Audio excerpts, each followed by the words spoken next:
rais amekuwa akizunguka Kenya nzima.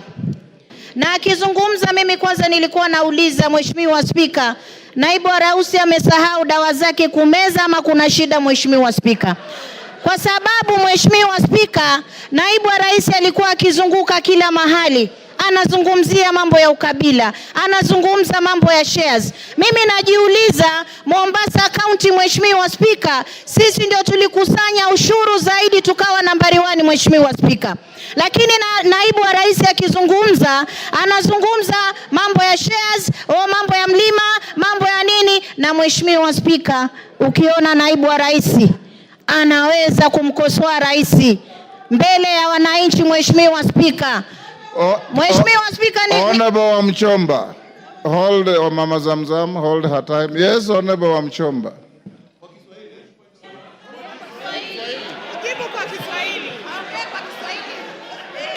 Order, honorable members, order, Honorable Wamchomba. Bwana Spika, nasimama kuuliza kama order, hold on. Which standing order has been breached? Side the standing order. Point of information, clarification. Asante sana Mheshimiwa Spika. Has been breached. Mheshimiwa Spika. Clarification, Mr. Speaker. Mr. Speaker. Mr. Speaker, I refuse to be muted when I have something that I need the honorable member to clarify. The honorable member must clarify. Honorable Wamchomba. Order, Honorable Wamchomba. Hold your horses. Honorable Wamchomba. If you want to, you know the rules. Order. Honorable Wamchomba, you know the rules. If you want to inform a member on the floor, the member must accept your information. She has said she doesn't want. Under what standing order? Mr. Speaker, the honorable member has talked about that Mr. Deputy President alisahau kunywa dawa. Tungetaka kujua ni dawa gani ambazo mheshimiwa anaongea juu yake. Na kama hizo dawa, na kama Mama Zamzam, endelea. Mheshimiwa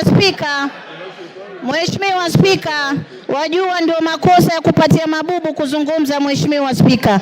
Mimi nimesema huenda ikawa, sijasema amesahau, nimesema huenda ikawa, nilifikiria, nilikisia. Lakini Mheshimiwa Spika, kiongozi kama yule ambaye siku zote anajua makabila yote Kenya tunakaa kwa amani, tumeoana, tunaelewana, Mheshimiwa Spika, anataka kuturegesha kwa makabila kama vile tulivyokuwa na mambo ya Kaya Bombo, kama tulivyokuwa na zile baada ya kura za 2007 2008. Mheshimiwa Spika, watu walipoteza maisha yao kwa sababu ya ukabila, Mheshimiwa Spika. Mimi nakaa nikishangaa, Deputy President alikuja Mombasa, amesimama juu ya gari anatafuna ndizi na mahindi choma, Mheshimiwa Spika. Kwanza alitupa takataka pale, alikuwa juu kama kuna watoto wetu ndio ufagia, Mheshimiwa Spika. Mheshimiwa Spika, pale juu ya gari Deputy President anazungumza akisema kuwa yule gavana atoe pesa za floods, wakati anajua 14 billion kutoka World Bank ambayo ni ya disaster management, Mheshimiwa Spika, zilikuwa kwa ofisi yake na aliziramba, Mheshimiwa Spika.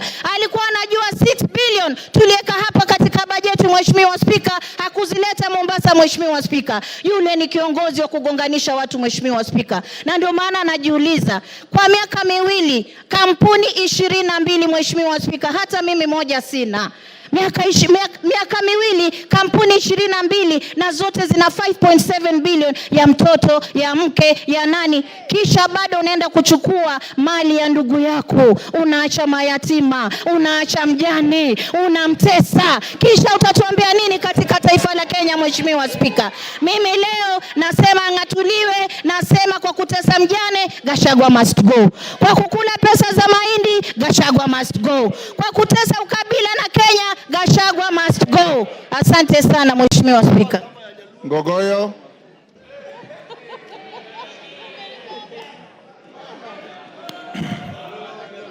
Thank you, Mr. Speaker. Mr. Speaker, sir, I rise to oppose the motion by the Honorable Mwengi Mutuse, Member of Parliament for Kibwezi West. Mr. Speaker, I, representing the people of Kajiado North, Mr. Speaker, I have gone through the motion and the issues that Wakili Mwengi Mutuse has raised.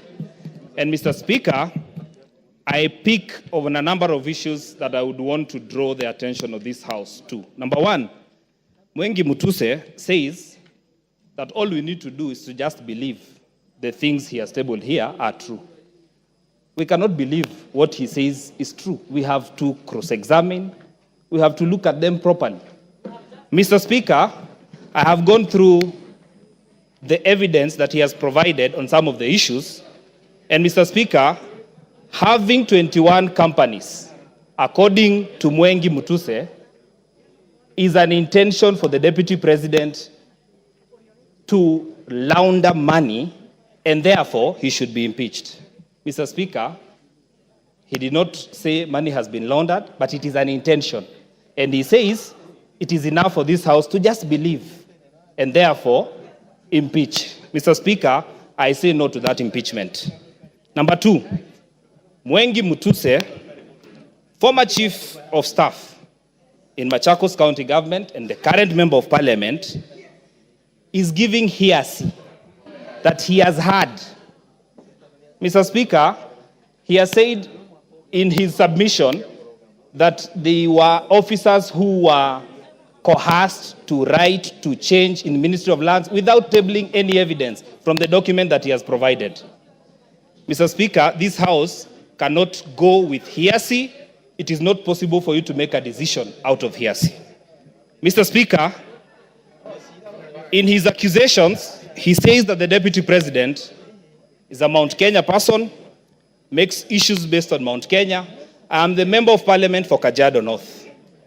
He has visited my constituency for a development tour.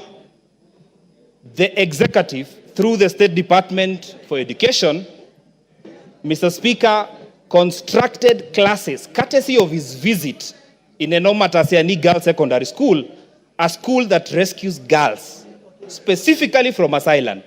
Mr. Speaker, the only girls' school that we have in my constituency, the Great Kajiado North. Mr. Speaker, Mwengi Mutuse did not mention such issues, but he says, according to him, the Deputy President coerced, did 1, 2, 3, and Mr. Speaker, he wants to say that we just need to believe. Mr. Speaker, impeaching the Deputy President of the Republic of Kenya needs more evidence than what he has provided. I find this to be very shallow, and Mr. Speaker, maybe in the words of the Chief Justice, this is hot air, in my opinion, Mr. Speaker. Mr. Speaker, I have found very respectful submission from lawyers in this House. Yes, Mama Zamzam. A majority of them. Mheshimiwa, point of order number 87, Mheshimiwa Speaker. Mimi nataka nimjuze mbunge mwenzangu kuwa huyu alikuwa... Naomba nisijuzwe. Hapana, naomba nisijuzwe. She is on a point of order. Mheshimiwa Speaker, nataka atoe statement of fact. Mheshimiwa Speaker, huyu mbunge aliyoko hapa, hata kama alikuwa akifanya kazi county hapa, amekuja ni mbunge na ametoa motion hapa. Mheshimiwa Speaker, na mimi nataka nimwelezee mbunge kuwa wasema kule wanaosema kufa abiria, kufa conductor, kufa dereva, huyu conductor ameweza kupickpocket maabiria wote, hawana chochote. Mheshimiwa Speaker, kwa hiyo aende tu nyumbani. Mheshimiwa Speaker.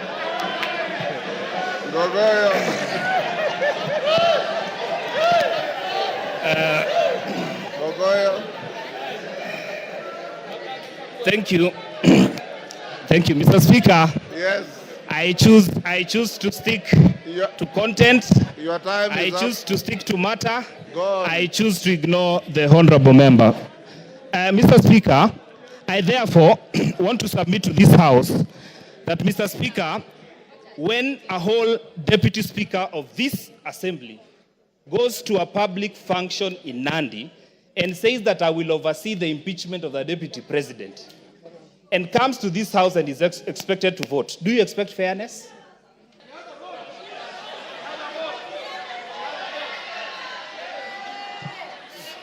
Your time is up. Give him 1 minute. The deputy speaker spoke to that. Thank you. She has a vote unlike the Speaker. Yeah, but Mr. Speaker, I just want to say And she that will I not find... preside on these proceedings.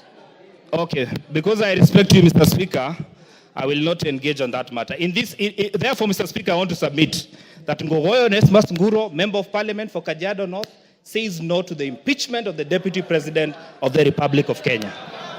Member for Taveta. Member for Taveta.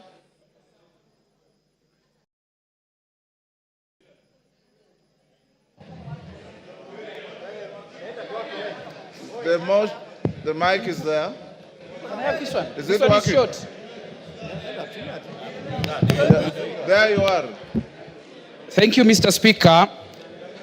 For a start, Mr. Speaker, I rise to support the motion by my learned colleague, Honorable Mutuse. Most of the things, Mr. Speaker, have been said, but allow me to say a few things. Number one, allow me to borrow on the then Council of White House during the Clinton administration. He said, impeachment is not a remedy for private wrongs. It's a method for removing someone whose continued presence in office would cause danger to the nation. Mr. Speaker, my position is the continued stay in office of the Deputy President Rigathi Gachagua is a threat to the nation of Kenya. I continue by saying this, Mr. Speaker. Between 1963, when we got independence, we had a vice president in the name of Jaramogi Oginga Odinga. He never said, do not touch Luo Nyanza. During the President Moi's regime, we had George Saitoti. We had Musalia Mudavadi. He never said, do not touch Luya Nation. During the time of Stephen Kalonzo Musyoka, he never said, do not touch Ukambani. But we have a deputy president, Mr. Speaker, who is obsessed with a certain region in this country. Mr. Speaker, secondly, Mr. Speaker, much has been said by my learned colleagues in this house. But I want to borrow something, Mr. Speaker. Article 145 of the Constitution provides for reasons for impeachment of a deputy president and the president.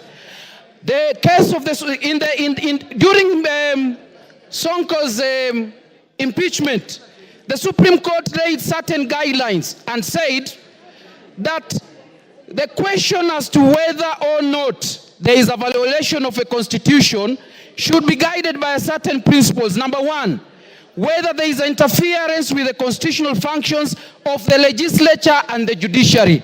My submissions is that the utterances of the deputy president in relation to his cases in court is interference with the constitutional functions of the legislature and the judiciary.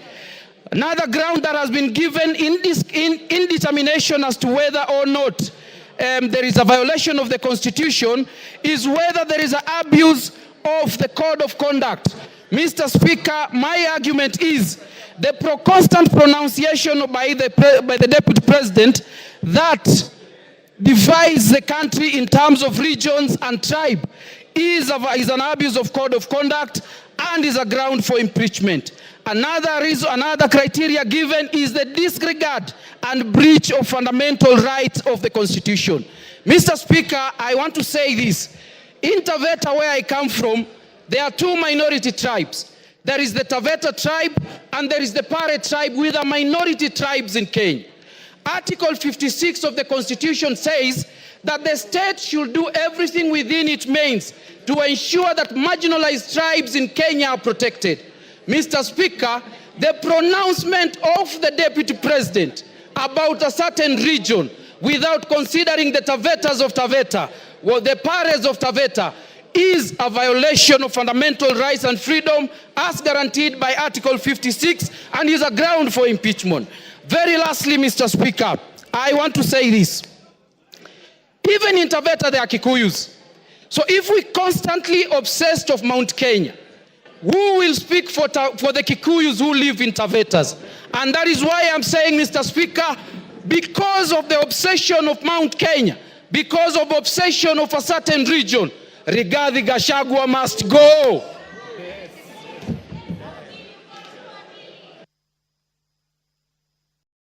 Russell. Thank you very much, Honorable Speaker. Honorable Speaker, I want to start with there was a spat between the Pope and Napoleon in 1800. And this is what Napoleon asked the Pope. Pope, how many divisions do you have? Then the Pope replied, I have the Catholic Church. Honorable Speaker, yesterday during the interview, the Deputy President came up strongly to almost insinuate that this Parliament is a bunch of clowns. But this Parliament is guarded by so many things. But the very important instrument this Parliament wields is this thing called the Constitution. It is the supreme law of the land. Honorable Speaker, one of the reasons why the Deputy President must be impeached is the issue of national unity. He came on public stage to talk about one issue that eventually will discriminate the minorities. One man, one vote, one shilling. That is important in the way he says. But in a sense, the regions that are behind, that are discriminated, that are marginalized, will continue to be behind. Honorable Speaker, Article 56, A1, it talks about minority groups, why they must be in government, why they must be represented. Honorable Speaker, this country must move forward, and it must move as one nation, one people. We are of different nationalities. It is the Deputy President who stood in a public place to say that the problem of this country is the Somalis. The Somalis are part and parcel of this nation. They have done great contribution to this country, and they cannot be excluded for anything. Honorable Speaker, the second issue why the Deputy President must and he has to leave that office is on the matters of national security. He is privy to National Security Council meetings. He attends. Sometimes he could chair. For him to come out and divulge those information to public of need-to-know basis, then it means he has crossed the red line. Honorable Speaker, the third issue is Article 147. The Deputy President is the principal assistant to the President. And sometimes when the President is away, he's delegated to be the President. This happened in the 11th Parliament when Uhuru Kenyatta was attending ICC. And he wrote down that President Ruto will act on his behalf. It can happen even this time. If we have a president who is already determined to discriminate some parts of the country, then how do we trust him with power? Honorable Speaker, lastly, he is not assisting or supporting the president. Finance Bill 2024-25 was thrown out by Parliament, was thrown out by the people. Not that people didn't want it, not Parliament didn't want it, because he never supported it. He kept on campaigning against the finance bill. For those reasons, Honorable Speaker, I think the Deputy President must be impeached. Thank you, Honorable Speaker. Farah Maalim.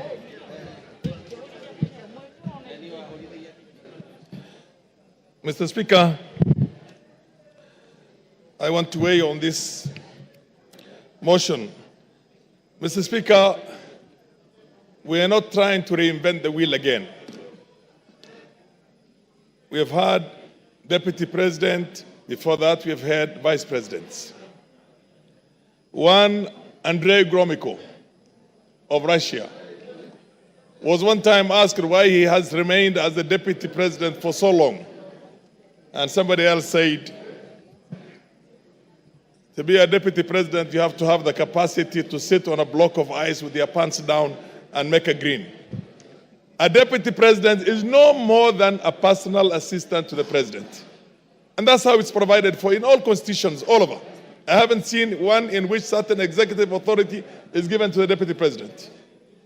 In the US, if you remember very well, when John F. Kennedy was the president, there was a brother of John F. Kennedy who was Attorney General, who was called Bobby Kennedy. Bobby Kennedy literally did not think Lyndon B. Johnson was anything. But Lyndon B. Johnson kept tight, watched his cool, and later on he became the president of the US. In our own country, Mr. Speaker, can you protect me from our friends? In our own country here, I know many of you are not my age, you're younger than me, but a good number of you are also either my age or slightly older. When Moi was the vice president, which is the number 2, he was so humiliated, so much so that an SSP called Mungai slapped him in the State House in Nakuru when he was going to go and see his boss, who was the president. He did not complain publicly. He did not complain privately. He just went about his business.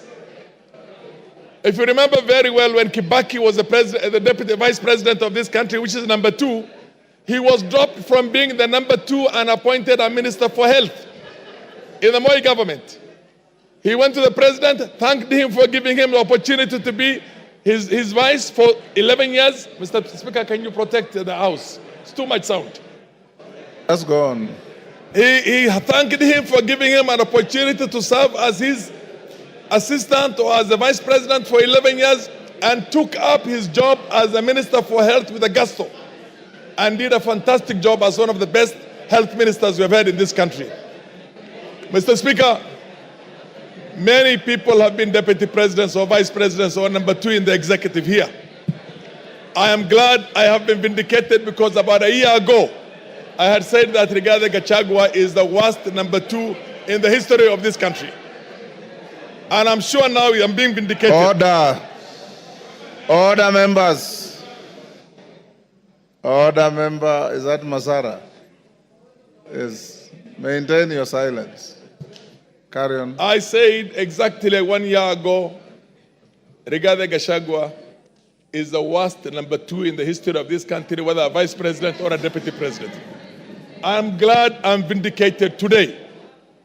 I remember when we had almost a collapse of the state and the nation in 2008, and we had the national accord on the floor of this House, and you were also a member of parliament. Raila Odinga was made the prime minister of this country. There was Raila Odinga, and there was also Kalonzo Musyoka, who was the vice president. Technically, in law, Raila was supposed to share 50-50 power with President Kibaki, but he was happy to say that he will support the president. And he supported the president until the term was over. I mean, that is what it's supposed to be. Here is somebody who literally, when this country is on the brink of certain serious problems, goes to Mombasa, and many of us believe that he was part of the so-called whatever, the riots that were there and the goons that attacked parliament. And then he creates a parallel press conference in Mombasa in which he castigates the policies of his own boss. His own boss, including castigating people whose authority is driven by the appointment by the president and passed by this parliament, passed by this house. Mr. Speaker, this man is bad for this country. There is need. This man is a heartbeat away from the president. God forbid, if anything were to happen to our president, he is the president. He is a danger. There will be no Kenya. 1 minute. If Gachagua has anything to do with, as far as I'm concerned, he did not even give me the benefit of saying that let's be careful with the Somalis, we don't like Somalis. He called us warrior. You know what I mean? He didn't give me even the respect or the courtesy. I could not say Mau Mau. I would say Kikuyus if I want to talk about Kikuyus, or look for any derogatory name. I will not look for that. He didn't give us even that respect of saying the Somalis of Kenya. He said warrior. They do not have any role. They are not shareholders in this government. And you know what? I come from a region, Wajir alone, Wajir County alone is bigger than Central Province, Mountain Region, Western Province, and Nyanza put together. In Nyanza, and you have not gone to Garissa, you have not gone to Mandera, you have not gone to Marsabit where we share with our Cushitic brothers, you have not gone to Cielo. He's talking about half the country, and he thinks we are from Somalia. Time is up. Your time is up. Yes, Dr. Kogo. Thank you so much, Honorable Speaker. Thank you, my brother, for allowing me to pass on this information. Apart from what you have said, Mheshimiwa, the Deputy President of the Republic of Kenya is on record for insulting women as Malayas. And I want to go on record. He said that the one and only beautiful Honorable Jematia is a Malaya. And somebody can negate that, and I have to say it. I thank you so much, Honorable Speaker. Yes, your time is up. Give him 1 minute. Okay, yeah, 1 minute. Mr. Speaker, Speaker. Yes. This country belongs to us all. This country belongs to all of us. If you try to marginalize me, and tomorrow I take up arms and decide to fight that, do you think there will be Kenya? Do you think 100,000 Somalis taking arms, there will be Kenya? Or 50,000 Turkanas? Or Sabaots? Or Pokots? This man is playing with this country. We shall not have stability, Mr. Speaker. We must have a country in which we all feel that we are loved and we are equals. Equals. Mr. Speaker, I support this motion of impeaching Gachagua. Let's do it the fastest possible, and we should never have somebody like him in future in any position of leadership. Mr. Speaker, we are all equals in this country. There's nobody who's more equal. We fought for independence. All of us fought for independence, although some will want to try and hide the... Your time is up. Member for Turkana at the back. That is who? Emadhe. Emadhe. Thank you, Honorable Speaker. I want to just give some comments on the same. Honorable Speaker, when the Deputy President was being sworn in at Kasarani, I only knew him as a personal assistant to the former President Uhuru. And after he spoke and he sat down, I was seated close to Honorable Kiborek. I told Honorable Kiborek that this is not going to be a good person. From the analogy that formerly he was a PA to the former president, and the manner in which he spoke to me was in the contrary. I just said that when he was being sworn in, I didn't know him. The only thing I knew about him was he was a PA. Now, the chicken have come home to roast.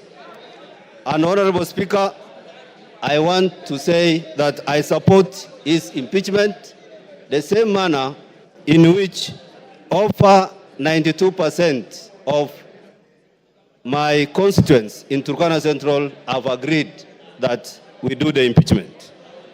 Honorable Speaker, the impeachment is in two parts. There is the anti-corruption part of it, and there is the ethical or the ethics part of it. I want to speak on the ethics. And Honorable Speaker, here is a man who is full of himself. He is a very proud person, and Honorable Speaker, he doesn't even know what to say. He just speaks in the manner that does not depict him as the Deputy President of this country.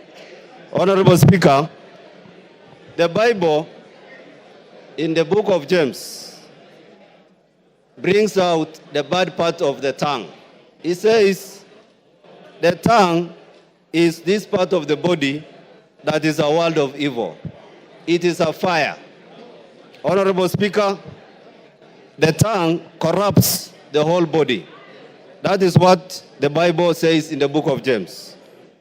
Honorable Speaker, in this juncture, I want to say that as a UDA member in the Kenya Kwanza government, I want to say that it says we are not in agreement to work together with the Deputy President.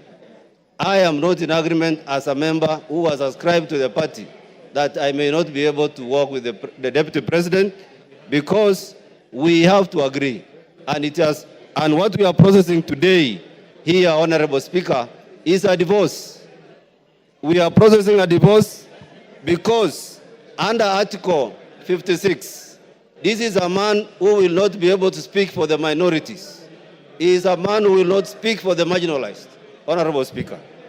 Honorable Speaker, again, we are processing a divorce because this is akin to King Nebuchadnezzar, a man who was like everything in the Chaldean, in the city of Babylon. And Honorable Speaker, Kenya wants to unite. Kenya wants to kill the animal called tribalism. This is not the Deputy President that Kenya will require to kill the devil of tribalism. This is not the man who is ready to unite us. This is not the man who does not even know there are Elmolos in this country. He does not know that we have the Dasanach or the Merile in this country. Maybe at some point, because he has never been to Turkana, he does not even know the Turkanas exist in this country. And therefore, Honorable Speaker, this is not the man who can unite Kenya in the office of presidency. And therefore, I support his impeachment. Thank you, Honorable Speaker. Edith Nyenze. Edith Nyenze. Thank you, Mr. Speaker, for giving me this time to say what the great people of Kitui West have sent me to come and say.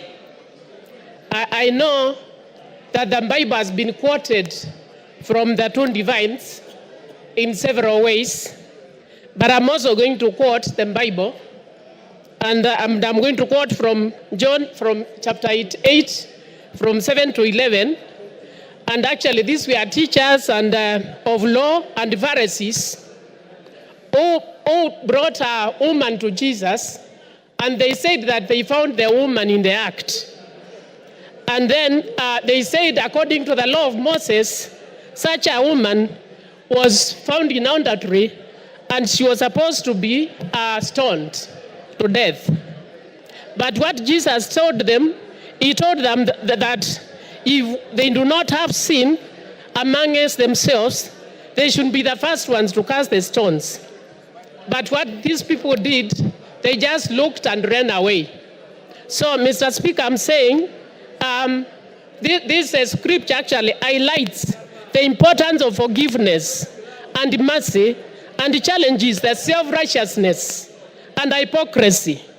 Actually, what I want to say is that there is also reconciliation. Reconciliation should be given room. Dialogue should be given room. If there was dialogue with a former prime minister, there was handshake with a former prime minister, why not give dialogue to even the deputy president? So give dialogue, give reconciliation for the peace of this country. What the people of Kitui West told me is that they have more pressing issues. They have more pressing issues than this impeachment. And therefore they told me to say no to this impeachment, that they should be sorting their problems first before we even come to this impeachment. We have only 3 years to go before the end of the term. So why breach the peace? So whoever is righteous, let them be the first ones to cast the stone. Thank you. Honorable Kororia. Honorable Kororia. I will give you. Kororia. Thank you very much, Honorable Speaker. And I stand to support this special motion. The motion that Rigathi Gachagua, the Deputy President of the Republic of Kenya, should go home. Honorable Speaker, I can remind this House that during the swearing-in ceremony at Kasarani, the Deputy President humiliated Uhuru Muigai Kenyatta so badly before the nation and the visiting dignitaries in the Republic of Kenya. That was not enough, Honorable Speaker. After 3 months, he started attacking young people in Mount Kenya region, calling them Mongeki, to an extent of attacking Maina Jenga and calling him the leader of Mongeki, Honorable Speaker. Later, Honorable Speaker, he was not comfortable and satisfied with that. He went ahead to refer to the members of parliament from Mount Kenya region as Gakonia and Kunda Gotome and Komereras, Honorable Speaker. That is not acceptable, Honorable Speaker, because we all come from the same region and we are elected by the people. He went ahead, Honorable Speaker, to attack Raila Odinga and the Azimio fraternity, and saying that he has put Mitego so that they will not enter State House. And he was supposed to put Mitegos so that they don't enter Karen residence because he's not a president. Honorable Speaker, I want to say that we do not have 2 centers of power in the Republic of Kenya. We only have 1 president, and the sentiments of Rigathi Gachagua that they were elected together with President William Ruto is a lie. The person who was elected is the president. Gachagua was just a running mate, and there were no votes for a running mate, Honorable Speaker. Finally, yesterday during a press briefing, Rigathi Gachagua referred to this Honorable House as a theater of the absurd. And he's coming to this same house today. I don't know whether you are going to compel him to substantiate if he's coming to a theater or Parliament of Kenya. With that, Honorable Speaker, I'm saying Gachagua must go. Karoli Omondi. Thank you very much, Right Honorable Speaker. I rise to support this special motion of impeachment against the Deputy President of the Republic of Kenya. Mr. Speaker, when the wheels of fortune have enabled someone to rise to high eminence, such as the office of Deputy President, so much is expected of them. Unfortunately, from my own personal interaction with the Deputy President, and shortly I will give some examples, I feel he has fallen short of the expectations of that high office. I first came across Mr. Rigathi Gachagua in the late 80s when we were at the university. And as a matter of fact, he was ahead of us, and I think he was heading one of the district student organizations. He had cleared university, but he had not exited. In other words, he had become a pirate. That was the terminology we used then. He was residing in some place called State House residence. And what I used to hear about him was not very impressive. But nonetheless, on October 7th, 2023, which was exactly 1 year ago, in some place called Murngia, Alego, at the homestead of the late General Francis Omondi Ogola, together with Mheshimiwa Elisha here, Mheshimiwa Nyamita, Honorable Jalango, I've seen him somewhere, and His Excellency the President, we did meet with the Deputy President. And it was about 6:45. He received us warmly, but we were guests of General Ogola. And as you'd expect, a man of his status, you expected some decorum, temperance, prudence, good behavior. But unfortunately, some of these attributes were not present in his conduct. The Deputy President on that occasion did stand up and tell the President to our face that he had come down to get him from the Nyanza tour that we were undertaking, and that he had no business staying for too long in Nyanza. I looked at him and I wondered what was the problem with his compos mentis. In other words, was he of sound mind?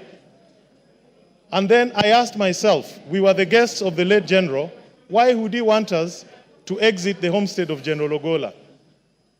And it bothered me very much because clearly that was what you and I, as lawyers, we call animus nocendi, intention to harm.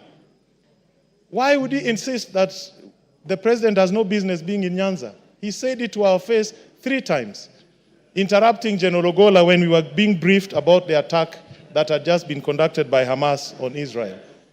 That was my first time to interact with him very closely. The second time was on April 30th, 2024. 28th April 2024, this year, when we had floods in Suba and several people died. I did communicate with him by way of text. I sent him pictures, including that of a gentleman who had lost 3 children. And I asked him to avail to me the state resources that I could use to alleviate the pain and loss of my people. He did not respond. He did not call back. He did not show any interest. On 30th April 2024, I did contact Honorable Kagushia, who was sitting next to him at a rally in Nyeri. And I saw Honorable Kagushia whispering to him my message. And they texted me back that the Deputy President would come back to me. He never did. On 6th of May 2024, I again reached out to him in his capacity as the coordinator of relief. He did not respond. I support this motion, and I want to say this. What I found with Honorable Gachagua is lack of education. Obama says, education is not a name of any degree or certificate that can be shown to others as proof. Education is the name of our attitude, actions, language, and behavior with others in real life. I'm on behalf of people of Suba South, I am supporting this motion, and I want to inform the House, our role today as a grand jury is not to establish beyond reasonable doubt any of these charges. Our role is very simple. Our role is to say we have found triable issues, frame the charges, leave that trial to the Senate. And once we do that, we shall have discharged our duty. Mr. Speaker, I fully support. Thank you. Your time is up. Kanjori.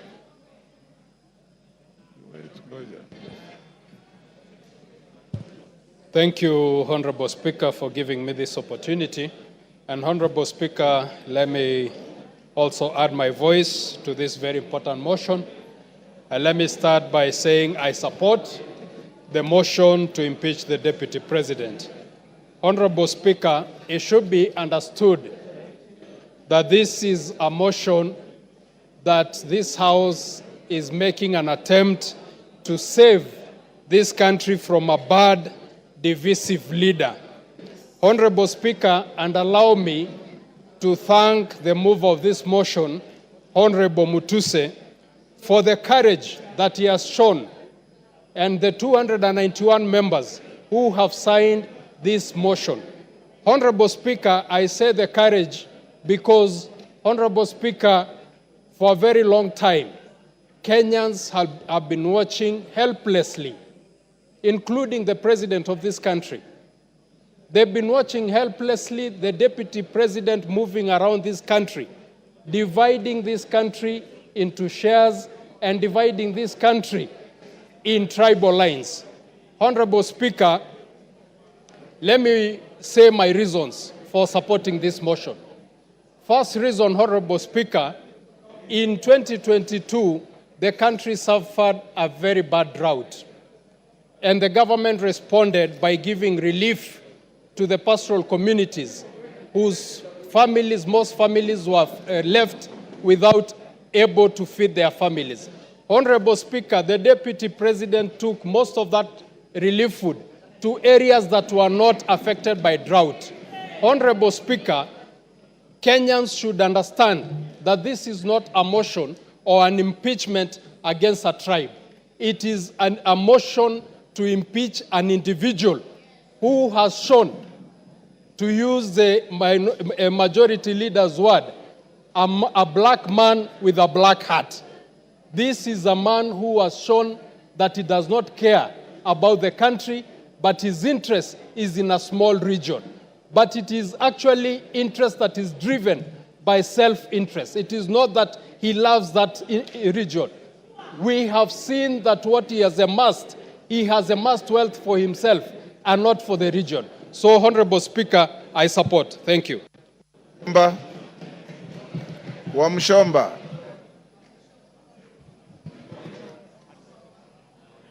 I thought you normally sit this side. Thank you. Yes. The temperatures there are too high. Mr. Speaker, Go ahead. I rise to defend the Deputy President Rigathi Gachagua against what I am calling mob justice, a process that has not given him the right of reply, a process that has gone on, presented some fact charts to the villages, and disseminated information to the members of public without giving him the opportunity to defend himself. Hold your horses, Wamchomba. I was consulting with KJ. I didn't hear what you said. Can you repeat?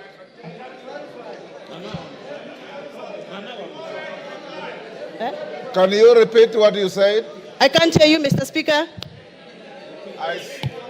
Repeat what you said. I didn't hear. I was consulting with Honorable Member for Dagoretti. I have said I rise to defend the Deputy President, the Honorable Rigathi Joyfrey Gachagua, against a process that I feel, personally as my opinion, it is mob justice against the Deputy President because he has not been given the right of reply before we went for public participation. That is what I've said. Honorable Wamchomba. According to the standing order here. Honorable Wamchomba, that is neither factual nor legal because the Deputy President is appearing before this House at 5. So be factual. Mr. Speaker, yes. Please allow me to execute my point, then you can guide. Procedurally, Mr. Speaker, the fact sheets that were distributed in our constituencies had allegations that were read out to members of public as facts. So to me, the fact sheets that were distributed in our constituencies were fact sheets that were communicating facts. But from where I come from, Mr. Speaker, what was typed in those papers was not factual and needed to be interrogated. And I'm glad that the Deputy President is appearing in an hour's time here to come and clear the air. Mr. Speaker, before I defend and I give my submission, I request you to allow me to refer to the standing order number 91 on responsibility for statement of facts. A member shall be responsible for accuracy and facts for whatever allegations that comes and disseminates from this House. Mr. Speaker, this morning we were watching video clips on our television in this House. Those video clips that were played in this House were reported speeches that were reported from various media houses in this country. Mr. Speaker, according to the Kenyan Constitution and the Data Protection Act, it is our duty to clarify information before we disseminate and use it for a quasi-judicial process like we are handling today. Mr. Speaker, I would want your guidance whether those media clips that were used this morning in the floor of this House by the mover of this motion, whether those media clips were qualified to be used in this process of impeachment. Mr. Speaker, my other issue is I will be glad that the mover of this motion clarifies that the allegation around the corruption issues on procurement matters have been taken through the right areas of Auditor General so that we can have fact to discuss this afternoon. Otherwise, according to me, the allegations that have been tabled by the mover of these motions are mere mudslinging. They are hearsay, they are gossips, and they must stop. And Mr. Deputy President must continue working for this country with all the energy, with all the labor, and with all the love that he has had. And those that feels that Mr. Deputy President has been biased into Mount Kenya politics, please forgive us, but we must tell you, everybody has their home. The Deputy President comes from Mount Kenya, and every good thing starts from Jerusalem. Even Jesus had to start his good work from Jerusalem. We are the Jerusalem. We shall continue allowing the Deputy President to do the work he's been doing in Mount Kenya, even as he tries and attempts to work in other parts of this country. I have personally escorted the Deputy President in other areas outside Mount Kenya. I know Mr. Deputy President has tried. It is barely 2 years before Mr. Deputy President continues with his work. Please allow him space to work. 2 years are not sufficient. Even for the members in this house know very well. They have also not been able to do what they promised their voters during campaigns. We are all elected members here, and we know we made pledges, and 2 years are not sufficient for anybody to use that as a basis to judge anybody on the performance. I support that the Deputy President be given the opportunity to serve this country, and those that are attacking the Deputy President for working on behalf of the Mount Kenya region, they must also accept that everybody has a village where they come from, everybody has a home where they come from, and every good thing starts from Jerusalem, just like Jesus Christ did. Asanteni sana, and I refuse. The Deputy President is going nowhere. He's going to stay here to serve us. To serve us as we gave him votes. Thank you very much. Thank you, Speaker. Thank you, Honorable Speaker, for giving me this opportunity to contribute to this very important motion. Mr. Speaker, an English saying goes that a sheep lives its entire life afraid of the wolf, only to be slaughtered and eaten by the shepherd. To the people of Mount Kenya, you know we are farmers. You know we have tea, we have coffee, we have milk, and that is the food crops that we rely on. Mr. Speaker, I happen to be elected as a director of KTDA, where we hold small-scale tea farmers and where we do business for the farmers. Mr. Speaker, we have had a problem, a huge problem, of monies being diverted to the said hotel in Kilifi. Last year, the money that was supposed to be going to distribute fertilizer, 53 million shillings, Mr. Speaker, was diverted to go to personal use at a hotel. Mr. Speaker, as we speak here, as we stand here, the people of Mount Kenya have been burning their tea bushes and factories because we have a glut in Mombasa that has been occasioned by the influence of the Deputy Speaker who was given, by the Deputy President who was charged with the responsibility of making sure that those people who voted the government in benefit and reap from their hard work and their sweat.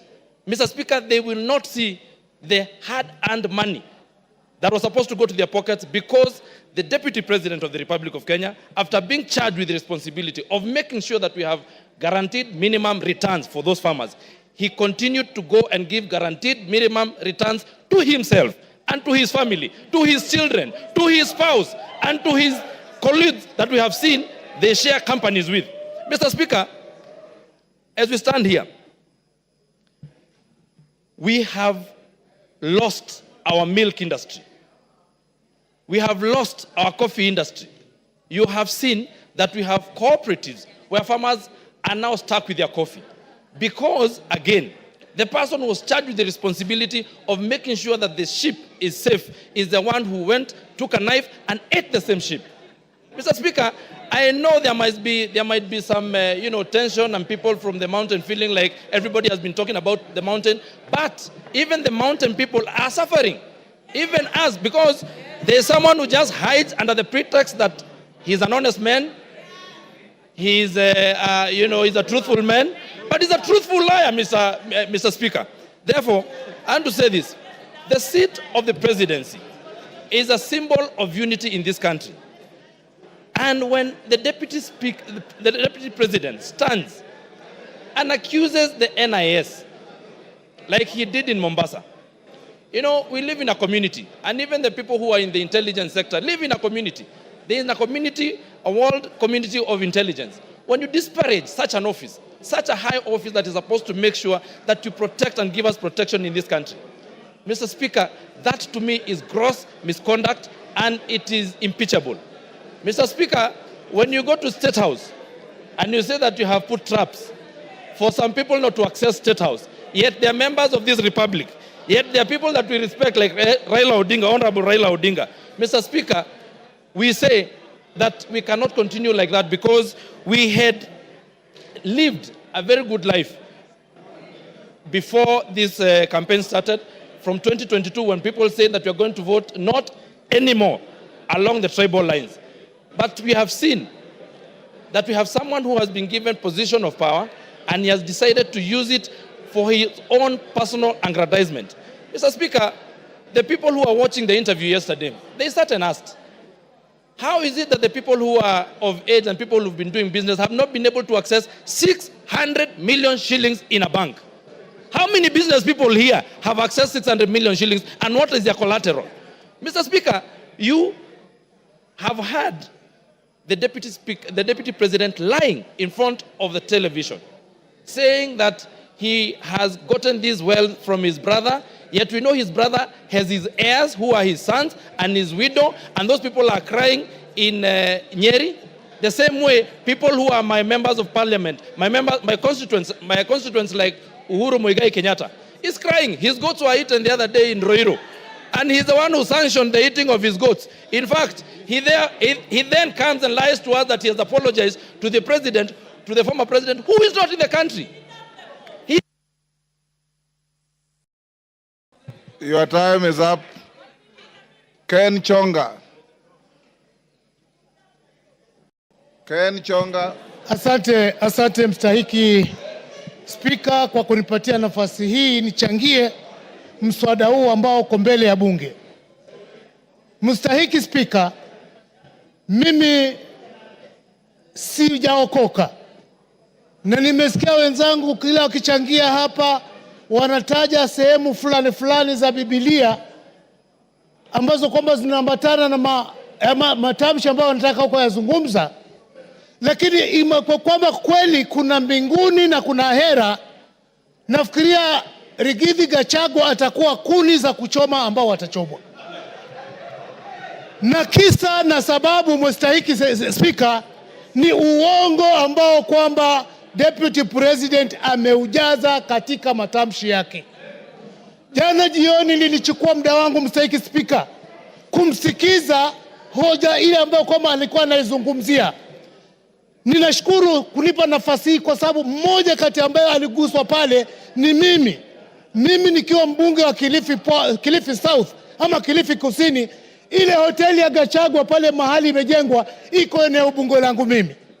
Na yale aliyozungumza bwana deputy governor jana ulikuwa ni uongo mtupu.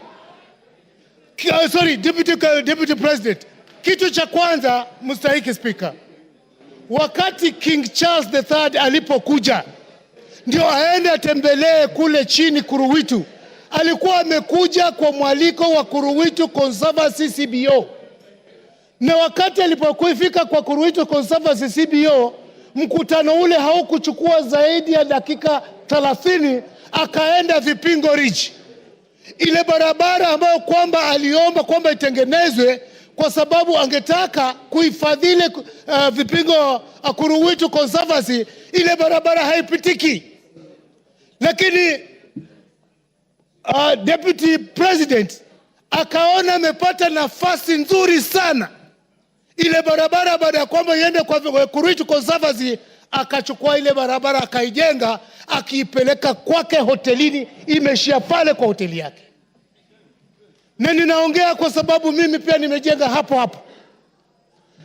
Bwana Deputy President alisema kwamba watu waliomba hiyo barabara ijengwe, kulikuwa na public participation. Ni kweli kabisa tuliomba ya kwamba barabara ile ijengwe, lakini hii kwamba ni uhusiano wake yeye na wenyeji wa Kuruitu, kwamba ni uhusiano ambao ni mzuri, wanaelewana, na kwamba hata mbunge eneo hilo anajua. Mimi nasema ashindwe katika jina la Yesu. Siyajui hayo, sikuhusishwa kuhusu barabara ambayo alimepeleka kwa hoteli yake. Tatu, Bwana Spika, Mheshimiwa Spika, Deputy President alisema ya kwamba barabara ile inafaidi watu wengi sana ambao kwamba wanaishi maeneo yale. Akataja kwamba kuna vipingo, Shariani Secondary School. Mimi ninajua mahali Shariani Secondary School ipo, wala haifaidiki na ile barabara. Akataja kuhusu Shariani Primary School. Shariani Primary School ukitaka kuaccess unaipata kwa hiyo main highway ya kutoka njia panda ya kutoka Mtwapa kuelekea Kilifi na kuelekea Malindi. Kusema ukweli kabisa, yale yaliyokuwa nazungumza kuhusu wekezo ule ni wa uongo. Tatu, ile nyumba ambayo kwamba ilikuwa ni ya ndugu yake, sisi tulijua toka ilipokuwa zamani, na ukweli kama utafatwa itabainika wazi ya kwamba Bwana Deputy President aidha awe alinunua kutoka kwa ndugu yake ama awe amemwibia ndugu yake. Ni jambo la kuhuzunisha, ni jambo la kuhuzunisha. Akisema ya kwamba mali ile yote ambayo iliachwa, yeye ameachiwa percentage fulani kubwa kushinda wale watoto. Kama ukweli si uongo, basi si anasherehekea kifo cha ndugu yake. Ni nani mwenye akili zake timamo ataacha urithi au peane kwa ndugu yake, asahau watoto wake, asahau bibi zake, asahau binamu zake, hali yeye anasema kwamba yeye ni mtu uko na mali? Mimi sijawahi kumuunga mkono kwa lolote, na ninajua nyumba hii iko na hisia tofauti kulingana na masuala ya Deputy President. Wakati nilipeleka public participation Kilifi South, 95%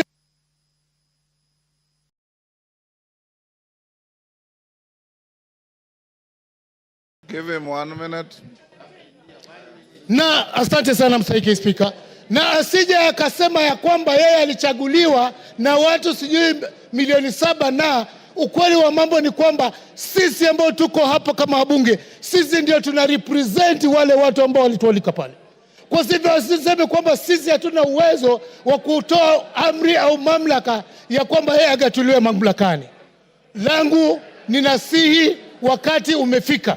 Unajua Mungu akitaka kukumaliza hukuweka kichaa. Mimi sijasema kwamba Deputy President akona kichaa. Ninasema tu ya kwamba matamshi yake kama hata chunga yataelekeza kwamba tumshuku katika akili zake. Asante Mstahiki Spika. Bashir.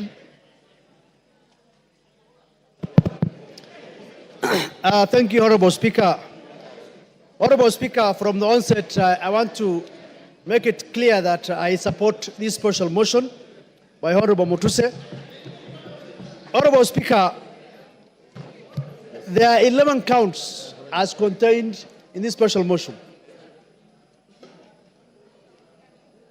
What these 11 counts in total summarize and talk about is gross misconduct and issues of integrity. The holder of the office of the Deputy President is not a small man. He is just a heartbeat away from the presidency. Looking at the behaviors, actions, utterances of Deputy President Rigathi Gachagua shows you that he does not befit to hold the office of the Deputy President. Honorable Speaker, time and again, His Excellency Rigathi Gachagua has been talking about Murima, Murima, Murima. But one thing I want people to know is that the same Murima has people who have been elected by the same representative and who are in this house representing the people of Mount Kenya. Rigathi Gachagua is not the sole representative of Mount Kenya. They have MPs, they have women reps, they have senators, they have governors. He is supposed to represent each and every part of this country called Kenya. Unfortunately, he doesn't understand that bit.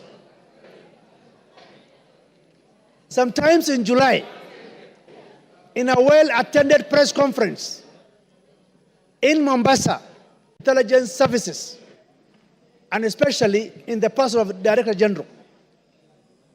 Now look at this case.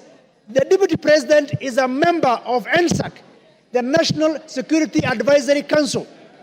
He sits in that council.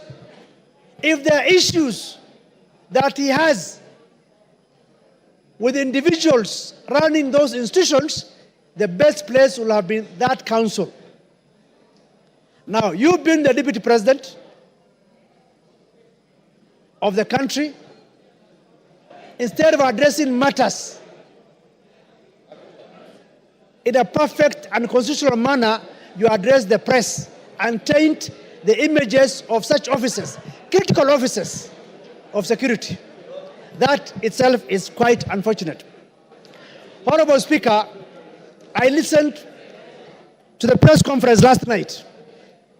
One thing that perturbed me was the issue of His Excellency saying, I have gotten all these wealth from my brother. Now I'm asking myself,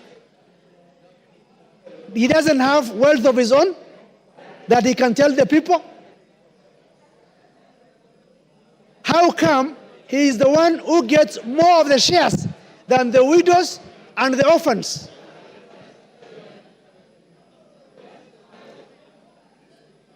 It's also unfortunate that the same Rigathi Gachagua was at one point a district officer in 1997. He was sacked for stealing relief food. What is relief food supposed to go to? To the vulnerable people, vulnerable community of that area. He stole the relief food. We cannot continue to entrust one Rigathi Gachagua with the office of the Deputy President of the Republic of Kenya. We call upon this House to make history for the first time under the new Constitution to say that Rigathi Gachagua does not befit to hold the office of the Deputy President of the Republic of Kenya. The President and the Deputy President are supposed to work in harmony. They are not working in harmony. The President sometimes goes out of the country.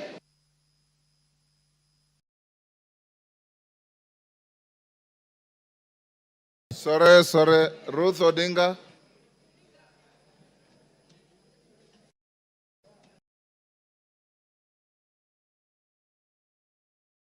Give her the mic.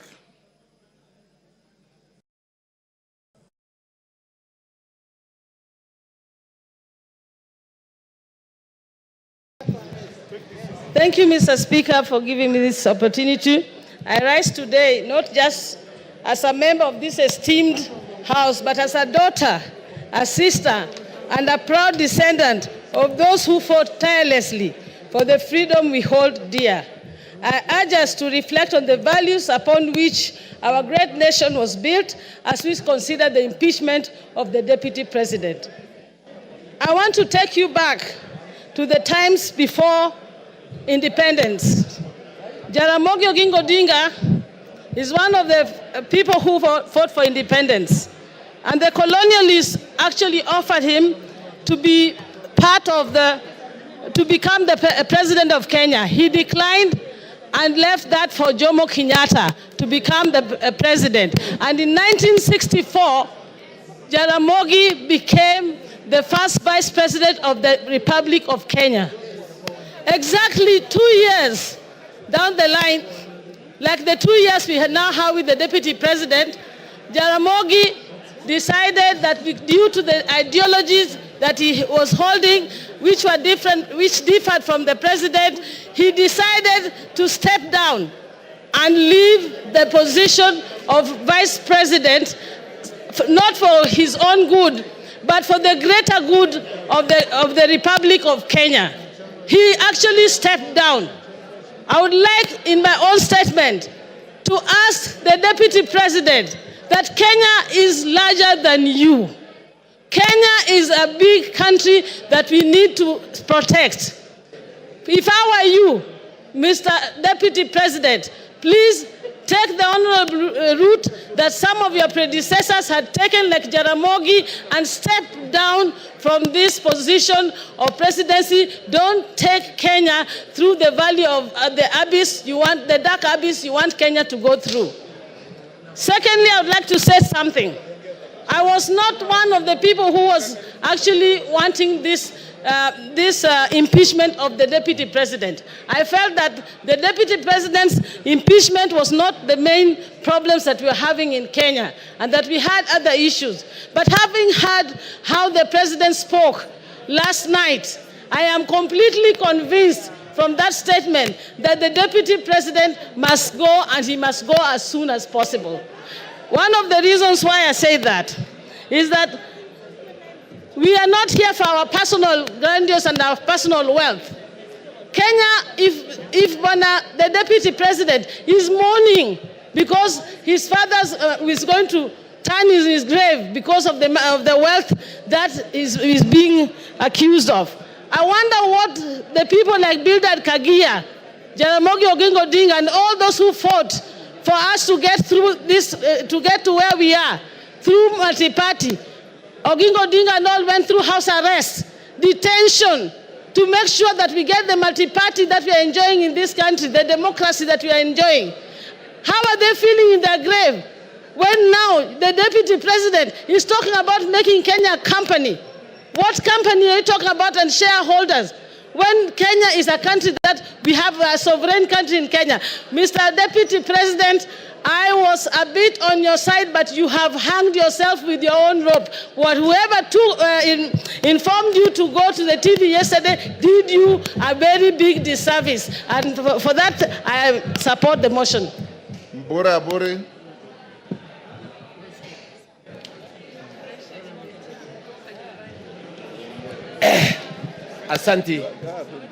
Asanti Bwana Spika kunipa nafasi hii. Yangu ni kidogo sana. Nikusema eti ya kwamba tunataka naibu wa rais yule ambaye si mkabila. Kwa sababu nchi yetu ya Kenya ni kubwa sana kusinda mtu. Tukiongea mambo ya mlima kule kwangu Tigania East, tuko katikati ya mlima. Lakini ukiangalia katika hii kitabu ambaye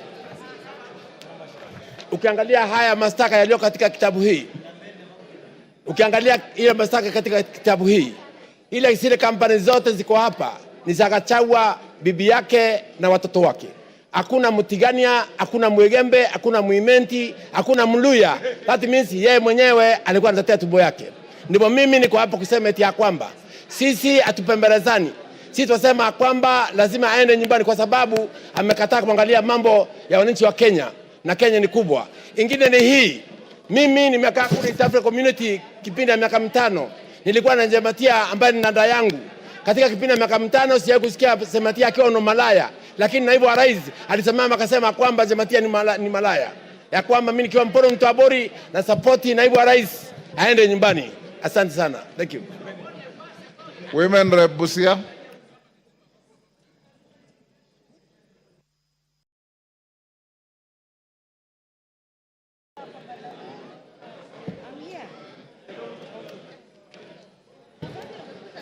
Thank you, Mr. Speaker. I support with a lot of strength this motion because many times I thought I was a tenant in Kenya. And I know I was born and raised in this nation. When a leader of a national figure discriminates openly, I left myself wondering if we can keep allowing to be divided every day, and yet as leaders we must be a factor that unites all Kenyans. I want to ask the Deputy President, what message was he sending to Busians who voted for Honorable Maina in Marachi West, in Butulak sub-county? And what message was he sending to Busians who voted for Honorable Talam in Buhayo West, in Matayos, Busia County. We should be free from Mombasa to Turkana, any person of any race, any tribe, to stand and be elected without being pointed at as this one belonging to a particular region and that one not belonging to our region. Because Kenya is our country and we are here in this country to build it. If we don't join, because if you go as an individual, you are a drop in the ocean. But together as Kenyans, we are an ocean. So I want to ask again, what other thing a principal assistant is supposed to do? According to me, unless you have a shrunken hippocampus in your brain, then you go displaying what your master is doing instead of being the real assistant of even covering up. One day he says, I was sent all these things I was saying. I was sent all these things I'm saying. It's like he is wearing an oversized coat, oversized trouser, a tumbo cut vest, and oversized shoe. He does not understand his role as a principal assistant. We must unravel from the seams of our fabric in this country, because sometimes you can be wearing a dress or a trouser, but something keeps biting you. Unless you unravel or open up the seam to know what is biting you, you will continue losing blood and become anemic. So people of any nation are stronger than the people in power. All leaders in this nation must be responsible of the utterances they puke every day, because what will our future leaders be saying? I am, or who is our role model? Who is their role model? All of us must be responsible not to give hate speech anywhere we go. And I don't think there is a tribe in Kenya that is superior than others. Whether you come from Eastern in Garissa or you come from Siamahanga village where I live, you are equal. Article 27, Section 4 is clear about this, that we should not discriminate. When I hear a widow in Mount Kenya being tortured, being snatched property by the deputy president, whether she is Kikuyu and she's a widow, she is representing all the widows in Kenya. So Gachagua return the matrimonial property, the bank accounts, everything that you took from that widow in Nyeri. Because I was raised by a widow and I know what happens when such things happen. A widow should be given their rights, whether you have all the muscle in the nation. And thirdly, a leader who does not respect women, that one is not a leader. Calling women prostitutes. So when a woman is being a prostitute, who is the other prostitute? Then he must be the one. Because if you call me a prostitute, was I doing myself? There must be somebody in a trouser too. And we do not want to be discriminated. We have been dating, marriage. We marry Kikuyu, Luya, Teso, Kamba. That should continue happening. Than us growing up or children fearing to marry from Mount Kenya or fearing to marry from Nyanza. That is wrong. So Deputy President must go home. We really want him to just take a rest. Thank you, Mr. Speaker. Yes, Muya, what's your point of order? Speaker, I'm standing on standing order number 91 on matters of facts and substantiating what the member is speaking of. The issue of Malaya have been adversely mentioned in this house. Have you as the speaker received anything to substantiate? Honorable Speaker, it is on record that the deputy speaker, the deputy president has been crossing the whole country, campaigning for the same women, especially in Mount Kenya where he was assigned. So it is unfair that members can continue repeating, you cannot substantiate, and there is no evidence. We should You've have made your evidence. point. Honorable members, order. Take your seat. Honorable members, I want, with your concurrence, to reduce the time of the speakers to 2 minutes. Is that agreed? Is that agreed? For the purpose of the record, I'll put the question that we reduce time for speakers from 5 minutes to 2 minutes. As many as of that opinion say aye. Will those of the contrary opinion say nay? The ayes have it. Didymus, 2 minutes. Mr. Speaker, I want to be very clear that I support this impeachment motion. I say so because Kenya, we have more than 42 tribes. And it was never our permission to decide which tribe you belong to, Honorable Speaker. And we want every part of our country to feel part and parcel or properly represented by our Deputy President. The continued dividing of our country in shares, Honorable Speaker, in terms of how many votes that a particular area voted for the government, Mr. Speaker, it is making parts of this country feel like they're not part of this country. I think, in a nutshell, Honorable Speaker, because of time, I want to summarize what I want to say by saying that Kenya as a country, the position of the Deputy President, it requires a patriot. It requires an individual whom when he speaks, the country listens with optimism. It doesn't require an individual who when he opens his mouth, part of this country begins to bleed. This country doesn't require a villager in the name of the Deputy President. It requires a patriot, a statesman. And this House, Mr. Speaker, we will go down in the history of this country because the war against tribalism, the war against segregating this country along shareholding lines, it's a war that we have come a long way, Honorable Speaker. It's a war that we vowed that we must win it in installments, and today we are paying the last installment. Regarding Gachagua must go home, not by walking, but by running, Honorable Speaker. I support. Member for Wajir West.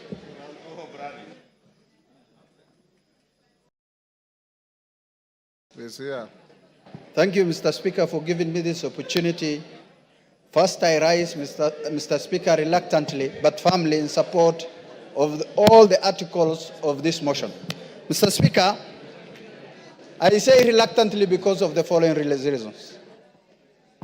Normally, Mr. Speaker, as a Muslim leader, I don't rush to support this grave matter like this to remove the Deputy President of the Republic of Kenya from office after just 2 years of election. But because of the conduct, the behavior of the Deputy President of this country, Mr. Speaker, I have no option but to support this motion. Mr. Speaker, I am a witness who went to the office of the Deputy President of the Republic of Kenya to request for assistance during the drought season, to request for relief food for the people of Wajir West. But the utterances of the Deputy President of the Republic of Kenya was shocking, Mr. Speaker. He told me, Mr. Speaker, and I want to confirm to this House, that the Deputy President of the Republic of Kenya told me you have more than your share. It was shocking. I was dejected, hopeless, and left the office in protest, Mr. Speaker. Who disrespected and discriminated against the people I represent in this House. Mr. Speaker, today, as we speak, it's a historic day. And for that reason, Mr. Speaker, for unity of this House, of the country. Your time is up. Your time is up. Member for Tetu. Thank you, Mr. Speaker. You have 2 Mr. minutes. Speaker, from the onset, I rise to oppose this motion, this special motion on removal from office by impeachment of the Deputy President of the Republic of Kenya. Mr. Speaker, when a man is down in the spirit of Ubuntu, it is not good to crush him. On Sunday, the Deputy President at the National Prayer Altar stood and apologized profusely to his boss, to fellow Kenyans, and indeed to all the members of this House. Mr. Speaker, I feel that our party, UDA, on which the Deputy President was elected, has internal disciplinary mechanisms which have not been exhausted so as to bring this matter to this House. I also feel that in the spirit of us finishing the agenda that we promised Kenyan, this matter can wait to 2027 so that we can focus on service delivery to our people. Mr. Speaker, I will personally request the members of this House to find it in their heart to forgive the Deputy President. And I will personally. Mr. Speaker, you have had honorable member telling this House that in UDA they had not exhausted their disciplinary mechanism. Why did he then decide to sign on the motion? Why did he sign? Mr. Speaker, thank you very much. The matter of... One day to finish up. I did not finish. Go on, you have half a minute. Yeah, Mr. Speaker, the matter of my signing, you talked about it, and the matter is rested. Wanjara can come to your office for further explanation. Mr. Speaker, I personally would like to volunteer to lead other leaders in this country, elders, bishops, to ensure that we sit down with the Deputy President so that if there are any issues that he needs to correct, if there are any issues that he needs to align, he can align so that himself can continue serving the people of this country. He has some good in himself, and that good needs to be preserved so that he can finish his work. So, Mr. Speaker, I rise to oppose. Thank you. Umi. You have 2 minutes. Thank you, Mr. Speaker. I rise to support the motion of impeachment because of many reasons. Mr. Speaker, as a young person and as a representative of the House for the Youth, I wonder how many young people of this country can walk into a bank and access a loan of 600 million shillings without any guarantees of any sort. Mr. Speaker, this is a representation of impunity. The Deputy President stood before the media yesterday as a national leader to defend his children. I respect that he stood to defend his children, but how many children of this country has he given a chance for them to access the same benefits? Myself included, I cannot access a loan of that amount of money.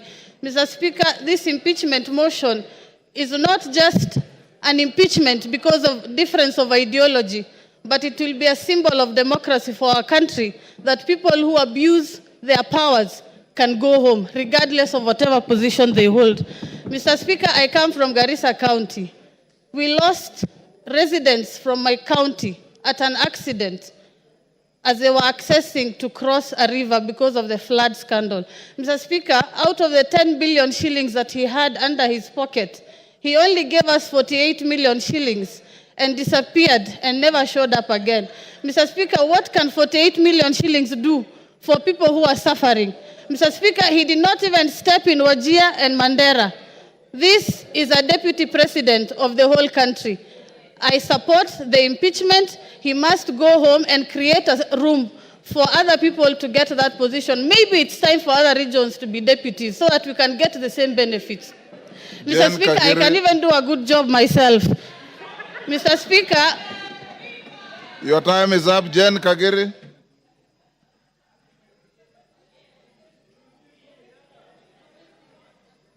If you read the Constitution, you'll know that you don't qualify to be a deputy president at your age. Jen Kagiri. Thank you, Honorable Speaker, for giving me this opportunity to contribute to this motion. Honorable Speaker, when I was elected in the year 2022, in the month of August, I was a very grateful person to God, and I knew my work was to serve the people of Laikipia County. A county that is cosmopolitan, that has Pokot, that has Turkanas, that has Maasais, that has Samburus, that has the Muslims, it has the Somalis, And all these people, inclusive of the Kikuyus, came together and gave me their votes. That is what comprises of Laikipia County. Honorable Speaker, the point at which I differed with His Excellency the Deputy President is when he started talking about Mlima. I realized Laikipia County is not Mlima after all, because Mlima, people have running water from taps. In Mlima, people have tarmac roads. In Mlima, people don't suffer human-wildlife conflicts. But in Laikipia County, we have all those challenges. So, Honorable Speaker, that was the first point where we differed. The second point, Your Honorable Speaker, is when there was the talk of 1 man, 1 shilling, 1 vote. In Laikipia County, we are among the counties that have the least population. When you talk of 1 man, 1 shilling, 1 vote, it means you're talking of reduction on resources for my people. That one I would not accept. Honorable Speaker, I remain a Kikuyu. But sadly, since our difference in opinion with His Excellency the Deputy President, I have been the poster girl of his intimidation, of his insults, of his blackmail, of his coercion, telling me that I should not engage the national government, that I should not follow up for resources for my people. Honorable Speaker, once in a while, a generation is called upon to stand for something. Today, I stand for an end to insult, a respect to the dignity of leaders, a respect to my people, Honorable Speaker. Give her a minute. Give her, okay, wind up. Honorable Speaker, in my conclusion, I must state, many people have called us traitors, have assumed money has been received for this action. But Honorable Speaker, I want to make it very clear. I need no money for the restoration of dignity in this house. I need to reach my people of Laikipia County. Honorable Speaker, I submit and I support. Thank you. Oundo.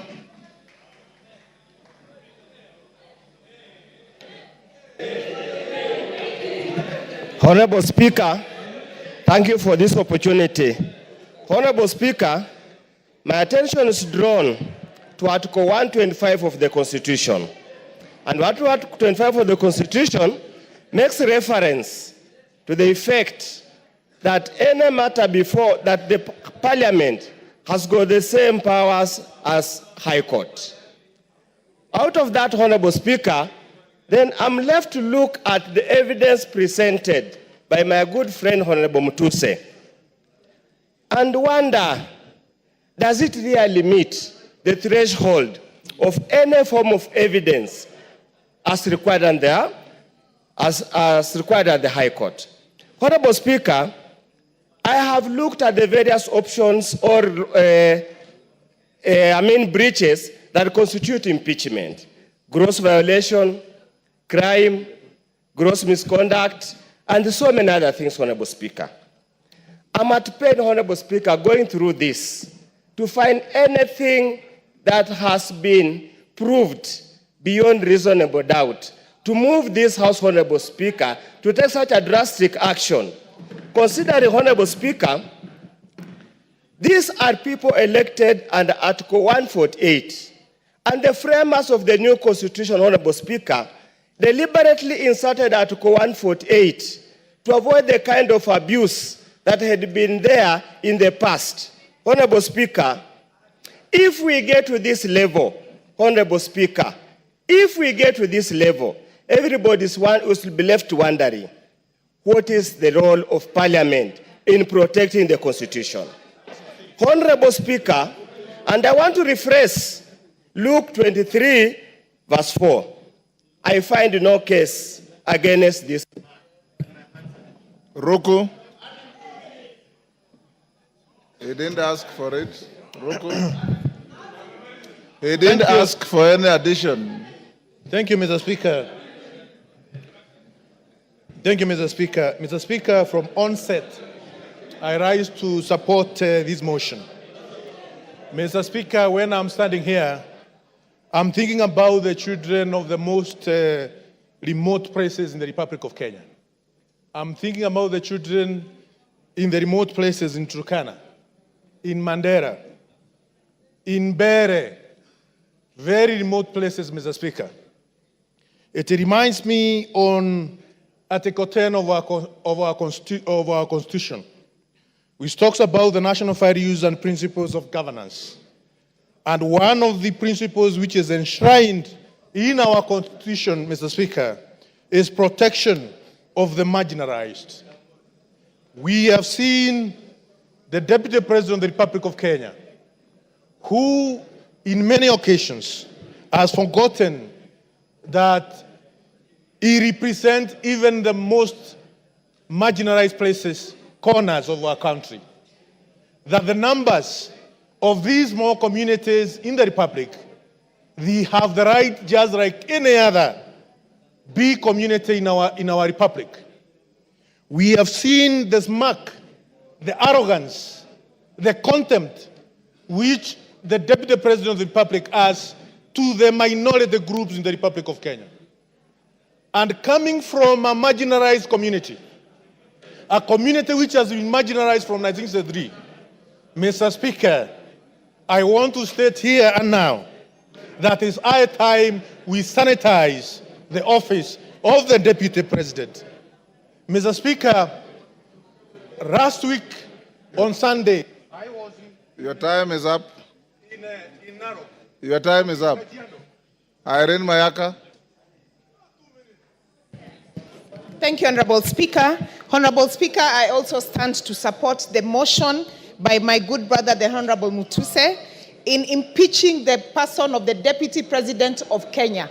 Honorable Speaker, under unwarranted discrimination, in contravention of the Article 27, Part 3 and 4 of the Constitution, the Deputy President has in so many occasions expressed that he only considers people he considers shareholders. Honorable Speaker, on the 2 occasions that the Deputy President came to Gusiland, on the first occasion while addressing leaders, he told us that the reason why, as Kisses, we should not demand for more things from the government is because we always vote for Mutu wa kitendawili, to quote him. On the second occasion, the Honorable Deputy President told us that siku hizi wa Kisii tumejaa jela kushinda wa Kikuyu. I'm wondering, Honorable Speaker, when did he do the statistics to note that sisi kama wa Kisii, we are the most criminals in this country?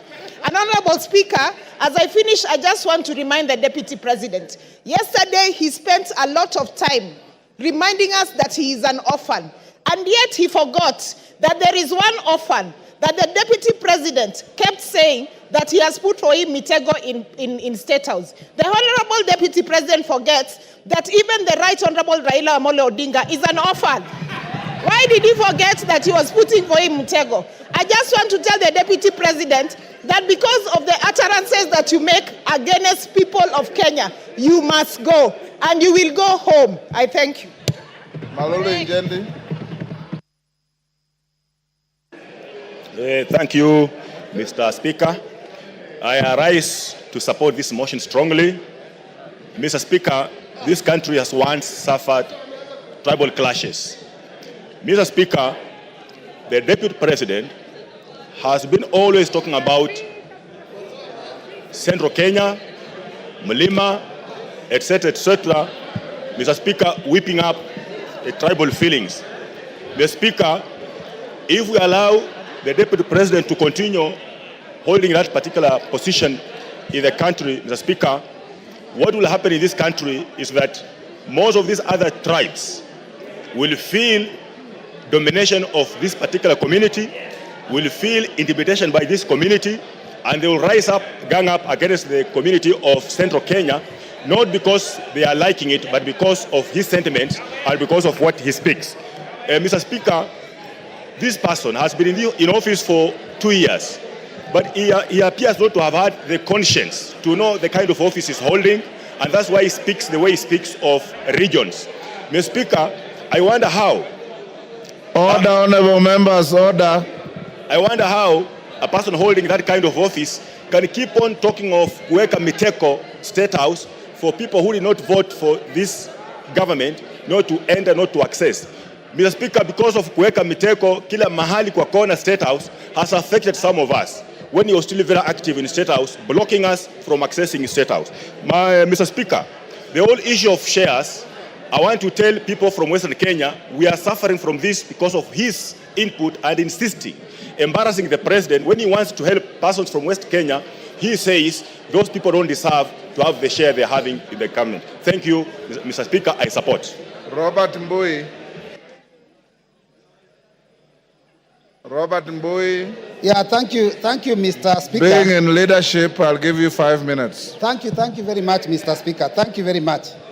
Mr. Speaker, I've noticed, listening to the arguments that have been passed here this afternoon, and also earlier in the morning, I've noticed that it's getting a little personal, and I'm feeling a little jittery, because I know the subject matter is a person who is a family man with a wife and children, and friends and relatives, and they're all listening. So I think maybe I will start by reading the Bible so that we can bring down the temperatures. Ephesians chapter 4, verse 32 says, "Be kind, compassionate, and forgiving to each other in the same way God forgave you in Christ." Now, verse 31, Mr. Speaker, says, "Put aside all bitterness, losing your temper, anger, shouting, and slander, along with every other evil." Mr. Speaker, as a member of Azimio la Umoja One Kenya, I didn't believe in the leadership of Kenya Kwanza. I opposed it from the beginning. Mr. Speaker, I am vindicated now because I can tell the people of Kathiani that I said that this government is rudderless, is leaderless, is planless. And Mr. Speaker, is also merciless, because within a very short time, the center can no longer hold. Mr. Speaker, former Senator, now Governor James Orengo, famously said in Senate that governments eat their own people. Former leader of majority of the National Assembly, Duale, was eaten by his government. Today is a CS. Former Deputy Speaker of the Senate, Kithure Kindiki, was eaten by his government. Now he's also a CS. Former Chair of Budget of this National Assembly was eaten by his government. Today is the majority leader. I don't know. We are now eating Rigiji. Where will he end up? Mr. Speaker, I have an issue of concern, Mr. Speaker. Yes, Majority Leader. Honorable Speaker, is the Deputy Leader of Minority to assert that I was eaten by my own government, Honorable Speaker, whereas he knows I was never eaten by any government. I only stood firm against tyranny. I stood firm against the bullying that I experienced under that regime. The same bullying I have stood firm against a deputy president today who has been bullying members of parliament. And I have only put my chest forward to defend the rights of all these members, including the Honorable Robert Mbui, who was Honorable Speaker, when the deputy president visited Kathiani. He said to the Honorable Mbui that these Kambas are too few. They can never make a president. Kalonzo can never be anything. How can you defend a person who has disdain for Kalonzo Musyoka, a former vice president of this country? Mbui. Robert Mbui.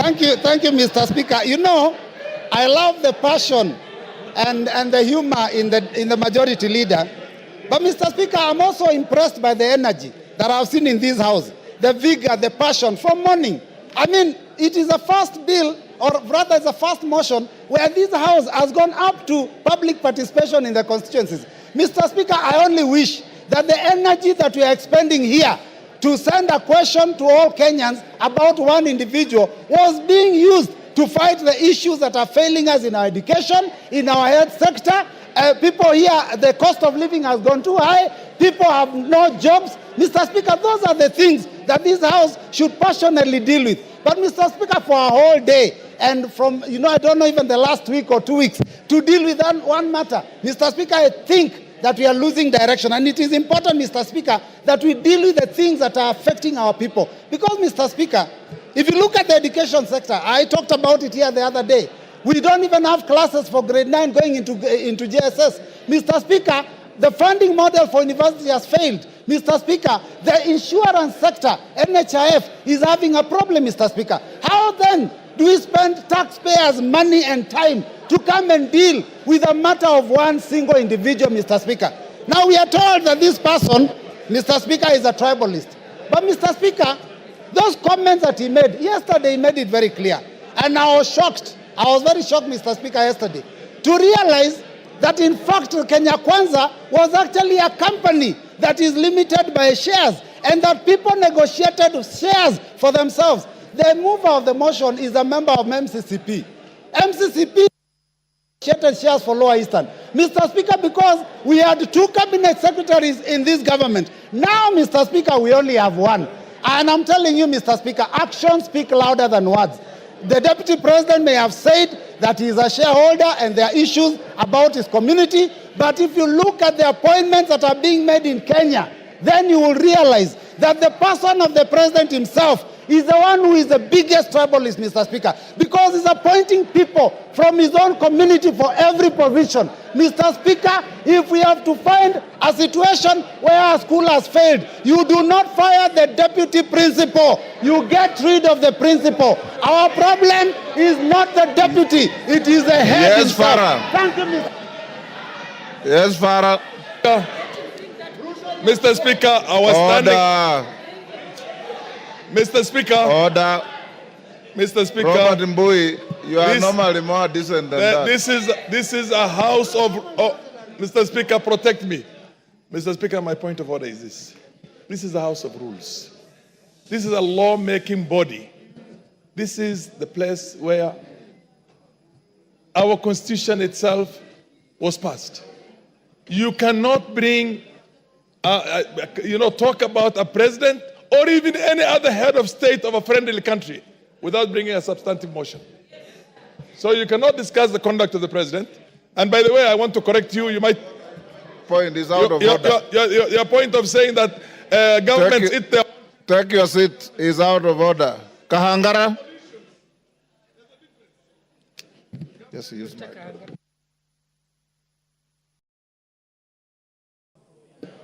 Honorable Kahangara.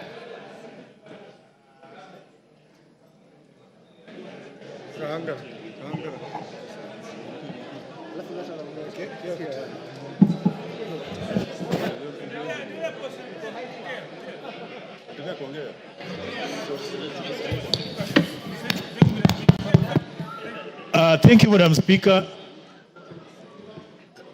Hold on a second, they're going to put for you the mic. Clark, just say... Yes, I can see the mic. Take the one next to Mheshimiwa Fulamu. Take that one, yes.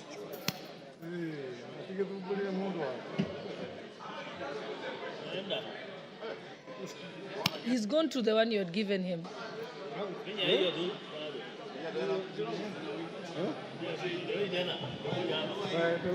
Okay, thank you very much, Madam Speaker, for giving me an opportunity to contribute to this motion. And I want to say that from the onset, I am in support of the motion, the special motion for the impeachment of the Deputy President of the Republic of Kenya. Madam Speaker, let me say that this country, Kenya, is a country that is is led by a constitution, by laws, and a country that is led by of democracy. In this country, Mr. Speaker, every 5 years, Kenyans go to elections to elect their leaders, and after elections, for people to assume office, they take an oath of office where they say that they are going to respect the Constitution, they are going to protect the Constitution of this country. Mr. Speaker, when the Deputy President took oath of office, he promised that he was going to respect the Constitution of Kenya. In his responsibilities, we are told that the President is a symbol of national unity. He's the one who is supposed to be uniting this country and also to respect the diversity of the various communities and tribes in this country. In the same constitution, it says that the Deputy President is the principal assistant to the President. So if he is the principal assistant to the President, meaning that he performs the duties that are performed by the President. Mr. Speaker, I want to say that the Deputy President has gone around this country talking about shares, meaning that he has put all the tribes of this country into coalition. And I want to thank the member who brought this particular motion, because we are saving this country from somebody who is, I would call a suicide bomber, somebody who is ready to die, somebody who wants to die with Kenyans. And we want to say that we are ready to fight tribalism, ensure that this country continues in... Your time is up, Kasheri.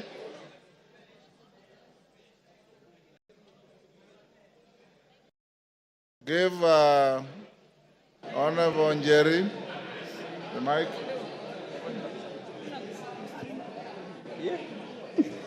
Thank you, Honorable Speaker. I rise to vehemently oppose this motion on behalf of the great people of Kirinyaga. Honorable Speaker, it begs the question, does it not prick our conscience as a House that barely 4 months after passing the grossly unpopular finance bill, which the President himself refused and declined to assent to, that we're here discussing an impeachment motion of the Deputy President of the Republic of Kenya? Honorable Speaker, the young people of this nation unequivocally told us to fix high unemployment levels among the young people, gross corruption at all levels of government, accountability issues in regard to leadership, our ailing healthcare sector, among other things. Honorable Speaker, many young people died on that day, Honorable Speaker. Several others to date are still missing, Honorable Speaker. It begs the question, the priorities we have as a 13th Parliament. Honorable Speaker, the motion before us is frivolous, it is baseless, it is lacking in substance. It is nothing but a shambolic political scheme to hang the truthful man for merely being truthful. Honorable Speaker, we must redeem the 13th Parliament, Honorable Speaker. We must ensure that we give... Kasheri, take your seat. Yes, Donya. Give Donya the mic. Hold, Jerry, you have about...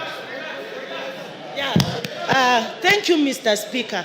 Is Honorable Gachagua in order to bring things which have passed, like the finance bill, when we are discussing about the impeachment motion? Those... And Gachagua is my friend, but this one you are wrong, my dear. We are discussing about the impeachment of Gachagua, not finance bill. Let the foregone be the foregone. Honorable Speaker, I would want the honorable member, who is my very good friend, to point what standing order she rose on and what standing order can ensure that I do not speak on matters that have been controverted and that are public information, Honorable Speaker. We passed the finance bill, Honorable Speaker. It is a matter of fact. Even if you boo me, I will speak. The young people of this nation deserve more. They want jobs. They want healthcare sorted. The impeachment of the Deputy President is a sham political process. Kasheri, order. Jerry shall be heard in silence and dignity. But Jerry, your time is up. Women Rep of Migori. Yes, Wanjala. What is out of order? Give Wanjala. Thank you, Mr. Speaker. Mr. Speaker, the person who is accused, whom we are debating, was supposed to be here by 5. It is 7 minutes past 5. He actually is. Mr. Speaker, can we bar him from coming because he's late? He's already here. Yes. Migori Women Rep. Give to Fatuma.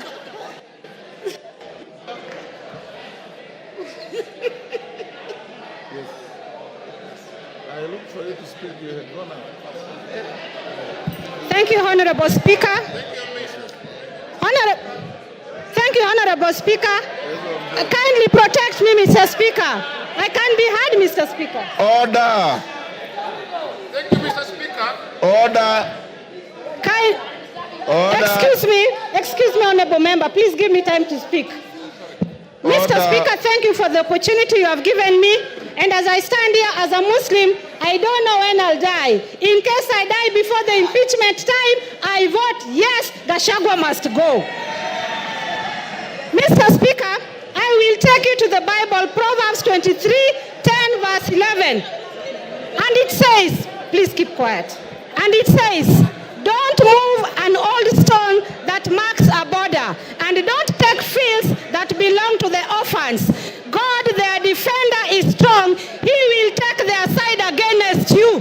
I want Gachagua to know, the former Deputy President of Kenya should know that when you touch anything of the orphans, it is not Kenya Kwanza, it is not Azimio, but it is God Almighty that will pull the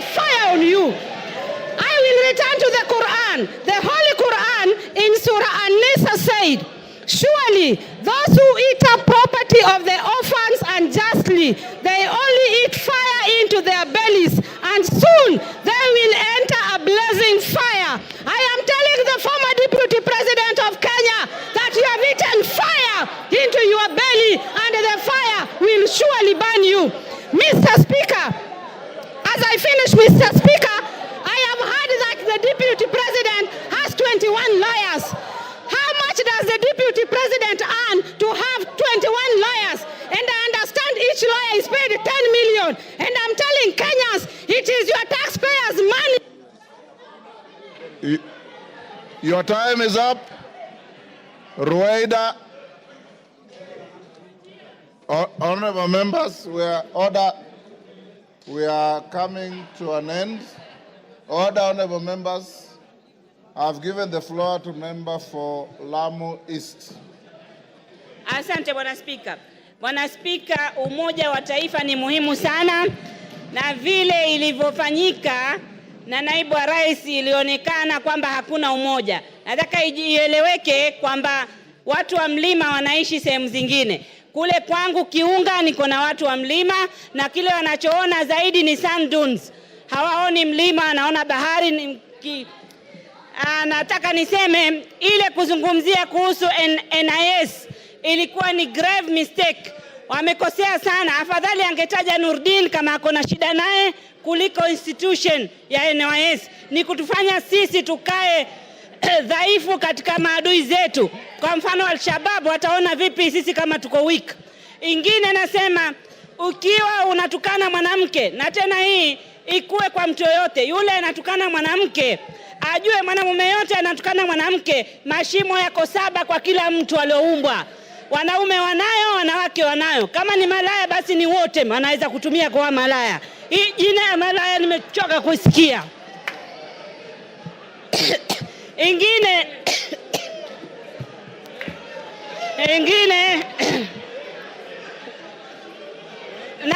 naulizwa mashimo ni haya mawili ya pua, ya masikio, ya mdomo na yale mengine mawili. Kila mtu ako nayo. Ingine nataka niseme, sisi tunafundishwa Kiislamu kuheshimu wajane na mayatima. Ikiwa kuna mtu haiheshimu majane na mayatima, basi hairuhusiwi kidini yetu. Asante Bwana Spika. Order. Member for Kipipiri, take your seat. Yes, Milemba. Honorable Speaker, thank you for this. The mood in the House is such that it's already 5. And Honorable Speaker, it's my plea to you that the country is waiting. We move to the next stage so that we may hear the Deputy President speak. Remember, this is a motion which has timelines. Thank you, Honorable Speaker. Order, members. If you listen to the Speaker, when I called out member for Lamu East, I said she was going to be the last one on this. So she is indeed the last one on this. The interaction on the motion. Order. Order, members. The interaction of members on the motion has been very, very intense. Order, honorable members.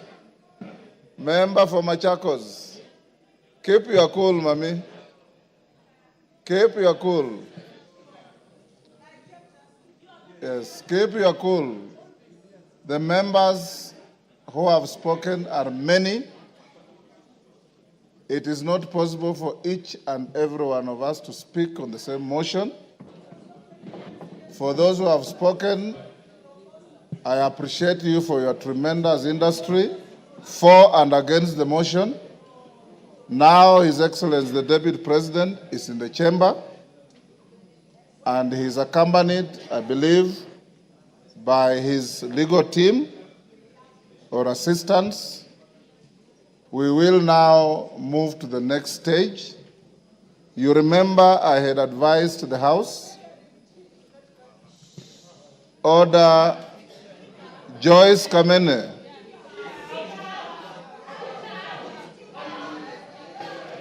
This is not a moment where the Speaker can exercise the option to exclude you from proceedings, but I know you differently. You are normally a very dignified person. I don't know what is the problem today.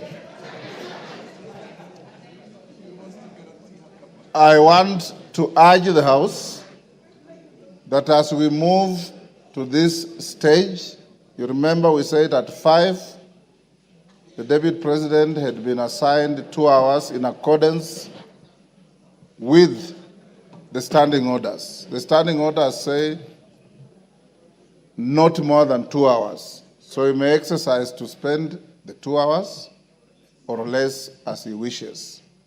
Secondly, once he finishes, then the minority leader, majority leader will take the floor as we had agreed.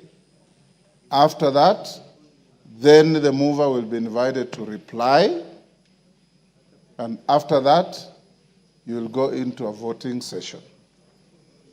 Your Excellency, once you finish, you have the option to remain in the House or to leave because you'll have spent your time as allocated by the House. I want to encourage you members to maintain your silence, to maintain your decorum, and to maintain the dignity of both the House and yourselves in listening to the subject to this motion, who is the Deputy President of the country. And I invite you, Your Excellency, you have a choice. You have a choice between speaking yourself or speaking through your legal counsel. Yes, Kamket, what is out of order? Your Excellency, you may take your seat. Let us hear it. Mr. Speaker, while I did not want to interrupt His Excellency the Deputy President, who is my brother-in-law, Mr. Speaker, yesterday the Deputy President on national television referred to this House in unpalatable terms. And Mr. Speaker, while it is his right to say whatever he wants to say, as a former member himself, Mr. Speaker, would I be in order, Mr. Speaker, that the Deputy President, as a precursor to his speech, apologizes to this House? Mr. Speaker, this House, Mr. Speaker, he used the words, he referred to this House as a theater of the absurd. Mr. Speaker, this House is an honorable House of the people of Kenya.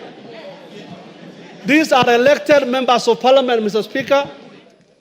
This House is neither a theater, neither is there absurdity in this House, Mr. Speaker. So I would request, Mr. Speaker, that the Honorable Deputy President exercises, dignifies this House by offering an apology. I know he has very little support in this House now. You've made your point. But he may get a little support even just from that apology. He has to apologize to this House, Mr. Speaker, before he proceeds with his speech, Mr. Speaker. Thank you very much. Order. No more points of order. Your Excellency, Deputy President, as you take the floor, this morning, the Speaker made a communication and indicated that we found it abhorrent, some of the contents of your interview your speech rather, your statement last evening, in which you described this House in not very good terms. We also indicated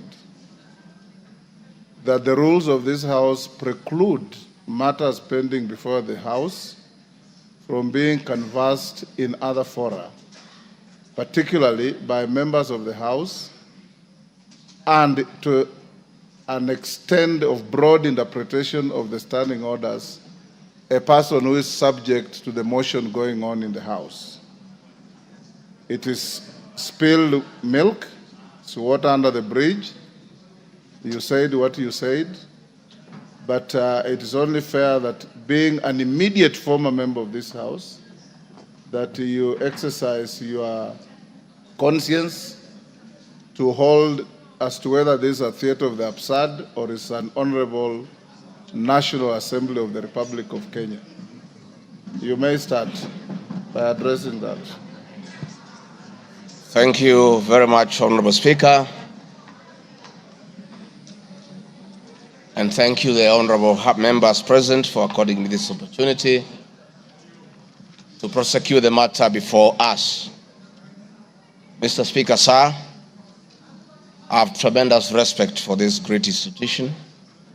Having served here for 5 years between 2017 and 2022, and I appear here in a very nostalgic moment that I'm back in the House where I stayed for 5 years, despite the fact that I've come under difficult circumstances.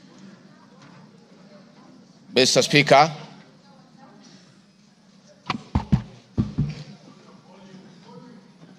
maybe the sound people, is that okay now? Mr. Speaker, sir, and the honorable members, I want to thank you for giving me opportunity. I hope, Your Excellency, you have been advised by your lawyers that you are here to respond to specific issues in the motion. I have my advice. And not to talk generally. I know. Yeah, so rules of relevance will still apply to you as they apply to all members. Mr. Speaker, the motion before this great House alleges that 2 years ago, since assuming office, I have acquired property and wealth whose estimated value of 5.2 billion shillings. A significant number of properties to which this sum of 5.2 billion is erroneously and maliciously attached belongs to my late brother, the late Honorable James Gachagua, and as demonstrated by his will, a copy of which is attached. The fact as follows. Olive Garden, my response. The allegations that I own the Olive Garden Hotel is false. The truth is that Olive Garden Hotel used to belong to my deceased brother, the late Honorable James Gachagua, and therefore has never been my property.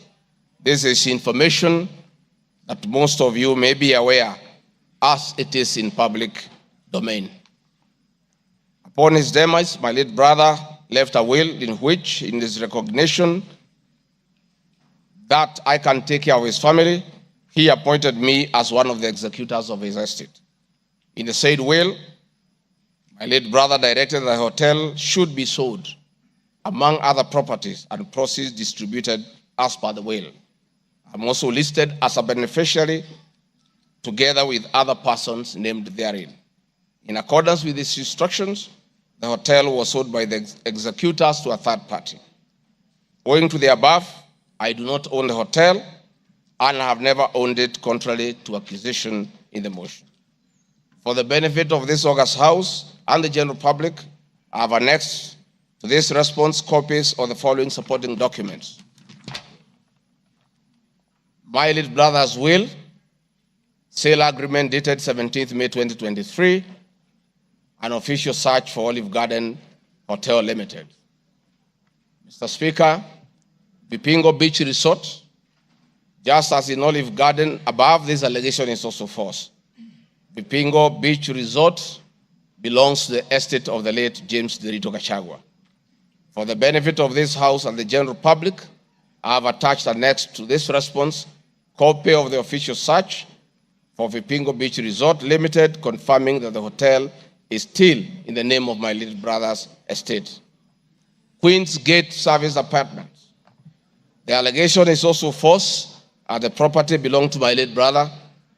Queen's Gate Service Apartments, registered in the name of Vipingo Beach Resort Limited, was sold to Cooperative Bank of Kenya Limited, Staff Retirement Benefits Scheme, as evidenced by the agreement for the dated 4th May 2022. and a transfer dated 5th October 2022, marked Annex RG6. Land parcel Ruguru, Kiamariga 2023 in Madeira East constituency, which have originally constructed a helicopter landing facility. My response is, I do confirm that I own the above referenced property, which is approximately 2.5 acres in size, and which I have planted napier grass for my dairy cows. I purchased the land in the year 2023 for 3.5 million from farm proceeds coming from my dairy farm. I have read through the motion, and there is no iota of evidence adduced of the impropriety in the way I acquired this small property. Finally, on this matter, I wish to confirm that there is no helicopter landing facility for this particular parcel on the motion. This part is also false. I attach a copy of the agreement for purchase of this property marked Annexure RG7. 40 acres of land purchased in Kakuret within Kabraine in Nyeri County.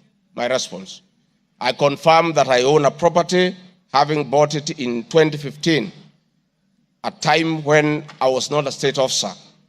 I had not even been elected as Member of Parliament from the Honorable Joroge Wainaina, Member of Parliament for Kenny, who is present in this house, or I'm not sure whether he's present. Therefore, this property I purchased 10 years ago, and not 2 years ago during my tenure as Deputy President, and as indicated in the motion, the allegation is false. I have read through the motion, and there is no iota of evidence adduced of any impropriety in the way I acquired this property.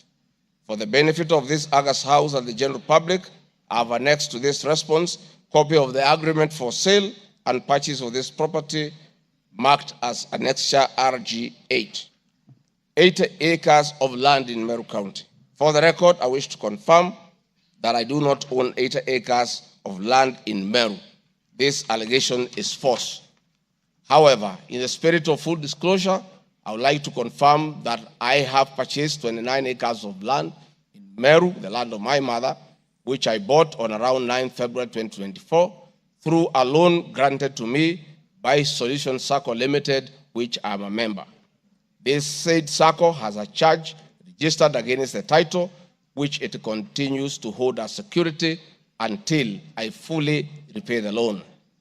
For the benefit of the August House and the general public, I have annexed to this response copies of the agreement of sale marked RG9 and a letter dated 15 July 2024 from Solution Circle Limited confirming that they financed the purchase of the property marked Annexure RG10. Dairy farm in Nyandarua County. My response is I do not have a dairy farm in Nyandarua County, therefore this allegation is false. The land in Nyandarua has no single animal. Companies. The motion alleges there are 22 companies owned by my family members and which have been used to massively launder money and conceal proceeds of crime, corruption, and benefit from influence peddling. My response is the mover of the motion has listed the 22 companies associated with me and has alleged that they have been used to massively launder money and conceal proceeds of crime, corruption, and benefit from influence peddling. I've carefully gone through the motion and have not seen any evidence to support or prove the allegations therein. It is not clear to me how to respond without having seen any evidence incriminating the companies.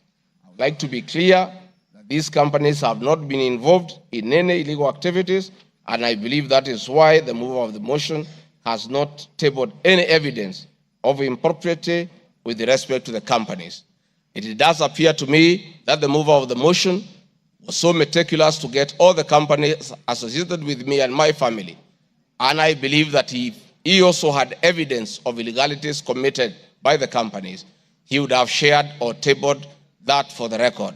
However, it is not possible to get evidence of illegality where there is none. Having said the above, allow me just to mention a few companies because there are many. Regarding the Gachagua Foundation, this is a foundation I incorporated in 2022, and I clarify that the foundation is a non-profit making entity with the sole objective of uplifting the lives of less privileged in society. This foundation therefore does not trade And honorable members, you are aware that by law, a foundation cannot be used to trade. Since incorporation, the foundation has received a total of 12 million shillings, which has been utilized as per the schedule marked Annex RG 11, which is paying school fees for children in Pwani University and other universities across the country. Dorcas Regadi Foundation, because she is not here to defend herself, this is a foundation founded by my wife, Pastor Dorcas, incorporated immediately we came into office as a non-profit making entity for the sole purpose of rehabilitation of drug addicts, widows, single mothers, and orphans. A brief write-up of this foundation, together with its achievements, is annexed herewith as Annexure RG 12. It is in public domain that Pastor Dorcas have been around the country doing work of rehabilitating drug addicts and helping others who have challenges. There are many other companies that are here that I don't, because this is a house of record, I don't want to bother the members of parliament of going through all of them. I want to probably only talk about Wamunyoro Investments Limited, named after my village in Wamunyoro. This company was incorporated 21 years ago before I became deputy president, and it's a company that holds family property. Mr. Speaker, sir, I've been accused of exerting influence on officials in the Ministry of Lands to issue an allotment letter to Wamunyoro Investments Limited and using the fraudulently acquired documents in support of a court case. My response, Mr. Speaker, sir, and honorable members, I wish to confirm that Wamunyoro Investments Limited has never been issued with any letter of allotment for land in Embakasi. Wamunyoro Investments Limited purchased this land from a third party in the year 2012. The company's ownership of this property has been confirmed through two legal processes.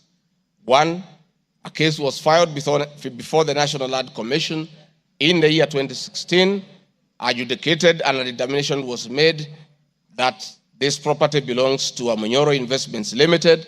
That was long before I became the Deputy President of the Republic of Kenya. Again, a matter was filed in High Court, case ELC, case number E242 of 2022, which was filed before I became Deputy President. All the documents filed in support of this case were filed in court before I became Deputy President, and no documents have been filed by myself in court upon becoming Deputy President. This being the case, it is not true that I have used my office as Deputy President to manufacture documents filed in this matter. The High Court found that this land legally belongs to Wamunyoro Investment Limited and issued the appropriate direction. This matter has since been challenged in the Court of Appeal. I invite any honorable member who may want to be enjoined in this case to have the liberty to do so. Mr. Speaker, sir, I have been accused in the irregular procurement of mosquito nets at a cost of 3.7 billion. In response to paragraph 45 of ground 7 at page 23 and 42, paragraph 78 and ground 11 and page 36, 37 or 42 of the impeachment motion, I wish to respond as follows. It is not true, as claimed in paragraph 3 of the witness affidavit of Andrew Mulwa, that I was involved in the KEMSA 3.7 billion irregular procurement of malaria nets, either directly or through proxy.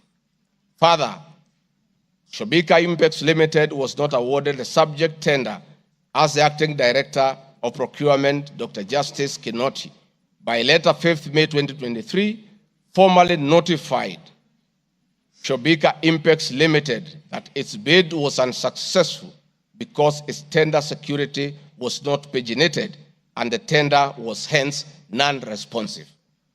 That is clear at paragraph 4 of the witness affidavit of Andrew Mulwa. He contradicts himself by claiming that on 11 July 2023, I pressured him to surrender the original bid board, yet by the letter dated 5th May 2023, KEMSA had requested for collection of the original bid. Thus, there was no cause to pressure to be exerted on Mr. Mulwa for any other purpose. I am aware of a foreign company known as Shobika Impex Private Limited, domiciled in India, and which appointed Crystal Kenya Limited as its local agent in the year 2014, that is 8 years before Gachagua became the deputy president.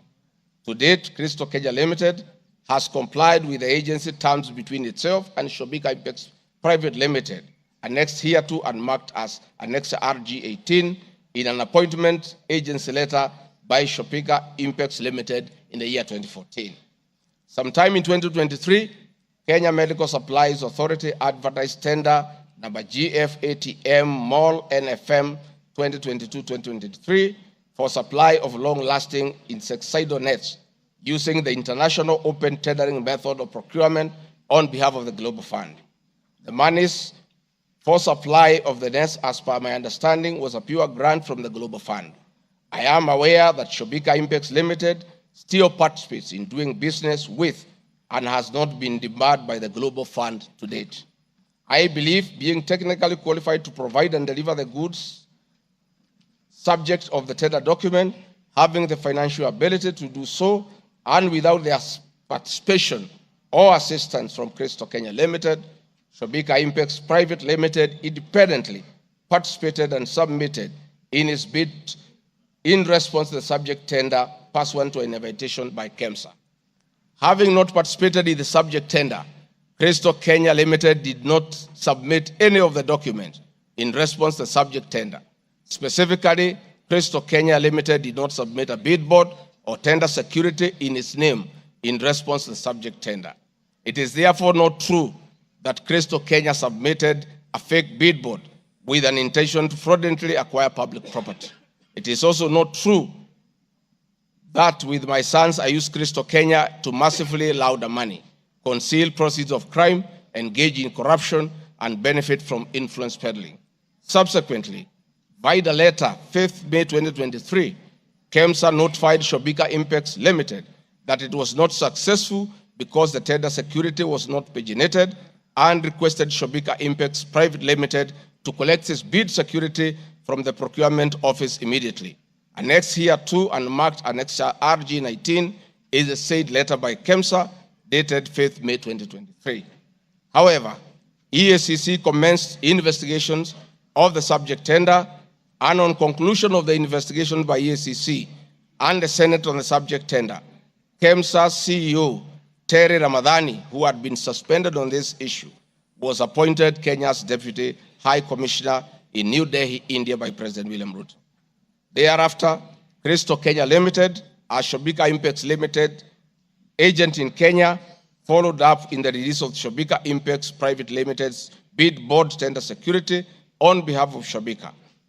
Annexed hereto and marked Annexure RG20 is an email from Shobika Impex Private Limited email addressed to Crystal Kenya Limited, together with a letter of even date confirming that Crystal Kenya Limited had authority to collect their bid board. KEMSA was mandated to immediately release the bid board tender security upon determining that Shobika Impex Private Limited was unsuccessful in the subject tender, and that is why they requested that the same be collected from its procurement office. KEMSA did so, as can be seen in its letter dated 11th July 2023, annexed hereto and marked Annexure RG21 in the said letter by KEMSA dated 11th July 2023.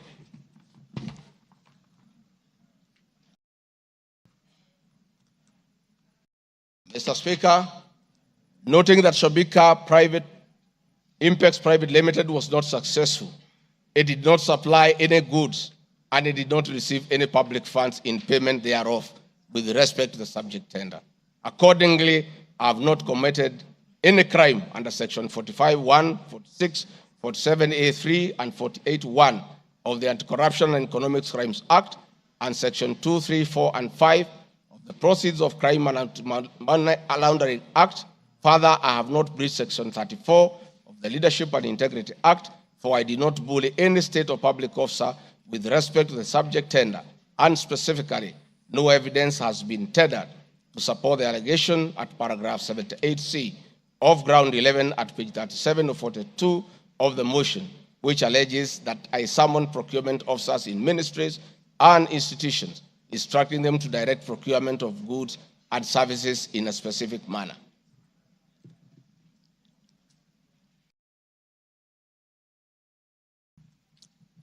I have been accused of unnecessary and expensive renovation of the official residence of the Deputy President in Karen and Mombasa.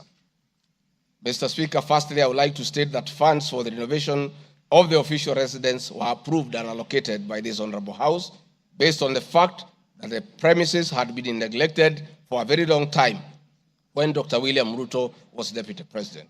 It cannot be fair that this House would proceed to impeach me because of an action that these honorable members have approved by way of appropriating monies for their renovations. Mr. Speaker, the contract for the refurbishment of the official residence of the Deputy President, dated 22nd December 2022, was signed by Honorable Katole Metito, the Controller of State House, Office of the President, and Agrobic Investment Limited that was awarded the tender, because the Controller of State House at that time was the accounting officer in charge of the Office of the Deputy President. The report of the Auditor General, Mrs. Nancy Gadongo, dated 24th January 2024, on the Executive Office of the President for the year ended 30th June 2023, gave the opinion confirming that due compliance with the Public Finance Management Act 2012, the report is annexed herewith and marks as Annex RG 23. I would also like to add that the Deputy President, as Deputy President, I am not involved in procurement processes of my office, whether directly or indirectly. I would also like to state that I do not know the company, Agropric Investments Limited, which undertook the renovations. I do not know the directors and the company. I did not participate in the tendering or supervising of the same.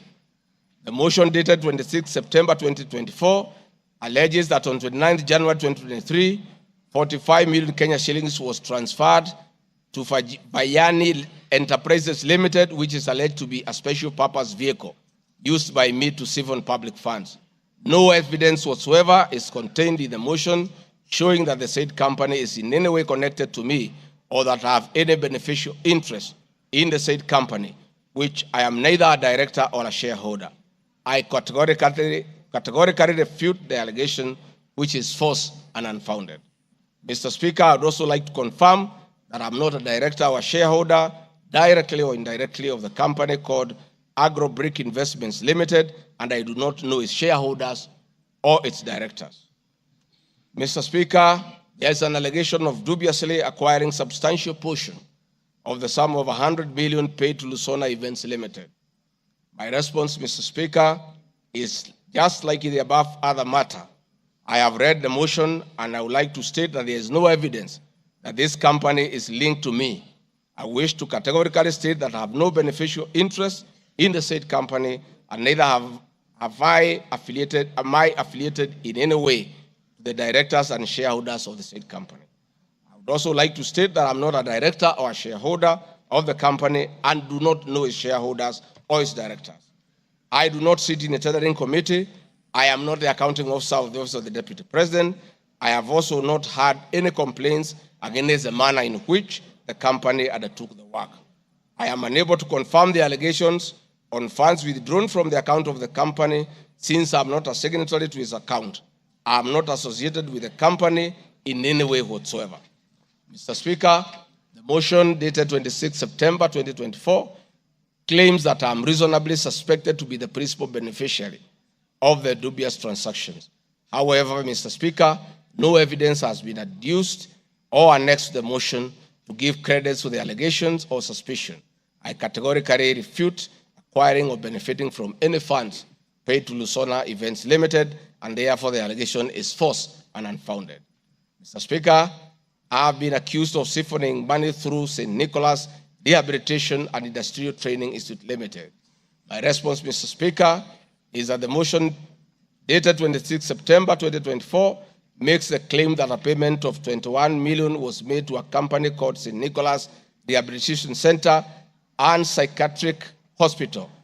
Then subsequently payment was made to Umalari Motors Limited.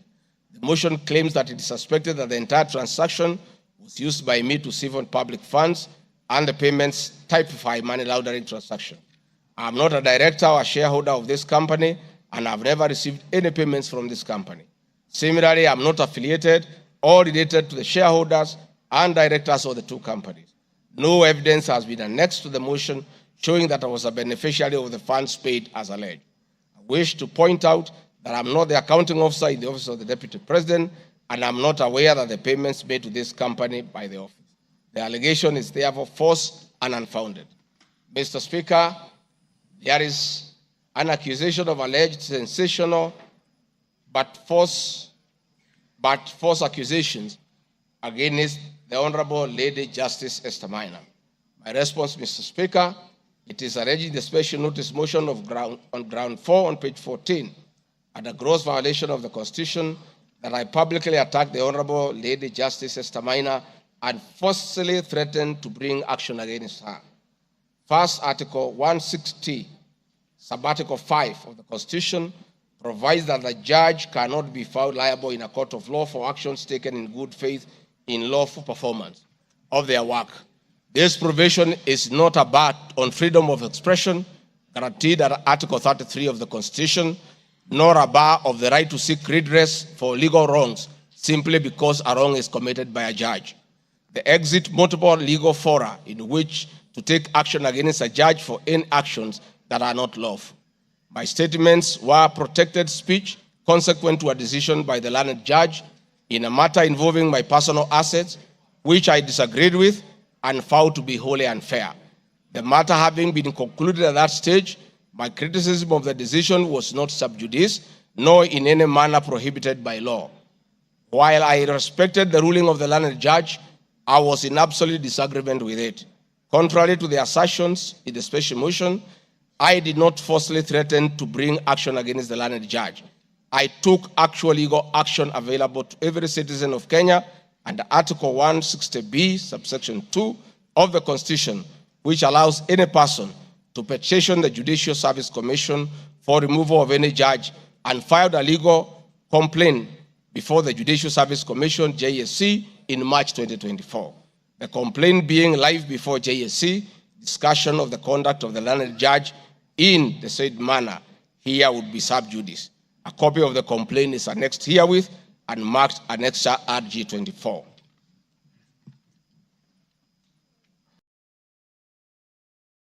Mr. Speaker, I have been accused of diverting materials meant for construction of Kilifi-Malindi Highway to tarmac a private road to Vipingo Beach Resort. My response, Mr. Speaker, I reiterate that Vipingo Beach Resort is registered in the name of the estate of my late brother, Honorable James Gachagua. Number two, the facts are as follows. King Charles III visited Kenya between 30th October 2023 and 30th November 2024. During his state visit, one of the designated places where King Charles III was to visit was Kuruitu Marine Conservancy, which shares a road with Vipingo Beach Resort. I have annexed a copy of the program for the state visit to Kenya by King Charles III, marked as Annex RG25, which at page 13 on items 63 and 64 shows his departure and arrival at Kuruitu Marine Conservancy. There are several media reports confirming the visit by King Charles III to Kuruitu Marine Conservancy. I have annexed extracts of the media reports by the Star newspaper dated 7 November and by African News marked as Annexure RG26. My understanding is that the road to Kuruitu Marine Conservancy was upgraded in respect of this visit, which also to benefit the local community, including amenities like Cheriani Secondary School, Cheriani Primary School, a mosque and a public market as part of the corporate social responsibility. I wish to point out that the alleged road, that is Takaungu Shariani Vipingo, is a public road and not a private road leading to any property associated with the Deputy President, but a public road. Mr. Speaker, I have been accused of undermining the President and the Cabinet by allegedly making contradictory public statements from the position taken by Cabinet regarding the evacuation of the people residing along the Nairobi River. My response, Mr. Speaker, is that Article 147 of the Constitution provides provides that the Deputy President shall be the principal assistant of the President and shall deputize the President in execution of the President's functions. Article 28, which states that every person has inherent dignity and the right to have the dignity respected and protected. Article 29C, Mr. Speaker, states that every person has the right to freedom and security of the person, which includes the right not to be subjected to any form of violence from either public or private sources. Section 15G1 of the Land Act states that notwithstanding any provisions to the contrary in this act or in any other written law, all eviction shall be carried out in a strict accordance with the following procedures. Be preceded by proper identification of this taking part in the eviction or demolitions. Be preceded by the presentation of formal authorizations for action. C, where groups of people are involved, government officials or their representatives be present during an eviction. D, be carried out in a manner that respects the dignity, right to life and security of those affected. E, include special measures to ensure effective protection to groups of people who are vulnerable, such as women, children, the elderly, and persons with disabilities, including special measures to ensure that there is no arbitrary deprivation of property or possessions as a result of the eviction. This includes mechanisms to protect property and possessions left behind involuntarily from destruction, to respect the principles of necessity and proportionality during the use of force, and give the affected persons the first priority to demolish and salvage their property. Critically, our Constitution provides at 147(2) that first the Deputy President shall perform the functions conferred by this Constitution and any other functions assigned by the President. Pursuant to Article 3 of the Constitution, I, as well as every other citizen of Kenya, and state or public officers have an obligation to respect, uphold, and defend this Constitution in performing any of my functions. This, the national values and principles of governance contained in Article 10 of the Constitution, by those state organs, public officers, and all persons, including myself as Deputy President, wherever we make or implement public policy decisions. In addition to this matter, Mr. Speaker, these national values and procedures include the rule of law, democracy and participation of the people, human dignity, equity, social justice, inclusiveness, equality, human rights, non-discrimination, and protection of the marginalized. Adherence to these principles become extremely important when we as state officers are contemplating legal evacuation of citizens with a duty to avoid inhuman forced eviction that will be contrary to our Constitution and international law.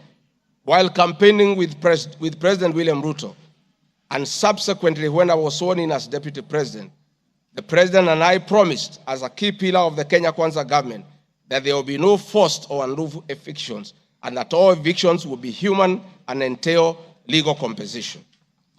Mr. Speaker, the Office of the Deputy President has undertaken extensive engagement with all parties in regard to cabinet decisions on eviction, which I fully support, including the Nairobi River, which is an entity under the Office of the Deputy President and the County Government of Nairobi.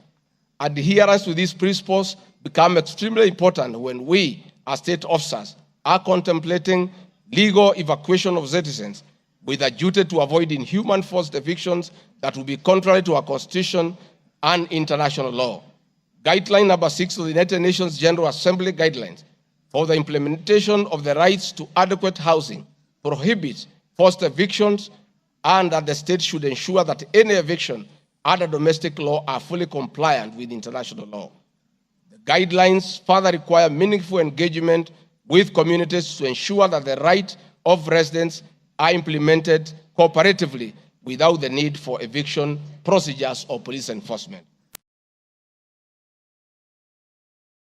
Of government directives on the eviction, save for the fact that on being informed that the persons residing along Nairobi River would be evicted and paid 10,000 shillings only, which I and many other Kenyans felt was inadequate compensation for eviction. I insisted that the government should abide by the constitutional dictates and international norms while implementing any cabinet decisions, including eviction, and maintain the dignity of the citizens of Kenyans facing eviction.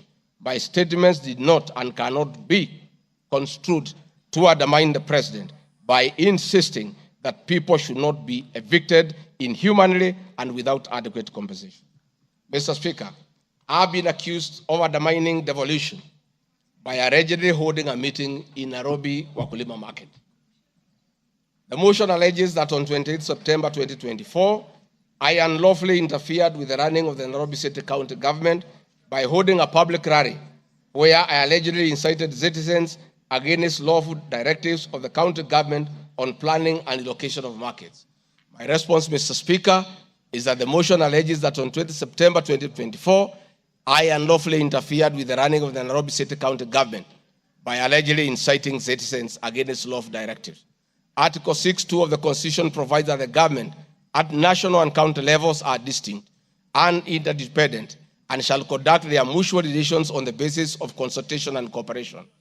This being the case, it cannot be said that there is a violation of the Constitution when someone from the national government makes a comment on matters relating to county governments.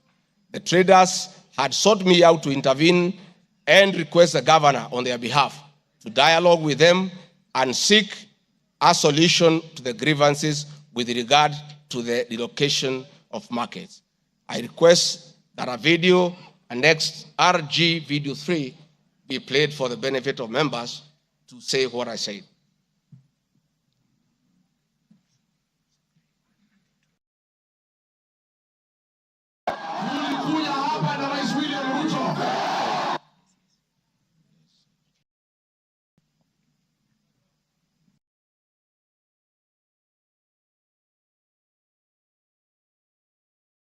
Please play the video for us.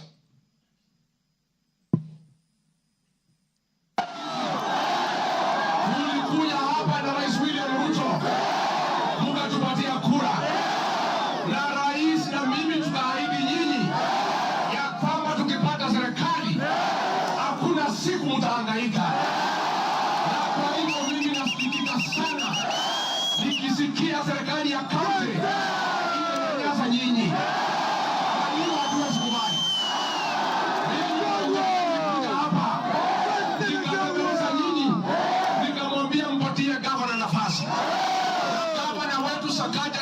Tukakubaliana ya kwamba akiwa gavana wa Nairobi, Rais William Ruto akiweko, mdogo wake, wafanyabiashara wetu watapata nafasi ya kufanya kazi yao. Na mimi nataka kuomba kwa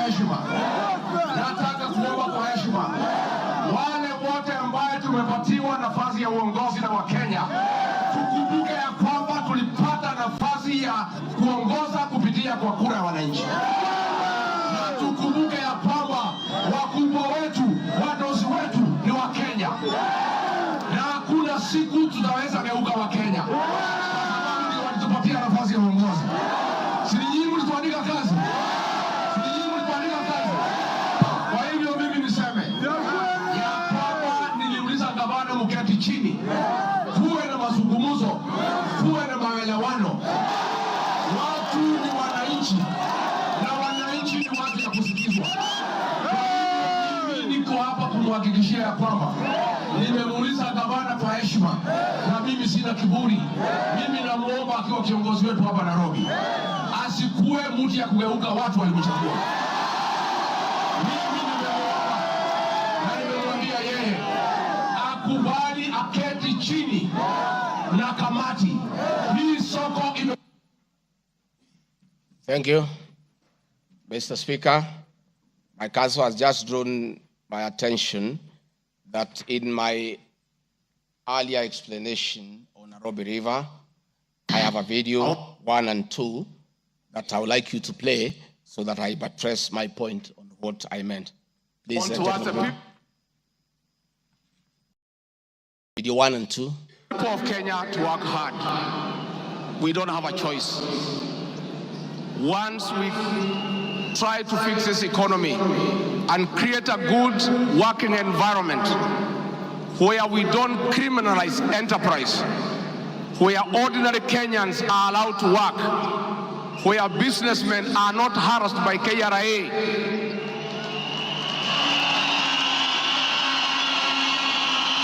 where goods belonging to the people of Kenya will never again be touched by overzealous public servants. Where again poor people will never again be evicted in brutal evictions by state agencies. And I say, freedom is here. Now, the number of fatalities from the ongoing forcible eviction by the government has risen to 3, with another tragic loss in Mathare on Monday. An 18-year-old boy died as a bulldozer brought down a church in the area just moments after President William Ruto left. The young man, who was assisting in salvaging the church's belongings, became a casualty of the demolition. Earlier on Saturday, 2 individuals lost their lives in Mukuru kwa Ruben during a similar eviction exercise. Ben Kirui reports. Monday evening, the ongoing forcible evictions in flood-prone areas tragically ended yet another life. The 18-year-old Ian Otieno lost his life in Mathare moments after President William Ruto left the area where he had been assessing the effects of floods. Bulldozers descended on homes near riverbanks, flattening structures marked for demolition. Winnie Makinda, Ian's mother, struggled to comprehend the loss of her son, a candidate in this year's KCSE. Wakaambia mtu atingatinga usiangushe hiyo ukuta. Kuna hapo ndani kuna watoto wa watu. Wacha kuangusha hapo ndani kuna watoto wa watu. Akaambia wamama waache kumpigia kelele. Reports indicate that Ian Otieno was trying to salvage church properties when the bulldozer brought down the wall, leading to his sudden demise. Driver wa tingatinga vile tu alianza kubomoa, hata mara ya kwanza huko mbele alikuwa tu anakani kama hata watu wakimwambia ngojea watu watoe vitu hataki kusikia. Nilichimba hivi, mtoto wangu alikuwa anataka kutoroka, sawa. Unasikia alishika mtoto wangu na hiyo kitu hapa. Mtoto wangu akienda hivi. Mtoto wangu ana hivi. His death led to demonstrations by residents, prompting police intervention. The law enforcers lobbed tear gas canisters to disperse rioting residents. Watu wakachukua mwili tena tuonyeshe maskari yenyewe wametulia mtoto. Maskari kutuona kwa gate wakaanza kutoa gun. Wakaanza kulipua shoot. Residents insist they will comply with government orders to vacate houses along riparian lands only if provided with alternative housing solutions. Saturday's demolitions in Mukuru kwa Ruben claimed 2 lives and injured 3 others, sparking outrage among residents who blamed the government for forcible evictions despite many not yet being relocated. Last week, the government mandated the evacuation of all residents from risky areas within 48 hours, including those near dams, those in areas prone to mudslides, and Kenyans residing on riparian lands. Ben Kirui, Citizen TV, Nairobi. Hakuna tena mambo ya evictions katika Nairobi. Kama kutakuwa na maneno, ni maneno ya relocation ambaye itakuwa ni kwa utaratibu bila ya mwananchi kuvunjiwa nyumba. Uwezi kutoka nyumbani alafu unarudi jioni unakuta masufuria barabarani na blanketi sijui imekaa wapi. That one will not happen again. We want to make sure that we are an orderly, humane society that respects the right of everybody, irrespective of who they are or irrespective of their financial status. We are all equal before the Constitution. Tumekubaliana watu wa Nairobi? Vijana tumekubaliana? Thank you, Mr. Speaker. That was President William Ruto talking the same language as his deputy, that brutal and forceful evictions have no place under this administration. We have seen a video of brutal eviction. We have seen young children crying in tears. The deputy president is being accused of undermining his boss by just doing what his boss said, that we should never forcibly, brutally evict the people of Kenya. Mr. Speaker, the leadership of Nairobi business traders approached me sometime in March 2024 at the official residence to discuss multiple issues affecting business and requested engagement in the solution and intervention on these issues. Consequent to this meeting, I directed that short, medium, and long-term strategies be undertaken, coordinated by the Office of the Deputy President, to address the issues raised that cut across various agencies, including KRA, Kenya Post Authority, Anti-Counterfeit Authority, Kenya Bureau of Standards, the National Police Service, and the Kenya Copyright Board. On 11th April 2024, the Small Traders and Government Agencies Technical Committee, coordinated by my office, held a meeting to discuss issues raised by the small traders, including Muthurwa Market, attended by the Office of the Deputy President staff, in a supportive role in keeping with the draft framework of cooperation and engagement between the government, the Nairobi City County Government, and Nairobi business traders. Subsequent this, Mr. Speaker, is clear that my office have been having meetings with the Governor of Nairobi on various matters affecting the people of Nairobi, and hence the Deputy President cannot be accused of undermining devolution. Mr. Speaker, I've been accused of undermining devolution by allegedly holding meetings to fight alcohol. I'm sorry, Mr. Speaker, if the House took it that I say the House is a theater of the absurd. I was talking about this specific charge of undermining devolution by holding meetings to fight alcohol to be discussed in this House. That to me is what I thought that moment. If it's 5 minutes or 10 minutes, that would be the theater of the absurd. I did not attribute in any way by trying to demean this House that I sat for 5 years, by calling it the theater of the absurd. But this particular charge, Mr. Speaker, drug and alcohol problem in Kenya has been on the increase, and many of our youth have become addicted to alcohol and their lives destroyed because it causes them to drop out of school and start engaging in petty crime to look for money to buy alcohol. I'm a strong advocate for youth rehabilitation from alcohol and substance abuse, which I continue to encourage and support in order to save our future.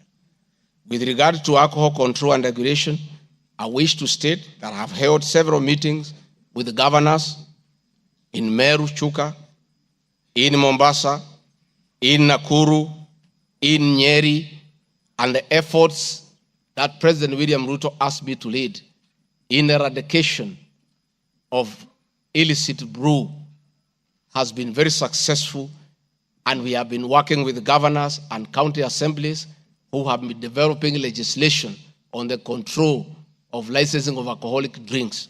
If there is one program that has had the best working relationship between county governments and the national government, it is this particular program. I'm a bit emotive about illicit alcohol because I lost my brothers. One who was a medical doctor to alcohol, another who was a farmer to alcohol. I take it passionately.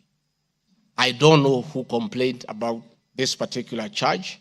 I have not seen any evidence of any complaint, and I have not had any person in Kenya complaining that the Deputy President is undermining with the devolution by leading the war on illicit brews and drug abuse.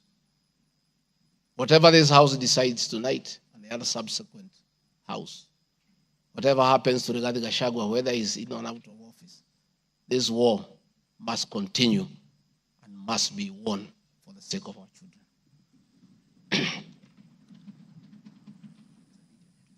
I want us to watch video number 4, RG4. Leaders, those of us who have been elected, Madam Waiguru, Governor Kahiga, Badirisha, Kangata, Wamatangi, what shall we tell our people? Where are we? What shall we tell the people who elected us? When we meet them, what shall we tell them? When our children got wiped out by alcohol and drugs, where are we? Will have nothing to say. Dede Nyoro, Kimani Ichung'wa, Madenge, mtaambia watu nini? Mukami, mtaambia watu nini? So please, this forum here today, let us be open and candid. Speak from your heart. Let us know what ails us. What is it must we do? We have the support of the president and he is waiting. He has told me by 7 p.m. today, he wants a report. He cannot accept the situation. He cannot. Neither can I. And none of you should accept this situation. It is not right. It is not fair. It is not acceptable. We must deal with it as leaders. And we are here, we are all leaders. As an OCS, you are a leader. That's why we have been given that responsibility. As an ACC, you are a leader. County Commissioner, wewe ni kiongozi. DCIO, wewe ni kiongozi. Sisi ni viongozi. Na juu ya hayo, sisi ni wazazi. Tafadhalini, tukubaliane, tutafute suluhisho. Na tukipata, tuende tufanye kazi. It is possible. It is doable. It is something that we can do. Thank you, Mr. Speaker. It's very clear that the meeting had all governors, members of parliament who are present here today, policemen, everybody, and we are all in agreement that the war must be won. It cannot, but the deputy president should be impeached for leading the war on alcohol. Sensational statements against the National Intelligence Service, its Director General, and officers. Mr. Speaker, during the assumption of office, I took an oath of allegiance in the following terms. Oath or solemn affirmation of allegiance to the President, Deputy President. In full realization of the high calling, I assume as Deputy President of the Republic of Kenya, I do swear solemnly affirm that I will be faithful and bear true allegiance to the Republic of Kenya, that I will obey, preserve, protect, and defend this Constitution of Kenya, as by law established, and all other laws of the Republic, that I will protect and uphold the sovereignty, integrity, and the dignity of the Kenyan people. So help me God. That is the oath that I took in Kasarani. Article 239, Article 3 of the Constitution provides that in performing their functions and accessing their powers, the national security organs and every member of the national security organ shall not act in a partisan manner, further any interest of a political party or cause, or prejudice a political interest or political cause that is legitimate under this Constitution. Article 239, Subarticle 5 of the Constitution provides the national security organs are subordinate to civilian authority. In relation to this allegation, I wish to state that the National Intelligence Service holds a very critical role in ensuring the safety and security of our country. They are responsible for gathering intelligence and share it with all our law enforcement agencies to ensure that the country is safe at all times. Consequently, when the country was caught flat-footed with regard to the scope and extent of the public's dissatisfaction with the Finance Bill 2024, which degenerated in a Gen Z protest, it pointed to the failure of the National Intelligence Service in carrying out its mandate. I am persuaded that the National Intelligence Service ought to have known beforehand that the public was completely opposed to the finance bill, and they ought to have briefed the president before the protest began, and this would have caused a change of tact by government regarding the proposed bill and the protest which culminated in the loss of innocent lives and destruction of property could have been avoided. Hence, I expressed my opinion on this in my public media briefing in Mombasa, and my utterances were not any different from what happens in other countries when there is a lapse or failure by the intelligence agencies. The nation has witnessed unfortunate instances of several extrajudicial killings, abductions, and disappearances. I firmly believe that if the National Intelligence Service had acted diligently, these instances would not have been witnessed. Under the Constitution, the government agencies are supposed to be accountable to the Kenyan people, including the National Intelligence Service, and calling them out when a dereliction of duty does not amount to undermining them. I am also aware that the Kenya Kwanza government has been at the forefront in calling out officers who do not seem to understand their work. Recently, my boss, the president, publicly complained that there are some PSs and CSs who did not seem to understand their role. Please play for me video number 5, RG5. On President William Ruto has today described some members of his cabinet as utterly clueless and uninformed about the dockets they occupy. And in a sign of trouble for cabinet secretaries, the State House gates were shut for those who arrived late, with both President Ruto and his deputy Rigathi Gachagua giving a sharp tongue lashing to the latecomers. And our Citizen TV's Timothai Goin reports the atmosphere at the State House Nairobi left little doubt on President Ruto's disappointment with a vast section of his 22-member cabinet.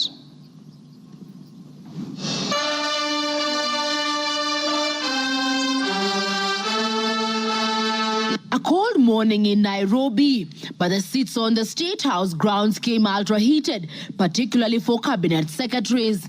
The cabinet members came here to sign performance contracts, but the oral appraisal of the day spelled anything between trouble and outright doom. If you cannot keep time with your employer, you have basically dismissed yourself. I mean, it's just as simple as that. So, for those who came late, who are members of the executive, I will be expecting a written explanation, and it should not include matters of traffic. Punctuality was at issue, with some cabinet secretaries being locked out of State House for lateness. And from the podium, the president and his senior lieutenants were unforgiving. Nimeona watu wale wamechelewa, nikaona rais unaniona namjua. Nikaona uso yake nikajua hapa kimeumana. Sababu leo ni siku ya performance contract. Ile siku muhimu sana ya kuja kuweka. Na wewe umefika pale, rais amekaa. Tayari amekaa na ndiye rais wa Jamhuri ya Kenya. Wewe umechelewa ukiwa kuona nani? Who else have you gone to see? One of the things we need to learn in our performance contract is to beat the traffic. For the 19 cabinet secretaries present, the atmosphere at State House progressed from bad to worse as President Ruto and his deputy Rigathi Gachagua issued a blistering assessment of the performance of the cabinet members. Many of you, the people I speak to, don't even know what is going on in your ministries or departments. You have very scanty information.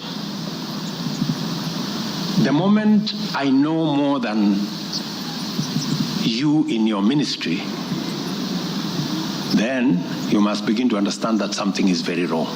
How do you run a ministry or a department or a parastatal if you have no information? That is the highest level of incompetence.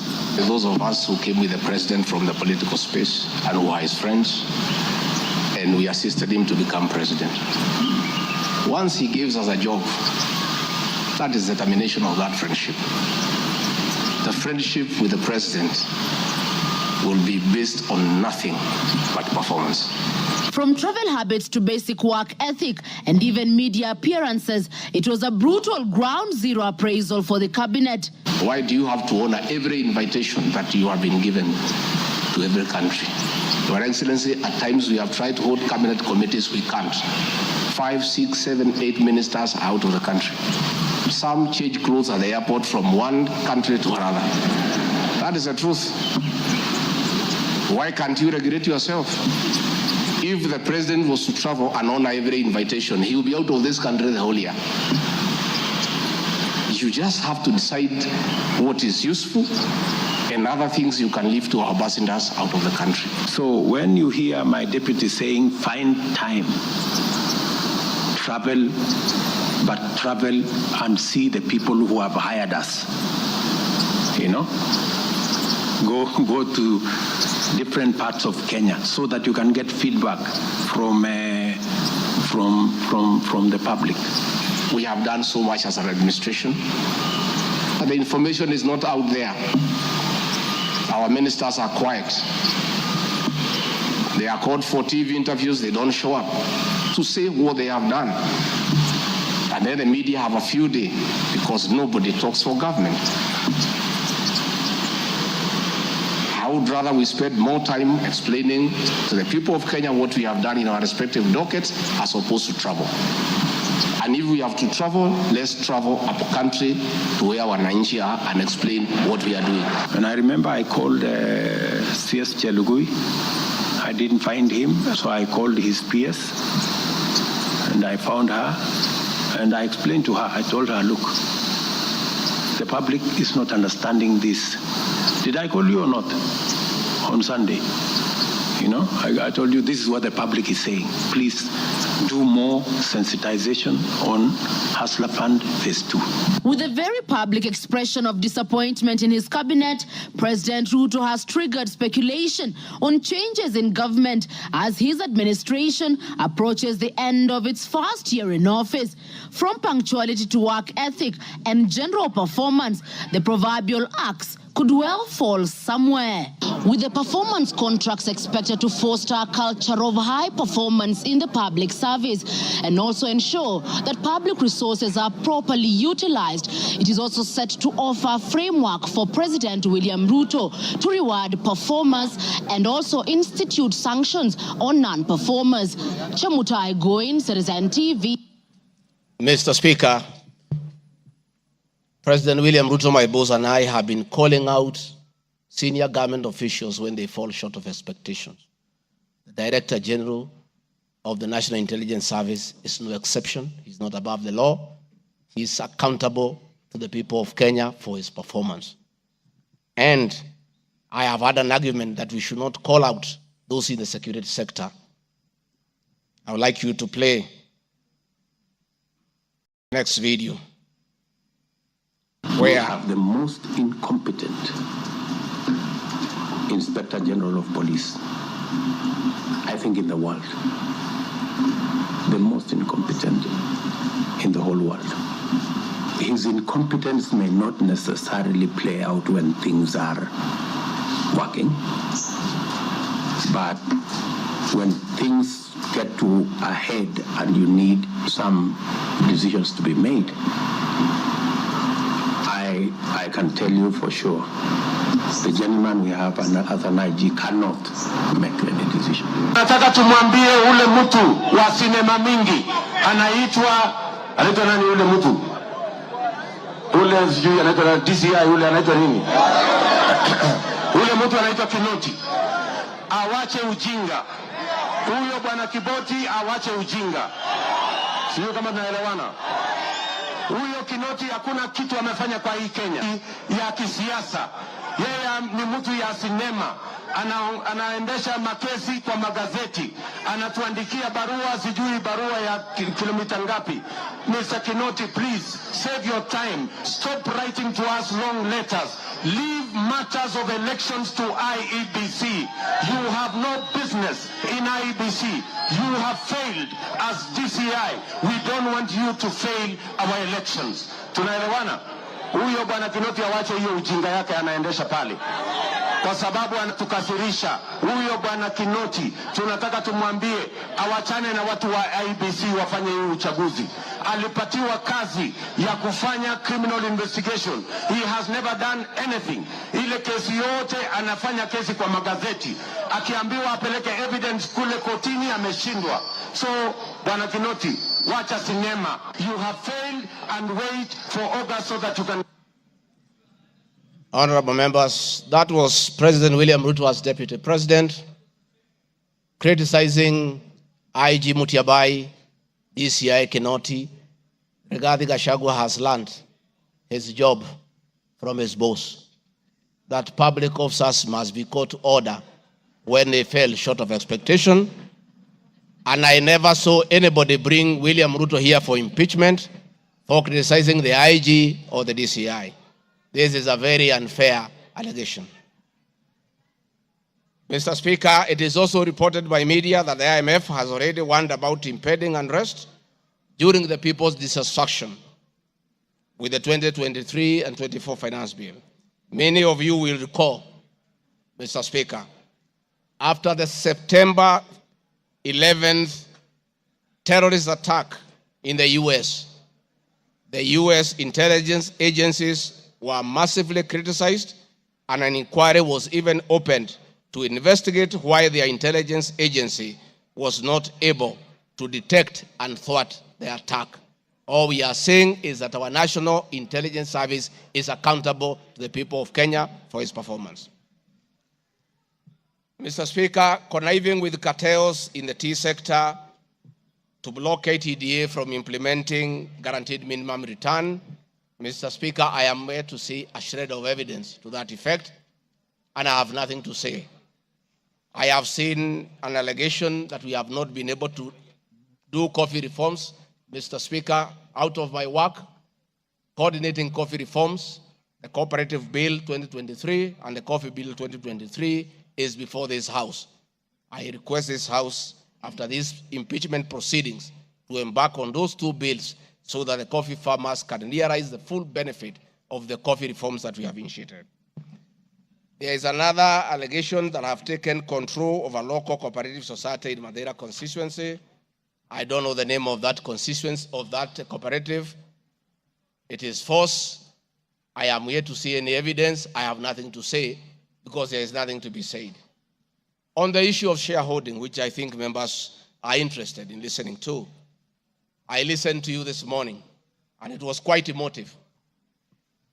By virtue of provisions of the third schedule of the Political Parties Act, the constituent parties of the Kenya Kwanza coalition entered into various agreements, which were deposited with the Speaker of the National Assembly and the Speaker of the Senate for purposes of Article 108 of the Constitution of Kenya. The following were members: UDA, ANC, Ford Kenya, PA, Farmers Party, Chama cha Kazi, Communist Party, Economic Freedom Party, Service Party, Tujibebe wa Kenya Party, Umoja na Maendeleo Party of Kenya, and the Democratic Party of Kenya.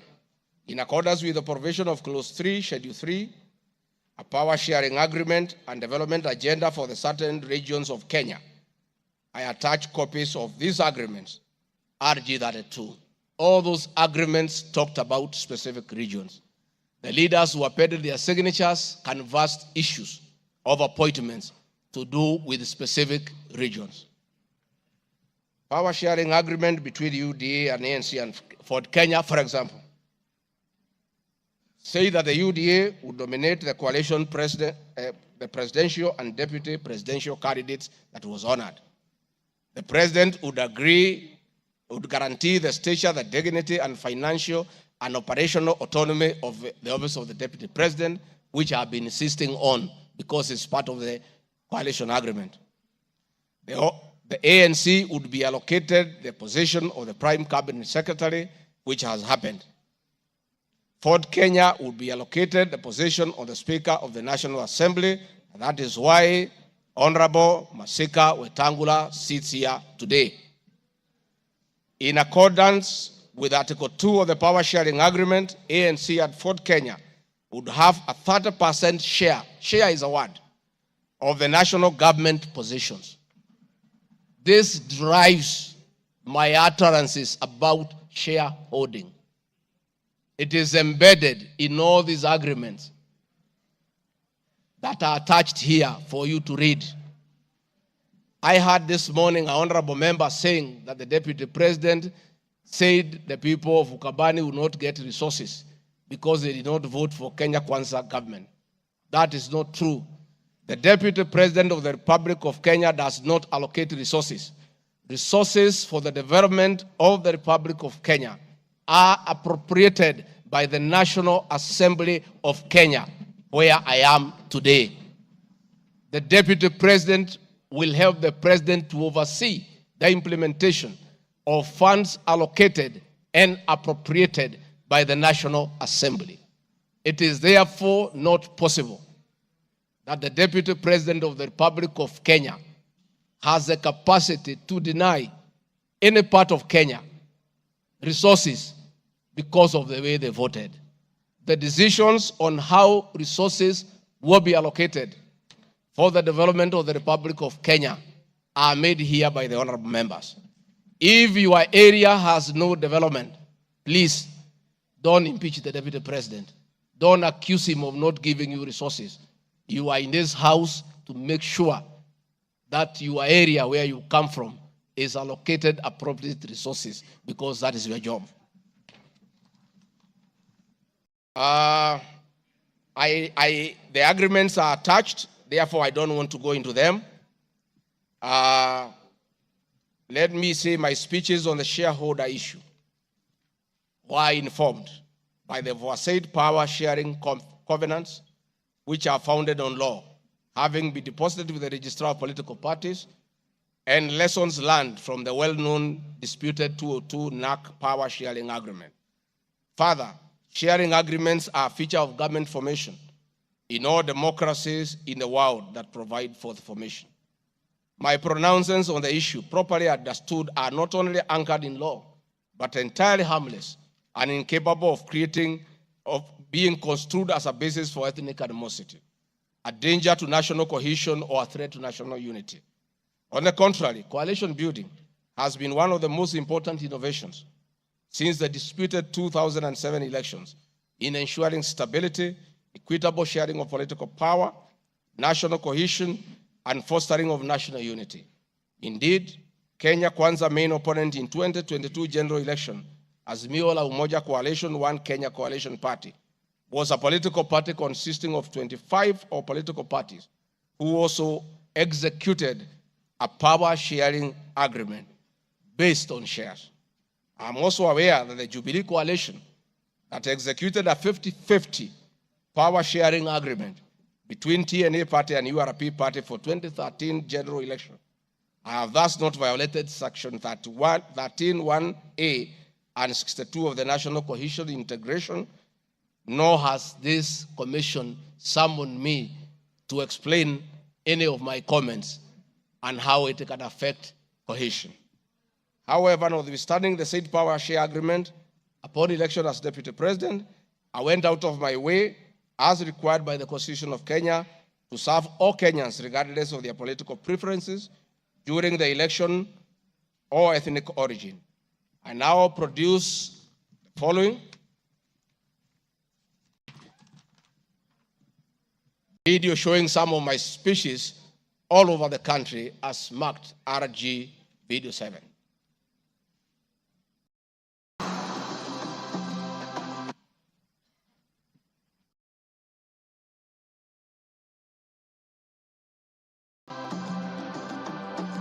We want to confirm to the people of Nyanza that the Ruto administration will serve all Kenyans, those who elected us and those who did not. Kenya hii kila mtu afanyiwe kazi, kwa sababu kila mtu nalipa kodi. Mimi sikusema Kenya ni ya shareholders. Nilisema serikali, ukiunda serikali wale wanakusaidia kuongoza, unatakiwa uweke wengi wale walikuamini na wale walielewa manifesto yako. Mimi nimetembea Kenya. Si mnasema nilikuwa Mombasa, hii hapana mlima. Mimi nilikuwa Wajir, hii hapana mlima. Nilikuwa Garissa, hii hapana mlima. Nilikuwa Mount Elgon. Nandi nimekuja karibu mara 10. Eldoret nimekuja karibu mara 6. Kericho nimekuja mara 4. Tea conference ya chai tulikuwa na nyinyi, niliweka Kericho. For now, kazi yetu ni maendeleo. Tutafanya kazi na kiongozi wowote, akuwe wa chama ile, akuwe wa chama hii, we don't care. This is the time to serve the people of Kenya, and we shall work with all elected leaders, irrespective of their political affiliation. Mr. Speaker, copies of documents demonstrating my efforts within the mandate allocated me by the President to address security issues and economic equalization programs and policy in historically marginalized areas is Annex RG33. The decision to embrace the broad-based government following the dissolution of cabinet after the Gen Z protest. I attached my video during the launch of the Honorable Raila Odinga's quest for EU chairmanship at State House, again as a demonstration of my embracing the broad-based government.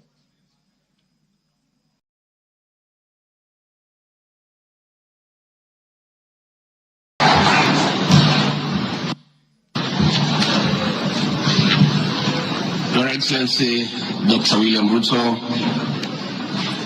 President of the Republic of Kenya and Commander-in-Chief of the Defense Forces, Your Excellencies, heads of states and government present, Your Excellencies, ambassadors and high commissioners and members of the diplomatic corps, heads of delegations, members of parliament, and all dignitaries present, good morning.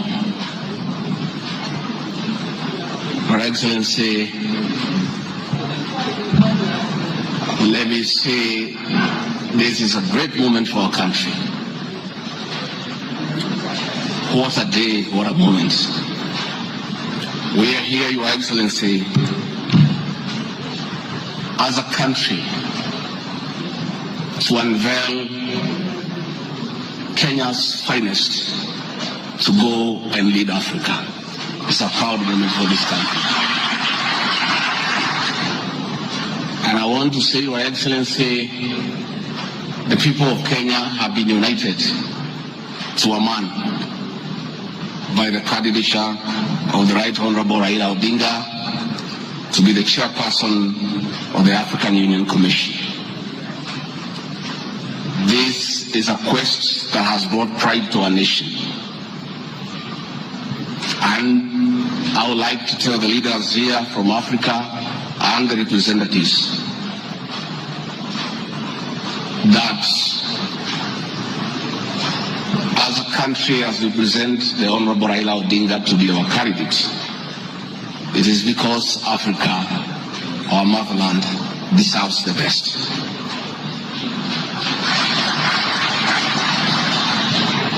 The passion and zeal of the Right Honorable Raila Odinga in Pan-Africanism is well documented. Passion knows no age, knows no limit. In the person of the Right Honorable Raila Odinga, he'll join the ranks of Jomo Kenyatta and Kwame Nkrumah in pushing the agenda for Africa. I therefore want to say, Your Excellency, the lessons of today are that Raila Odinga, the Right Honorable, is a man of great resilience, endurance, and perseverance. Today, you are going to unveil the transformation of the Right Honorable Odinga from a national leader to an African statesman. And for us in leadership, we have learned great lessons of resilience, endurance, and perseverance. Somebody may ask, why is Rigathi Gachagua, who has before had issues with the leadership of Raila Odinga? As a truthful man, I had nothing against him. It's only that we were competing for the same position between him and my boss.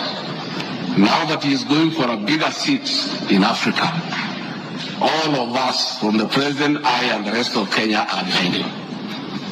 And the Right Honorable Raila Odinga, as a man who listens to the ground, let me confirm to you, I've listened to the ground, and all Kenyans across the political divide, across communities, are in support of your candidature, and we wish you well. Before I call Your Excellency, let me acknowledge the place of family, not just in our lives, but in leadership. I think it is a great moment for the Right Honorable Raila Odinga. It's appropriate that I acknowledge on behalf of the country the role Mama Ida Odinga has played in the life of this great son of this land. Mama Ida Odinga, we salute you as a country for having been a very strong pillar to your husband in very difficult times, and his lowest moments, you have always been there for him. We ask families to support their spouses.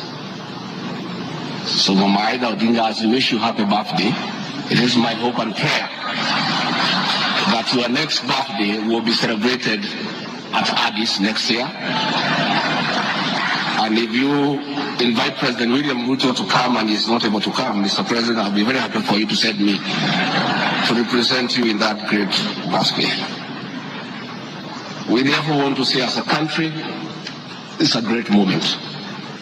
And the Right Honorable Odinga, I have noted with a lot of appreciation, my wife, Pastor Dorcas, who is a very prayerful woman, has been praying for me and the President daily.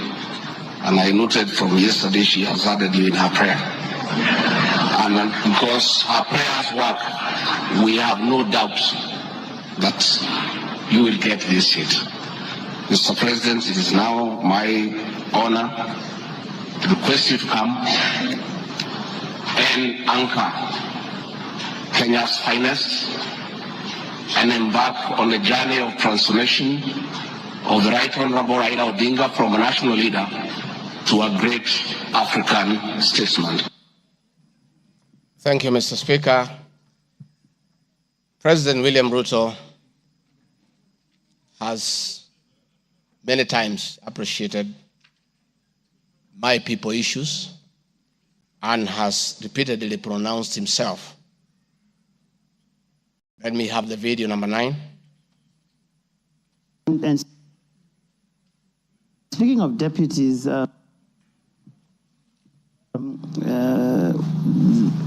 you have in the last few weeks named Mr. Rigathi Gachagua as your deputy. There's been quite a debate, and I'm sure you know that, around running mates in this country. Perhaps this would be a great time to shed light on why you settled on this gentleman. Rigathi Gachagua is somebody I have known.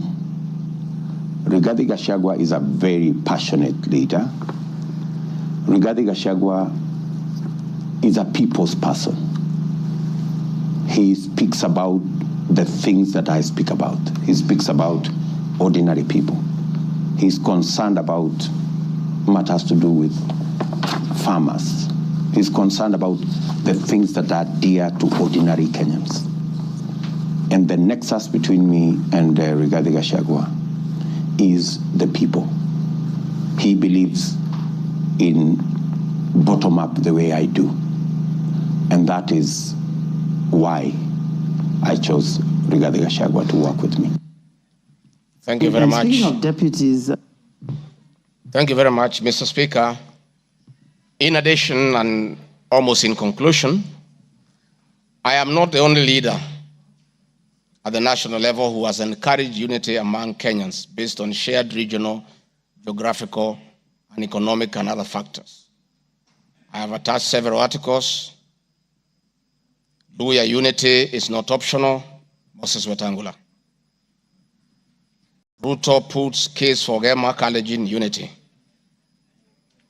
Mijikenda unity in the offing. Masai leaders in unity talks ahead of next year's general election. I have attached those articles so that you understand that regions uniting does not mean they unite against other regions. They unite for common issues, common values, and to strengthen them to join other regions for national unity. Mr. Speaker, the motion dated 26 September 2024, tabled before the National Assembly, makes the generalized claims that I have committed crimes under national laws. Proceeds of Crime and Anti-Money Laundering Act, Penal Code, National Cohesion and Integration Act as anti-corruption and economic crimes. It is on the basis of the claim that it is say that the threshold of impeachment has been met. I'm not aware of any active investigations by any state agency for offenses under the said laws, neither have I been called upon to record any step pertaining to any investigation. Just like any other Kenyan, the Constitution accords me the presumption of innocence in relation to criminal offenses until the contrary is proved in a court of law on a specific standard of evidence. Therefore, in the absence of any active investigations by any investigative agency in Kenya, I do not believe that there can be any serious reason to believe that I've committed any offense. Otherwise, that will be an indictment of the intelligence agencies as well as investigative agencies. Therefore, it is inconceivable that the threshold of the impeachment motion as defined in Article 145 of the Constitution can solely be based on the perception of the mover of the motion in the absence of any other evidence. I heard the mover this morning saying that all we need to do is to believe in him. I believe that cannot be the position. We need actual evidence against the Deputy President. The net effect of the impeachment of this basis of allegations of criminal offenses, whose evidence has not been tried and tested in court of law or by bodies mandated to investigate, would be to disqualify me from the possibility of holding public office in relation to Article 99(3) without the benefit of due process of law and exhaustion of the systems of appeal as provided in the Penal Code. Mr. Speaker, I do not wish to respond to the issues I had this morning that are outside the motion. I want to confirm that I have tremendous respect for Kenyan women, and I have never disrespected them. What has happened is that as politicians, there is always propaganda to undermine somebody. I call upon anybody with evidence that I've ever disrespected that person to come out and provide that evidence. I heard my very great friend, the Honorable Faith Gachagua, say that I disrespect women. Many times I've been to Nyandarua. I've referred to Honorable Faith Gachagua as Ngatha. Ngatha is a Kikuyu name for a woman of great respect. That I have done countless times, is on video. Finally, the Honorable Bose Sholei, I heard what you said in Eldoret. I heard this morning that you said I should be charged with treason. But my sister, me, I'm a grateful man. I remember, and I'll never forget, during the last administration when I was arrested on fabricated charges for standing with President William Ruto against the wish of the government at that time, Gladys Bose Sholei came and sat with me at DCI headquarters, brought me tea, brought me lunch, sat with me, comforted me. At court, she coordinated the collection of 12.5 billion shillings as my cash bail. She came to see me in Gigiri for 4 days and had very kind words for me. Despite what you have said, my sister, I do remember that one good thing that you did for me, and I'll love you and cherish you for the rest of my life. Finally, Mr. Speaker, as I wind up, I want to appeal to this Honorable House to consider the allegations against me by the mover of the motion, weigh it against the attached evidence, weigh it against my defense and the attachments and the videos that I've played in this house. And exercise your mind and exercise your discretion.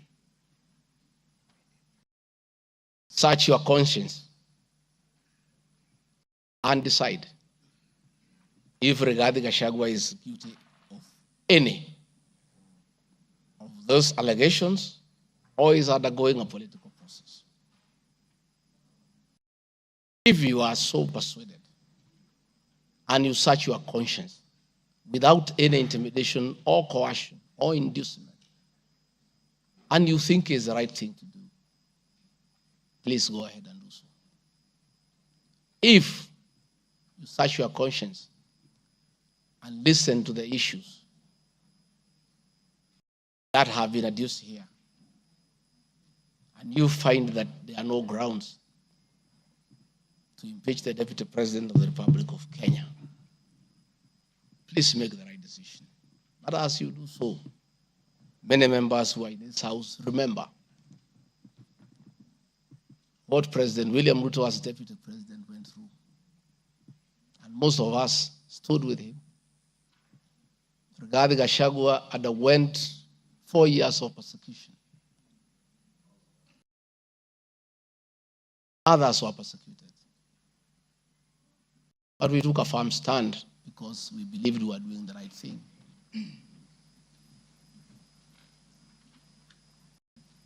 His family underwent humiliation. His friends underwent humiliation. He was a haunted man. And on Inauguration Day, he pronounced himself that freedom is here. Again, under the new administration, the same Rigathi Gachagua, who underwent humiliation and persecution, finds himself in the same space under that administration that he fought for. Try, look, reflect, and apply your conscience and make the right decision. Mr. Speaker of the House, I want to thank you for granting me this opportunity. And my address last night was not in any way meant to disrespect the House. Despite, Mr. Speaker, you having ruled that the matter should not be taken out of the House, it was being discussed in every TV station, in every meeting across Kenya. And Kenyans did not have a chance to also hear my side of the story. So I decided, since the accusations against me were everywhere in the country, the people of Kenya, and more so those who voted for me and President William Ruto, deserved also to hear my side of the story. I have tremendous respect for the National Assembly and your ability and capacity to make the right decision. Mr. Speaker, I want to thank you. Asanteni sana. Thank you very much, Deputy President. Thank you very much, Deputy President. I'm sure your fears that you will not be heard fairly have been allayed. You've been heard in absolute silence. You've been heard with total decorum from the House. And members, I salute you for the display of your legislative maturity in giving an opportunity to a subject to a motion in the person of the Deputy President to be heard. What is it, Rosa? The proceedings are still going on. Who is praying? Yes, Senior Counsel. These proceedings are still going on. Yes, indeed. Mr. Speaker, this is a House of Record, and I had wanted to rise under Standing Order 65, 67A, and 67B. Two of those points you've already covered, Mr. Speaker. It is important that the record reflects that although the standing orders do not require that we listen to the witness in silence, indeed we did. Yes, absolutely. Secondly, that there was compliance with the Standing Order 67B2 in giving the witness a maximum of 2 hours. But there's a third one, Mr. Speaker, which I think should go on record. Standing Order 67A also requires that the witness be entitled to appear in person or with counsel. I see that the witness has appeared with at least 3 counsel, all of whose names should come on record, so that the record shows that counsel were actually allowed to the chamber. I see my friend Advocate Ongoya, my friend Advocate Njiru, so that there is no incompleteness of the record. I beg, Mr. Speaker. That is a fair comment. Counsel for the Deputy President, without making any unhelpful speeches, just put your names on record. I'm sure you have a team leader. The team leader will introduce himself and introduce his accompanying colleagues. Ongaya. Thank you so much, Mr. Speaker, sir, and thank you so much, honorable members. The team representing the Honorable Rigathi Gachagua, the Deputy President in these proceedings, is as follows. Honorable Paul Kibugi Muite, Senior Counsel, Mr. Victor Swanya Ogeto, my name is Elisha Ongoya, Mr. George Sakimpa, Mr. Ndegwa Njiru, Mr. George Wandati, Miss Faith Waigwa, Mr. Murigi Kamande, Mr. Amos Kisilu, Mr. Eric Kiprop Naibei, Miss Julia Omwamba, Mr. Tom Maina Masharia, Mr. Willis Echesa, and Mr. Andrew Moga. And that is all. Thank you. And apart from the 3 of you, the rest are within the precincts of Parliament? within the precincts of Parliament, save for Senior Counsel Paul Kibugi Mwite, who sought to be excused from attending today, but is part of this team, and we are under his supervision and guidance. Thank you. From here, we'll proceed as follows. Deputy President, if you wish to leave, you are at liberty to do so with your team.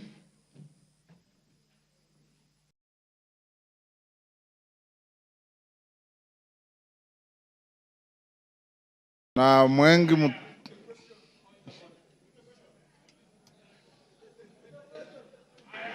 Yes, Kaluma. I thank you, Honorable Speaker. Honorable Speaker, our prayer at the end says that we always be fair to those who are committed to our church. And Honorable Speaker, in his address to the House this afternoon, the Deputy President appears to have referred to some documents. I know we are moving towards the end of this particular session in considering this matter.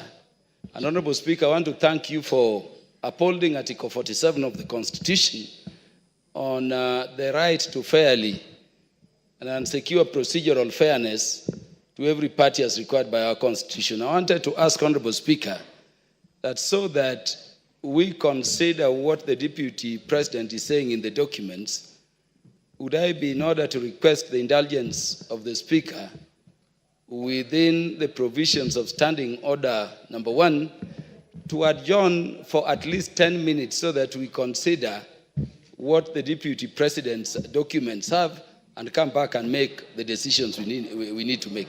Thank you, Honorable Speaker. The request does not meet my favor. Where's Mutuse? Mutuse, you have 30 minutes to reply before I call the minority leader and the majority leader. Will you exhaust your 30 minutes or you want to share out to anybody? I got an indication that you wanted to share 10 minutes to Kaluma. Pardon? I know. I am organizing the process. He's not going to be... I'm aware, Robert. Mr. Speaker, I will share 10 minutes to senior learned friend Mr. Peter Kaluma, 5 minutes to Deputy Majority Leader, who was my seconder, and I will utilize the rest, which is 15 minutes. Yes.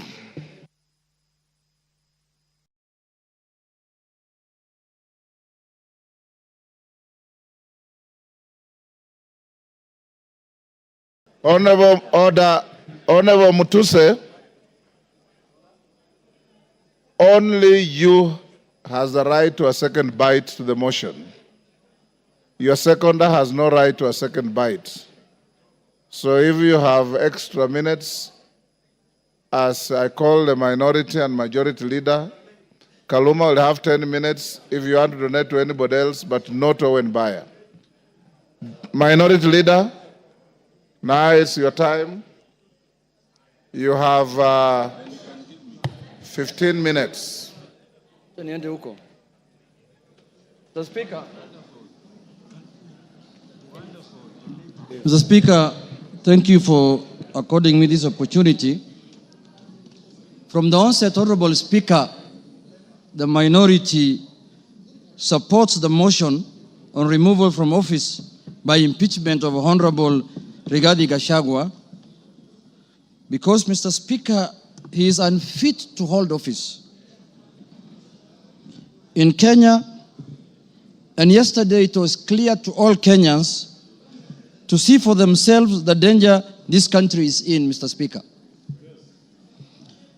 Mr. Speaker, the impeachment of the Deputy President is not merely a procedural step. Rather, it's a reflection of our commitment to accountability and the rule of law in this country, Mr. Speaker. Honorable Speaker, the integrity of government and the stability of our nation is at stake, Mr. Speaker, as we speak this afternoon in this House, this evening, Mr. Speaker. Honorable Speaker, national security is at stake. Honorable Speaker, the economy is at stake. Honorable Speaker, the DP, since he assumed office, we have witnessed nothing but abuse of power, discrimination against communities, insubordination, disregard for the two levels of government, corruption, bullying, and many other actions that undermine the rule of law, Mr. Speaker, as well as actions that are unethical, illegal, and that severely breach public trust as contained in the motion by Honorable Mwenge Mutuse, Mr. Speaker. Honorable Speaker, in supporting the removal of the Deputy President from office, we are rejecting the invitation by Honorable Rigathi Gachagua to accept tribal bigotry, Mr. Speaker, skewed resource allocation, and the exploitation and domination of minorities as fait accompli in Kenya, Mr. Speaker. Mr. Speaker, before I move forward, or before I go on with what I wanted to say on the motion, Mr. Speaker, I would like to take this chance first to respond to some of the issues that he has raised in the House a few minutes ago, or his responses, Mr. Speaker. In the first place, his responses came very late in the day to the House, Mr. Speaker. He tabled his response at 4 p.m. in the evening today, Mr. Speaker, and he should have done it either yesterday evening or this morning, Mr. Speaker, so that the House can get enough time to peruse what he has said, Mr. Speaker. Mr. Speaker, one of the grounds that is being accused of Mr. Rigathi Gachagua for impeachment, Mr. Speaker, is the issue of what he calls shareholding, Mr. Speaker. He has said Kenya is a company with shareholding. But in his response, he comes here and tells the House that he did not mean that. What he meant is that he was talking about political parties, Mr. Speaker, and listed the political parties that have formed coalitions within Kenya Kwanza, Mr. Speaker, including Ford Kenya, ANC, PA, and all other parties that have formed what is called the Kenya Kwanza coalition, Mr. Speaker. Mr. Speaker, I want to contradict what he said by saying that political parties are national in nature. Ford Kenya is a national party. ANC is a national party. All the political parties that formed a coalition with Kenya Kwanza are political parties that are of national, Mr. Speaker. Mr. Speaker, in this country, under the Constitution, you are not allowed to form a tribal party. You're not allowed to form a religious political party, Mr. Speaker. You are not allowed to form a Mulima political party, Mr. Speaker. That is very clear in the Constitution, Mr. Speaker. And if the Deputy President is not aware of that, I can read out for him, Mr. Speaker. Under Article, Mr. Speaker, 91, every political party shall have a national character as prescribed by an act of parliament, have democratically elected governing body, Mr. Speaker. And it also says in Part 2, a political party shall not be founded on a religious, linguistic, racial, ethnic, gender, or regional basis, Mr. Speaker, or seek to engage in advocacy of hatred, like what he does sometimes, on any such basis, Mr. Speaker. Mr. Speaker, you cannot equate political parties to what the Deputy President has been propagating for the last 2 years in this country, Mr. Speaker. The Deputy President has told Kenyans in no uncertain terms that Kenya is a shareholding company. Order, honorable members. And if you do not vote, for Kenya Kwanza, you do not have any shares, Mr. Speaker. Order, Yegon, and your team. Ngong. Mr. Speaker, members now are excited because they are not happy with the response the Deputy President has given them. Now they want to vote and go home. I know what they are doing.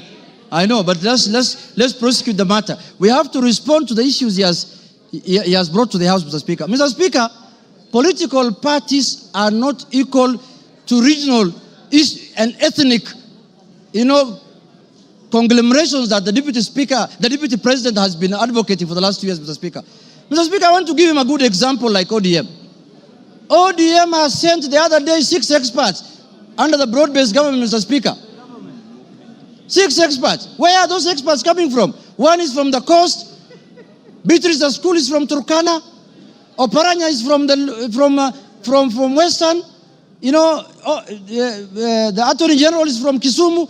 Mr. Speaker, when he's talking about 30% of Fort Kenya and 30% of ANC, he thinks those positions were given to lawyers as a community, Mr. Speaker. When Fort Kenya is a national party, those positions belong to members of Fort Kenya who are in Mombasa, who are in Migori, who are in Kakamega, who are in Bungoma, who are in Eldoret. Fort Kenya has membership in all the country, has membership, Mr. Speaker. So, Mr. Speaker, that ground is not, he cannot controvert that ground by saying that he was talking about the power sharing within Kenya Kwanza. No, he was talking about ethnic groups, Mr. Speaker. He said this government was formed by 2 ethnic groups, and that's how they're going to share power, Mr. Speaker. So that ground stands, Mr. Speaker, and that ground is impeachable, Mr. Speaker, on the Deputy President. The other issue, Mr. Speaker, I want to respond to that he has raised here, Mr. Speaker, is the issue of national security. He said that the NSIS, Mr. Speaker, can be called out whenever they are out of order, Mr. Speaker. Mr. Speaker, the man Deputy President sits in the National Security Council, Mr. Speaker. He doesn't need to call out any government organ in the streets, Mr. Speaker, like the people who do their things in the street, Mr. Speaker. He's a man who sits in every governance organ of this country, Mr. Speaker. All organs of government, all governing organs are also oversighted by committee of this House, Mr. Speaker.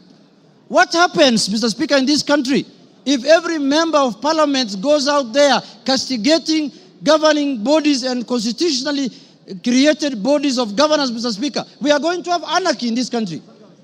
Mr. Speaker, I am not convinced that he has answered in any way that question as to why he was castigating bodies like the NSIS and the police out there when he's the Deputy President of the Republic of Kenya.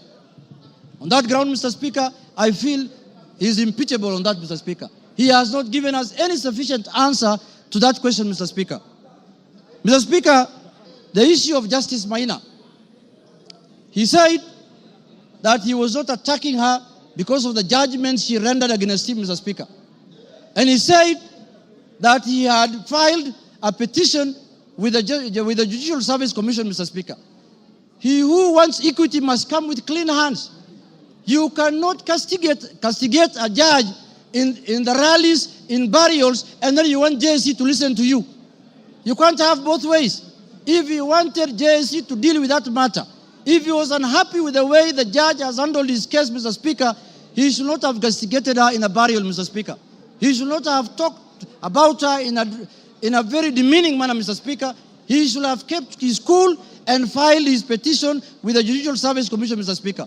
On that account, Mr. Speaker, he has failed the leadership and integrity, Mr. Speaker, under the Integrity Act, Mr. Speaker, and on that account, he's impeachable, Mr. Speaker.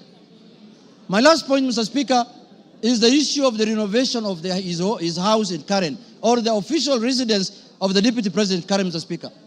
You remember the Deputy President, when he was assuming office, when he was taking oath of office at Kasarani, Mr. Speaker, the way he lectured us, the way he told us that they have inherited empty coffers, Mr. Speaker. There is no money in this country.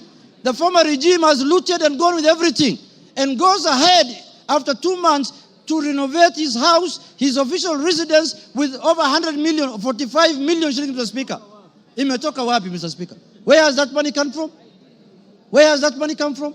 He has not convinced us in any way how that money was spent, how those companies were paid, and on that account, Mr. Speaker, because of misuse of public resources, he is impeachable on that account also, Mr. Speaker. Mr. Speaker, I want to say this. When we gave ourselves the new constitution in 2010, we knew very well that we were coming from an era where we cannot impeach the president, we cannot impeach ministers, we cannot impeach the deputy president. Kenyans gave themselves the new constitution, and they put in there Article 150, knowing very well that one day they will hold their leaders, the president, the deputy president, accountable, Mr. Speaker. And they gave that mandate to this House, Mr. Speaker, and the Senate, Parliament in general, Mr. Speaker. Mr. Speaker, I was shocked under the public participation, people saying that Kufa Makanga, Kufa driver, Mr. Speaker. We cannot allow the driver to die because it is an issue. We are witnessing a situation where the Makanga wants to take the steering by force. And what happens after that? The driver is carrying 55 million Kenyans, Mr. Speaker. We cannot allow the driver to die because 55 million Kenyans are going to die with him. But the Makanga, who is just hanging at the door there of the matatu, can go, Mr. Speaker. If he misbehaves, Mr. Speaker. And, you know, if he's not doing his work properly, Mr. Speaker, the easier one to go first is the Makanga, because the Makanga is the one who should be telling the driver what to do. And they're telling us here, Kufa Makanga, Kufa driver. The petition of the driver is not with us in this parliament. The petition we have, the motion we have before us today is the motion of the Makanga. And we are going to deal with him perpendicularly and thoroughly, Mr. Speaker, this afternoon. Mr. Speaker, I want to tell the House that us, the people of the minority, the Azimio people, Mr. Speaker, we have lived like orphans in this country for the last 2 years. Why do I say so? Mr. Speaker, we are taxpayers. Some of the places that contribute to the highest taxes in this country are areas that are dominated by Azimio people. And then somebody comes here and tells me, you are not a shareholder, you are not going to get services, you are not going to get development. What the hell is that? What the hell is that? Does the taxes that are paid by the Azimio people count for nothing? Mr. Speaker, and it is coming from the high office of the Deputy President of the Republic of Kenya, Mr. Speaker. Mr. Speaker, this is the time we are going to correct this thing so that it never happens again. So that we don't have another Deputy President who comes later. Because when we impeach this one, another one is going to be appointed. This is a lesson to the next one. That if you misbehave, we will just take you through this Goleta, Mr. Speaker. Mr. Speaker, I want to conclude by saying this. Let us not personalize offices. We don't have any ill will. We don't have any bad faith. We don't have anything that we are holding against the persona of Geoffrey Rigathi Gachagua, Mr. Speaker. We are dealing with the office of the Deputy President currently occupied by one Geoffrey Rigathi Gachagua, Mr. Speaker. The office holder. And let us not personalize. The office does not belong to him, does not belong to anybody. This is a constitutional office, and the Constitution has prescribed how to deal with you when you misbehave in that office, Mr. Speaker. So, Mr. Speaker, for Kenya to become cohesive, Rigathi must do what? Rigathi must? For Kenya to become cohesive.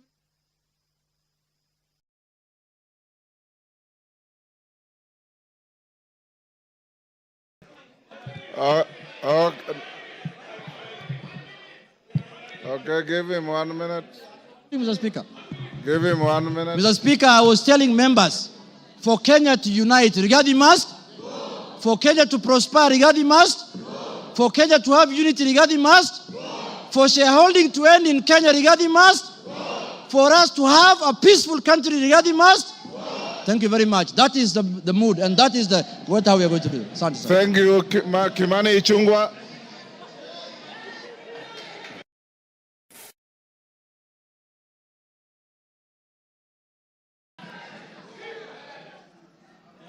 Honorable Speaker, thank you for this opportunity.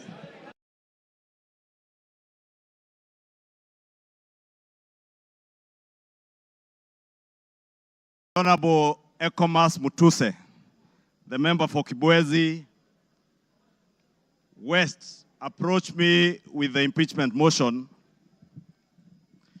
Honorable Speaker, I took some time not just to go through the grounds that he had stipulated for the impeachment of the Deputy President, but also to reflect on what Honorable Mutuse was asking me, not just as a member of parliament for Kikuyu and leader of majority party in this house to do, but also took time to reflect and ask the Almighty God to guide me and give me wisdom to do the right thing. Honorable Speaker, I pray to God that the Almighty God may give me wisdom to do that which is right. And not just what is right, Honorable Speaker, but also what is just. Just to the outgoing Deputy President of the Republic of Kenya, but also just, more importantly, just to the people of Kenya who turned out in their numbers in 2022 to vote in a government that they believed would create cohesion and unity and offer them opportunities to excel and prosper as a people. Honorable Speaker, as I prayed for wisdom, I was also conscious that what is right is not always easy. And what is right is not always popular. And being a son of the mountain, representing people of the Mount Kenya region, Honorable Speaker, it was clear to me that what may be popular today may not be right. And that is why I asked God to give me the wisdom to do that what is right, Honorable Speaker. And I am here today to do what is right for the people of Kenya. I am here to do what is right, not just for the people of Mount Kenya. I am here to do what is right for the greater good of the Republic of Kenya, Honorable Speaker. And that is why I rise to support this impeachment motion, Honorable Speaker. Honorable Speaker, having listened to Honorable Mutuse and all the grounds, and having looked at the Constitution, Honorable Speaker, and I would beg for us to look at Article 150 on the removal of our Deputy President, the reasons as to why you may remove a Deputy President from office. The first one is on the ground of physical or mental incapacity to perform the functions of that office. We have no capacity to determine the physical and mental capacity of the Deputy President, Rigathi Gachagua. But on impeachment as a second ground, the first ground is on the ground of a gross violation of a provision of this Constitution or any other law. The question that begs is whether one Rigathi Geoffrey Gachagua has contravened or has grossly violated one provision of our Constitution. And I think the Honorable Ekomas Mutuse was able to demonstrate this morning that Rigathi Gachagua has violated not one, but over 8 provisions of our Constitution, which I agree with the Honorable Mutuse. And for that reason, Rigathi Gachagua ought and must be impeached today. The second ground, Honorable Speaker, is where there are serious reasons. And Senior Counsel Otiende Amolo went to great length this morning to explain what serious, when you believe there are serious reasons that the Deputy President has committed a crime under national or international law. Honorable Speaker, behind the veneer of humility that you have seen here this evening, behind the veneer of humility that Kenyans saw on national TVs on Sunday, pretending to apologize, is a dark face of violence. Is a dark face, Honorable Speaker, that is a great danger to our nationhood, a great danger to the unity of our republic, Honorable Speaker, a danger to the cohesive existence of our nation as we see it today, Honorable Speaker. On the first ground, Honorable Speaker, on the remark of Serikali ni kampuni, it pains me, Honorable Speaker, as I say, not just as leader of majority, but as a member of parliament of Kikuyu constituency, and also as a son of the mountain, where I come from, that, Honorable Speaker, today, the community I come from is being depicted as a community that is entitled and privileged. We are a community, Honorable Speaker, that has love for other Kenyans and other communities in our republic. We are a community that is known for our hard work and resilience, not for entitlement. We are a community that is peace-loving and that believes in the unity of one indivisible nation and Republic of Kenya. Rigathi Gachagua does not believe in an indivisible country. He believes in parochial, selfish, regional and sectarian interests. And for that reason, Honorable Speaker, we ought and we should impeach the Honorable Rigathi Gachagua. Honorable Speaker, we need to ask ourselves as Honorable Members of Parliament, who took an oath of office, Honorable Speaker, and we swore in the name of the Almighty God that we would obey, respect, uphold, protect, and defend this Constitution. And today, Honorable Speaker, what we are being asked to do is to recall those words of the oath of office that we all took either with the Bible or with the Holy Quran in our right hands, Honorable Speaker, that for a man who has grossly violated our Constitution, whether we will stand up today to be counted as protecting and defending this Constitution by sending home one Rigathi Gachagua, Honorable Speaker. I want to say I rise to the occasion today to do what is right and to reaffirm that oath that I took with the Bible in my right hand, to obey, to defend, and to protect this Constitution that we all swore to defend. And I call upon all of you, honorable members, to defend this Constitution. Honorable members, for Kenyans around the country who watched in disbelief as the Honorable Rigathi Gachagua went to great length, and the Honorable Otiende Amolo told us this morning, if you have to spend 2 hours on national TV to defend corruption and tell the world how you are not corrupt, you are definitely corrupt. Legal team submitted their defense late at 4 p.m. this afternoon, imagining that we will not have the time to go through this voluminous document. If you go through what Rigathi Gachagua was telling you here, on Olive Garden Hotel, he claims that this hotel was sold by executors to a third party. Honorable Speaker, if you peruse through the documents, the third party that he said to have bought this hotel, Honorable Speaker, allow me, Honorable Speaker, first to tell you that the joint executors of the will of the late Governor Nderitu Gachagua were Rigathi Gachagua, Advocate Njoroge Regeru, and one Mr. Mwai, who was said to have been his great friend, Mwai Madhenge. And Honorable Speaker, if you read the report filed in court by the joint will executors, filed on the 27th of June this year, it says in the report that the joint will executors will make decisions independently of the beneficiaries and without influence from any beneficiary, except for one who is both a beneficiary and an executor.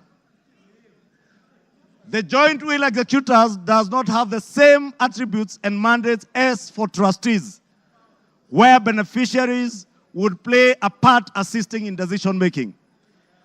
What this is saying, Honorable Speaker, a document filed in court, is that Rigathi Gachagua, as a joint will executor, was also a beneficiary of the estate of his late brother. He was not only a joint will executor, he was also a beneficiary, and he was also a purchaser for value of the estate of his late brother.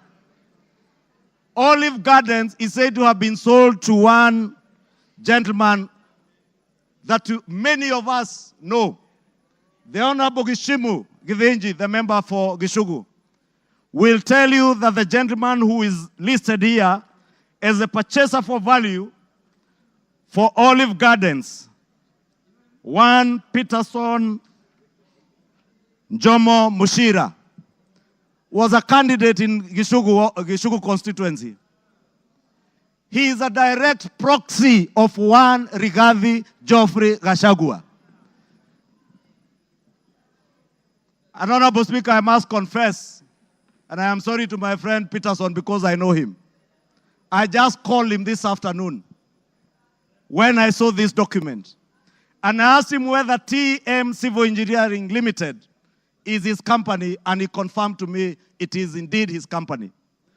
I therefore want to tell you Olive Gardens was purchased through the proxy of Peterson Jomo Mushira with 0 shares and TM Civil Engineering Limited with 6,000 shares. Those who have visited the Annex House, the office of the Deputy President, know this Jomo is a permanent fixture in the office of the Deputy President, and therefore his direct proxy. Honorable Speaker, we are also told, Honorable Speaker, that these very hardworking young Kenyans, in the names of Keith Ikino Rigathi and Kevin Gachagua Rigathi, who are listed on the CR12 of the documents that were tabled this afternoon by Rigathi, are shareholders of Vipingo Beach Resort that owns the Vipingo property in Kilifi County, the one the Honorable Chonga was speaking about. Rigathi Gachagua told Kenyans on national TV that this property is still owned by the family and therefore is still part of the estate. Keith Ikino and Kevin Gachagua, his sons, were not joint will executors of the estate of Nderito Gachagua. And the owners who are listed on this CR12 is Keith Ikino Rigathi, Kevin Gachagua Rigathi, and the estate of the deceased James Nderito Gachagua. It is a rather ingenious way of trying to hide behind the estate of his late brother. And how shameful, Honorable Speaker, that the Deputy President of the Republic of Kenya would hide behind the veil of the estate of his late brother to disguise what is outright proceeds of crime, because he is a purchaser of this property, and that is why his 2 sons are listed as directors and shareholders of Vipingo Beach Resort. But he was on national TV telling Kenyans, this is a property that belongs to the family, and we have decided to keep it. This is a House of Records, Honorable Speaker, and it is good we gave the Honorable Rigathi Gachagua an opportunity to be heard so that we can expose his lies in broad daylight or this early in the evening. And I want to tell Kenyans and all of you members, save this country from this dark face, Honorable Speaker, honorable members. Save this country, Honorable Speaker. Honorable Speaker, because of time, I know there was alluding, Honorable Speaker, if you look at the time this company, Vipingo Beach Resort, was formed, it was founded on 5th August 2008. I would guess if Keith Gachagua is 31 years old today, at the time this company was registered, he was only 15 years old or 14 years old. He cannot have been listed as a director. His younger brother must have been 12 or 13. For heaven's sake, Deputy President, give some credit. Honorable Speaker, we also had the issue of shareholding, Honorable Speaker. And we were told that in our coalition agreements, Honorable Speaker, and you are then the leader of Ford Kenya, and you know you never subscribed to shareholding in our coalition agreements within Kenya Kwanza. Anybody who subscribed to the Kenya Kwanza coalition was subscribing not to shares, but to an ideology, a shared ideology, not shareholding, as Rigathi Gachagua wants Kenyans to believe. Honorable Speaker, let me finish by saying, Honorable Speaker, that the mountain is intact. The mountain is intact. The mountain is intact. The mountain is intact. The mountain is named after Kenya because it belongs to all the people of Kenya. We must end ethnic balkanization.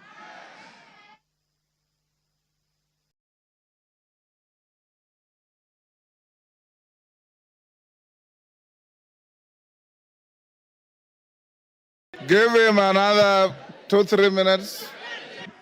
Honorable Speaker, I was saying to conclude, to end the balkanization of our country into ethnic fiefdoms under the control of warlords, we must send Rigathi Gachagua home today. To end divisive politics in our country, Rigathi must. To end the culture of impunity, conflict of interest, abuse of office, state capture, and corruption in high office, Rigathi must. For accountability, for there to be integrity in the political governance of our country, Rigathi Gachagua must. For leaders in high office to bear policy and political responsibility, Rigathi Gachagua must.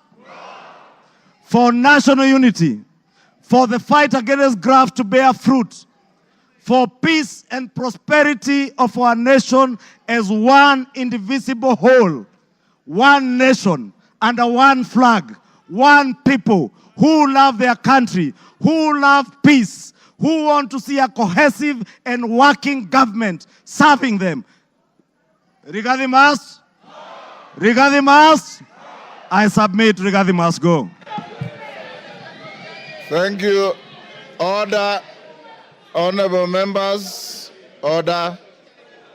The honorable mover has donated his time as follows. Charles Nguna, CNN, you'll start with 2 minutes. Omboko Milemba will follow with 3 minutes. Peter Kaluma will follow with 10 minutes, and then he himself 15 minutes. So, CNN, Charles Nguna. Thank you, Mr. Speaker. Mr. Speaker, let me thank the Kenyans who just expressed their views during public participation on this matter, Mr. Speaker. And to add this, I keenly followed and listened to the Deputy President yesterday, His Excellency. And Mr. Speaker, based on all what is said, we saw a lot of differences, rifts, contradictions, divisions, which are totally eminent we are going to have in future, Mr. Speaker. Mr. Speaker, it is inevitable that we are going to have battleground between His Excellency the DP and His Excellency the President. And when the bulls fight, Mr. Speaker, grass suffers, Mr. Speaker. And it's that why I'm saying that if we continue keeping one of them in the office, Mr. Speaker, Kenyans are going to suffer most, Mr. Speaker. And based on my wisdom, for prosperity and also for development, for what we call prosperity and patriotism, and for us to live in an amicable manner and peaceful manner, Mr. Speaker, we have to separate the two bulls, Mr. Speaker. And the motion today, it is for Rigathi to go, not for William Samoei Ruto. With those few remarks, Mr. Speaker, I support. Omboko Milemba. Honorable Speaker, there's a question which makes me stand to speak on. And I want Kenyans and possibly the members who can listen to me to realize that one issue that has not been answered consistently is the question of chairs. Yesterday I listened to the Deputy President and today also. Whenever he's asked about chairs, Honorable Members, can we reduce our levels of conversation? Thank you, Honorable Speaker. Whenever he's asked about the issue of chairs, he picks ANC party agreement and Ford Kenya party agreement. And instead of answering that question, he hides in it. Finally, Honorable Speaker, I'm now holding the reply by Honorable Gachagua, and on page 333, the agreement is annexed. And I want to demonstrate to this parliament that what you have been told was wrong. Because that agreement does not talk about just power sharing for a region. He has avoided intentionally to read the entire paragraph, which says that the sharing of the political parties will also depending further on the need to achieve an inclusive government that reflects the face of Kenya, including the need to accommodate the representation of any future member party and all regions of Kenya. He avoided to read that and therefore gives an impression that there was a power sharing agreement which only confined ANC party to Western only, when ANC party is a national party. Look at this, Honorable Speaker. The only member of the ANC party we nominated was Honorable Dena Hamisi, who comes from Kwale and not Western. So this is an issue which has not been tackled. Two, he is unable to deal with Senior Counsel Tienda Molo's assertion in the morning that how would you elevate the agreements of a political party beyond the Constitution of Kenya? It's very important that as you make your decision, you get that this was a false lie.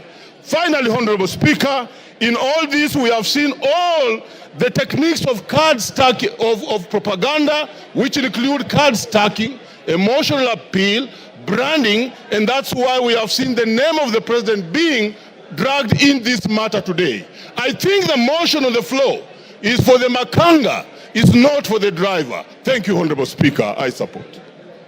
I have been advised by the mover that Lillian Kogo will take 2 minutes and Kaluma 8 minutes instead of 10. Lillian Kogo. I thank you so much, Honorable Speaker, and I want to thank all the members who have contributed to this motion. I rise to support. I had not given my voice to it, but Honorable Speaker, as you were speaking earlier, Honorable Speaker, I believe the Honorable Deputy President of the Republic of Kenya was following the proceedings of this House. And one of the matters, Honorable Speaker, that came out so clearly, Honorable Speaker, was the insult on women, Honorable Speaker. Women form a substantive position in this country's national development, Honorable Speaker. And Honorable Speaker, I expected that when the Deputy President came to this House, he was going to address this matter on a special way, Honorable Speaker. But I did not listen. I did not hear him. I did not hear the Deputy Speaker say when, where, how. The Deputy President, sorry. I did not hear the Deputy President, one Honorable Rigathi Gachagua, answer to the question of saying that one noble member of this House, the Honorable Jemachia, is a Malaya, Honorable Speaker. It concerns me, and I wanted the Honorable Rigathi Gachagua to tell this House where, how, when, who witnessed him sleep with one Jemachia and how he felt. We wanted to know, because we are not going to allow women to be used with derogatory language moving forward, Honorable Speaker. It is nobody's choice to be a Malaya. These are mothers. It is nobody's choice to be a Malaya. These are our sisters. It is not... Time up. Peter Kaluma. Peter Kaluma.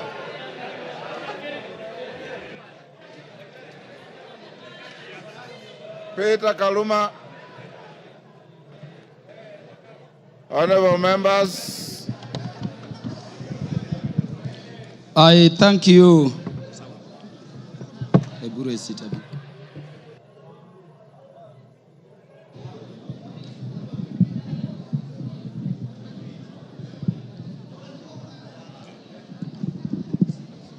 Yeah, Honorable Speaker, I thank you in a very special way.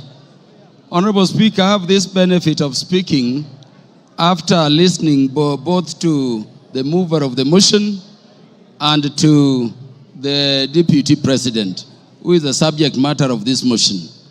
And so, Honorable Speaker, I can look at it from all perspectives.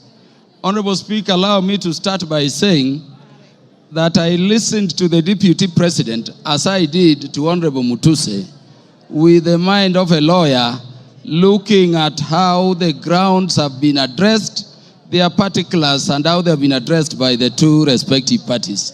And Honorable Speaker, let me begin by saying that I don't know what happened, but we had Honorable Mutuse presented before this assembly a motion seeking to impeach the Deputy President on up to 11 grounds.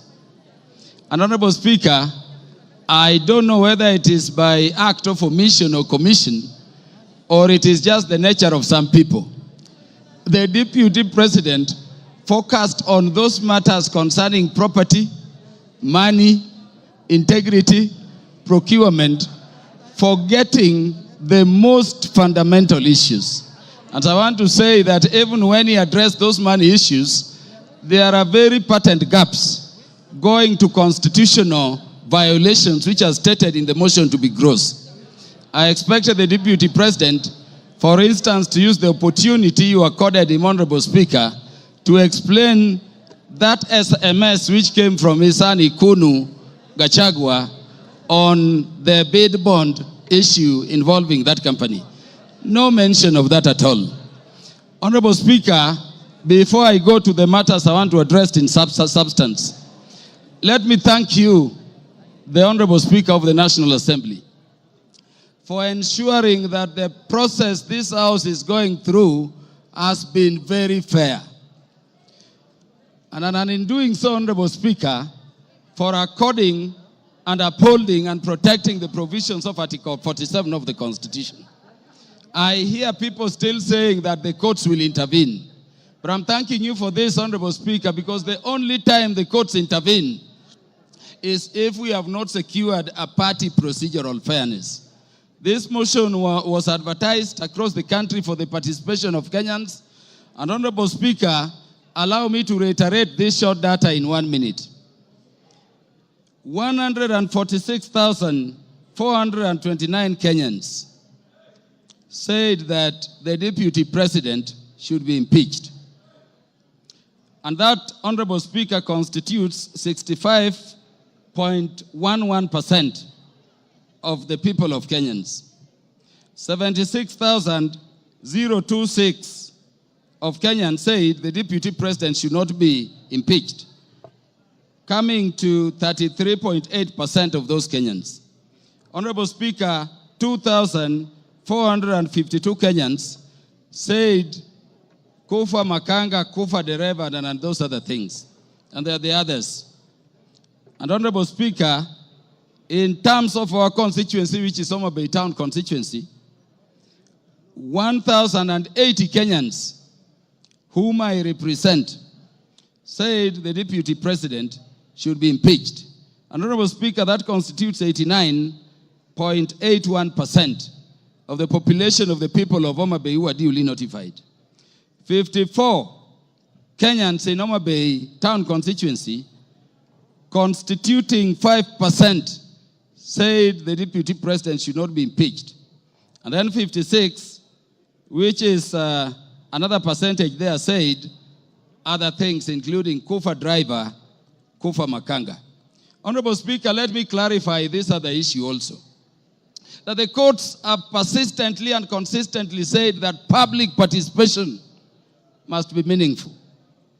If public participation should be meaningful, and Honorable Speaker, you made it so open, at the county headquarters involving all constituencies, and then all constituency officers remained open on that day, and you notified it to the public, Honorable Speaker, following that order of court, then really, there is nothing much for us to continue debating here.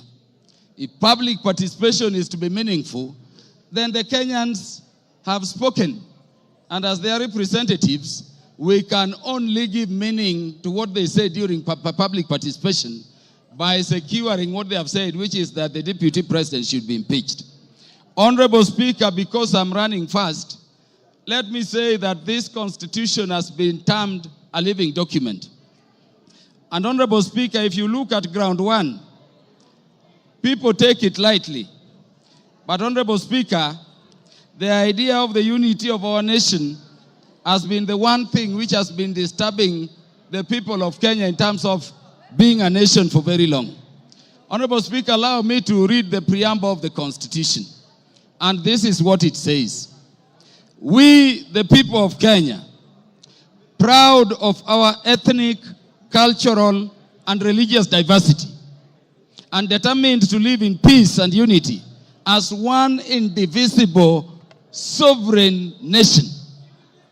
When the Kenyans were making this constitution, they identified the need for unity as one people, as one thing they had to deal with. Honorable Speaker, I request the members to look at Article 4, Sub-Article 2 of the Constitution. It says Kenya is a multi-party democratic state founded on the national values and principles of governance under Article 10 of the Constitution. And Honorable Speaker, people have said so many things about this Constitution. But let me say today, before this House, Honorable Speaker, that Article 10 of the Constitution, if this spirit has a soul, if this Constitution has a spirit, then you can only find it in Article 10 of the Constitution.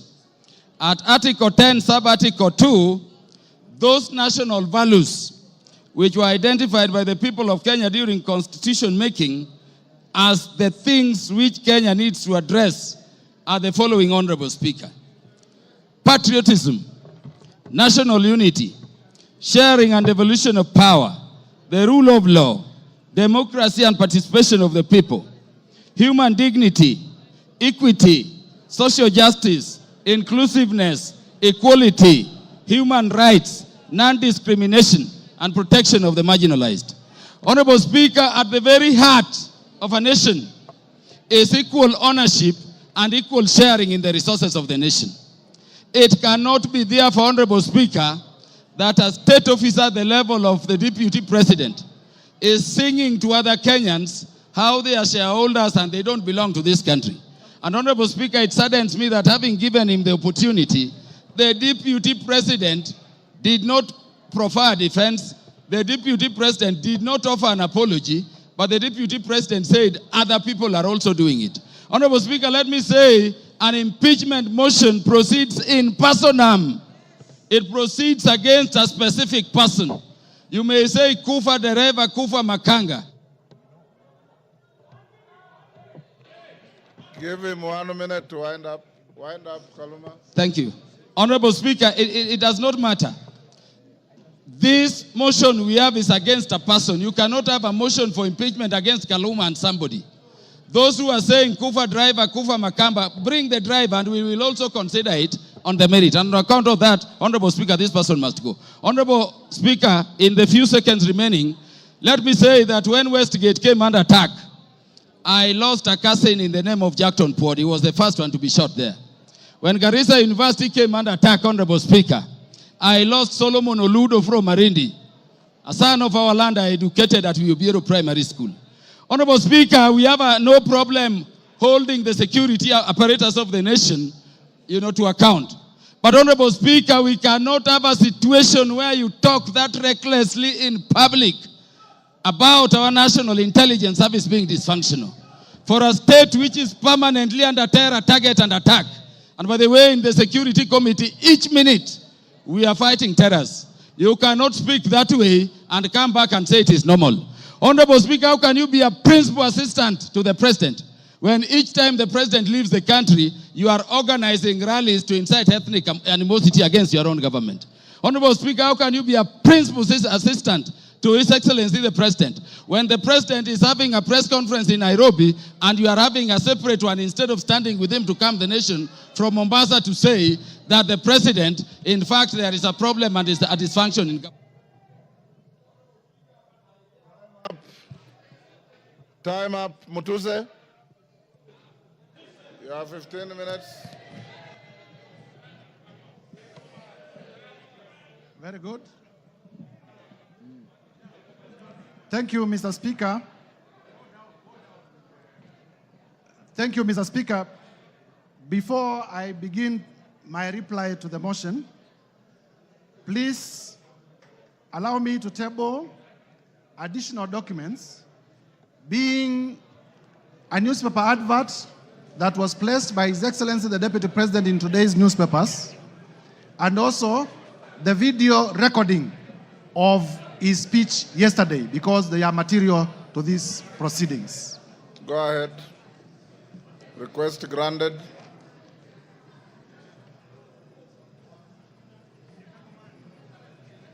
Mr. Speaker, I have tabled the two documents, electronic and physical, because during the course of this debate, members in many instances had referred to them, and therefore it is only fair that they are part of the record. Number two, Mr. Speaker, allow me to thank... The documents were available to me earlier, and I ruled that they are admitted. Thank you, Mr. Speaker.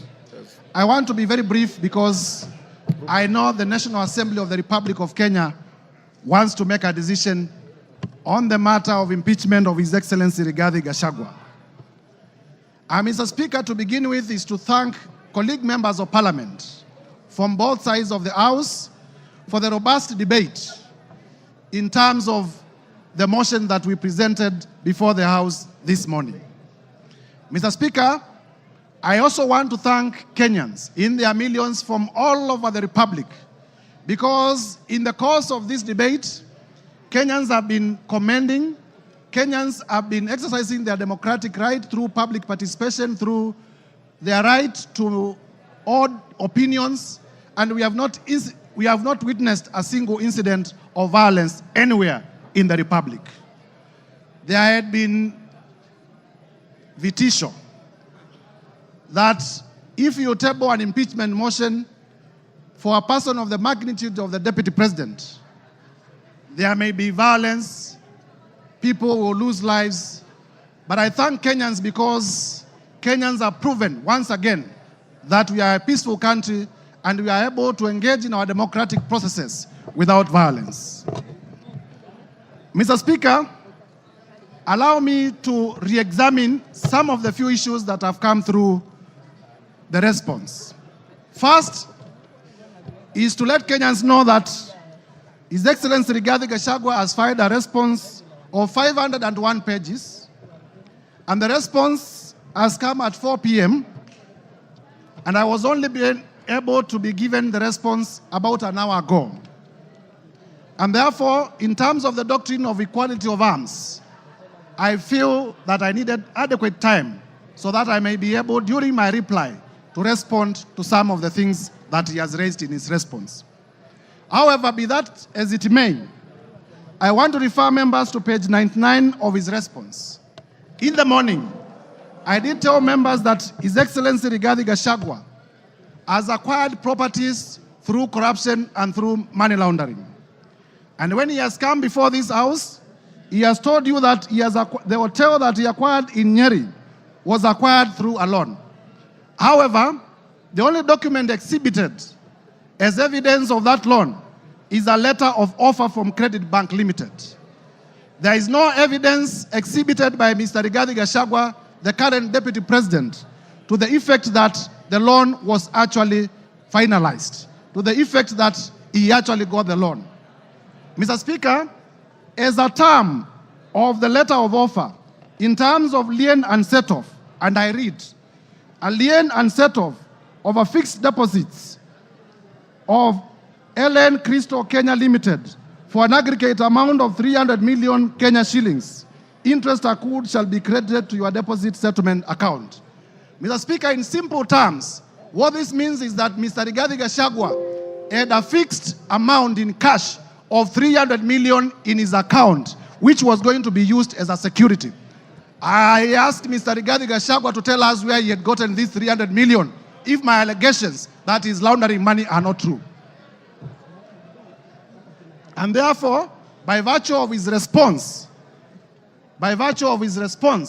it confirms my assertions that he has monies, he has wealth, he has cash that is suspect. If you may give me my phone.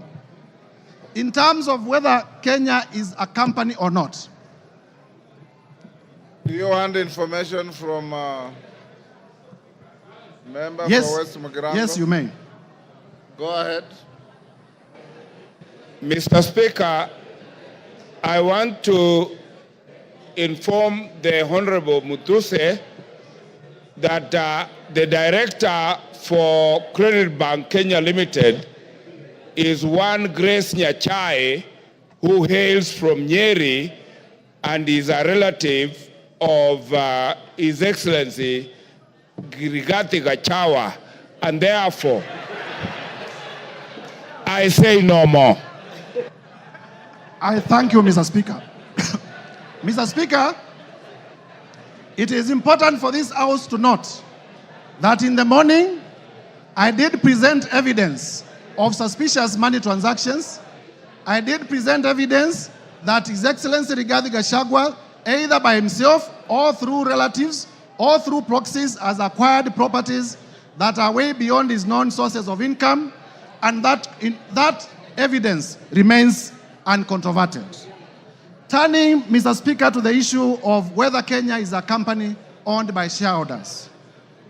Mr. Rigathi Gachagua is playing with the intelligence of members of parliament and with the intelligence of Kenyans by attempting to twist facts. First, in terms of the law, companies are registered under the Companies Act. They are not registered under the Political Parties Act. So to come before Kenyans and to say that there were coalition agreements registered and therefore those coalition agreements are companies is to play around with our intelligence, because we know companies are registered under the Companies Act, they are not registered under the Political Parties Act. Further, Mr. Speaker, this Rigathi Gachagua was selectively chosen the sections of the Kenya Kwanza's coalition agreement to rely on, and he has failed to read the document in whole. Under clause 20 of the Kenya Kwanza coalition agreement, that clause provides as follows: that there is need to achieve an inclusive government that reflects the face of Kenya. Rigathi Gachagua chose not to tell us that the coalition agreement also talked about the face of Kenya and not a company of some people to the exclusion of others. Clause 6 of the Kenya Kwanza coalition agreement provides for respect for constitutionalism. The articles of the Constitution that I stated. It provides for respect to the rule of law. It provides for respect to the national values and principles of government under Article 10. And it provides for respect to devolution. Mr. Rigathi Gachagua did not tell us that. Clause 22G of the coalition agreement among the Kenya Kwanza political parties provides that there will be adjustments that may be necessary to accommodate the development priorities of other parts of the country to ensure equitable distribution of Kenya's national resources and wealth for the benefit of every citizen and every part of Kenya. This Mr. Rigathi Gachagua could not tell you because it was going to destroy his case. And therefore, honorable members, I urge you to find that Mr. Rigathi Gachagua, in his assertions about shareholding and a company, it was not in reference to political parties, it was in reference to regions, it was in reference to communities, and the evidence that we provided remains uncontroverted, and this ground must be confirmed. Mr. Speaker, on the issue of KEMSA, again, to show a man who is a flip-flop, yesterday on live television, Honorable Rigathi Gachagua admitted that he personally called Dr. Andrew Mulwa by his own phone yesterday on television. Today, appearing before us, he denies that he did not call him. So, which part of his testimony do we believe?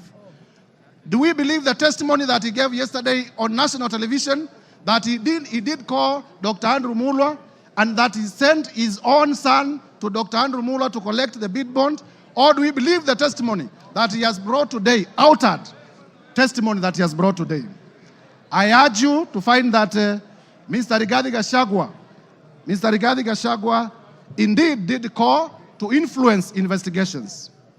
On the issue of cabinet, Mr. Speaker, if you may allow me just 1 minute. On the issue of cabinet resolution, he has admitted and proceeded to justify that despite the existence of a valid cabinet decision in a cabinet meeting that he sat, he chose to defy that cabinet decision. And for that reason, Mr. Gachagua, by his own admission, must be removed from government. Mr. Speaker, as I conclude, this is the National Assembly of the Republic of Kenya. And for the National Assembly of the Republic of Kenya to assert its constitutional authority, Mr. Rigathi Gachagua must be impeached today. I urge members.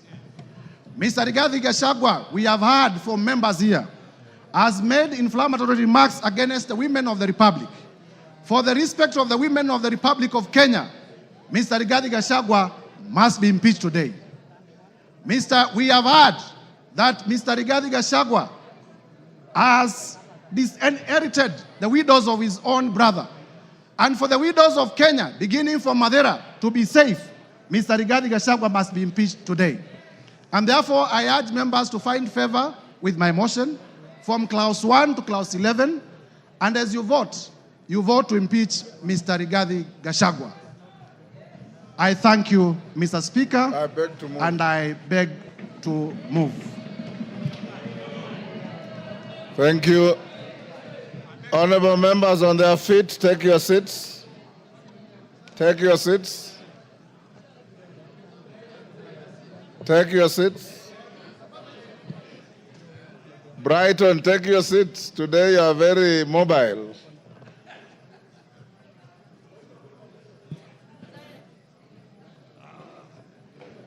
Honorable members, order. Honorable members, Honorable Jeho, take your seat. Honorable members, we are coming to the end of this motion. And before I put the question, this is one motion where there is no voice vote.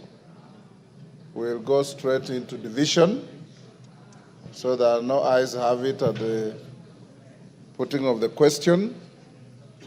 The House Business Committee yesterday deliberated on the manner of voting, and it was unanimously agreed that there will be a roll call vote. There will be a roll call vote.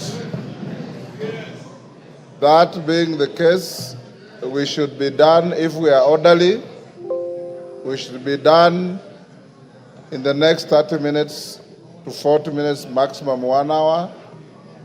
When we start voting, order. When we start voting, I'll instruct the clerk and the teller, having conducted yourselves exemplarily well, any member who precedes his or her vote with a preamble or a speech or a statement will be a spoiled vote. Once you are called, order. The vote is simply yes or no. Time for speeches have extinguished in the debate. I now put the question.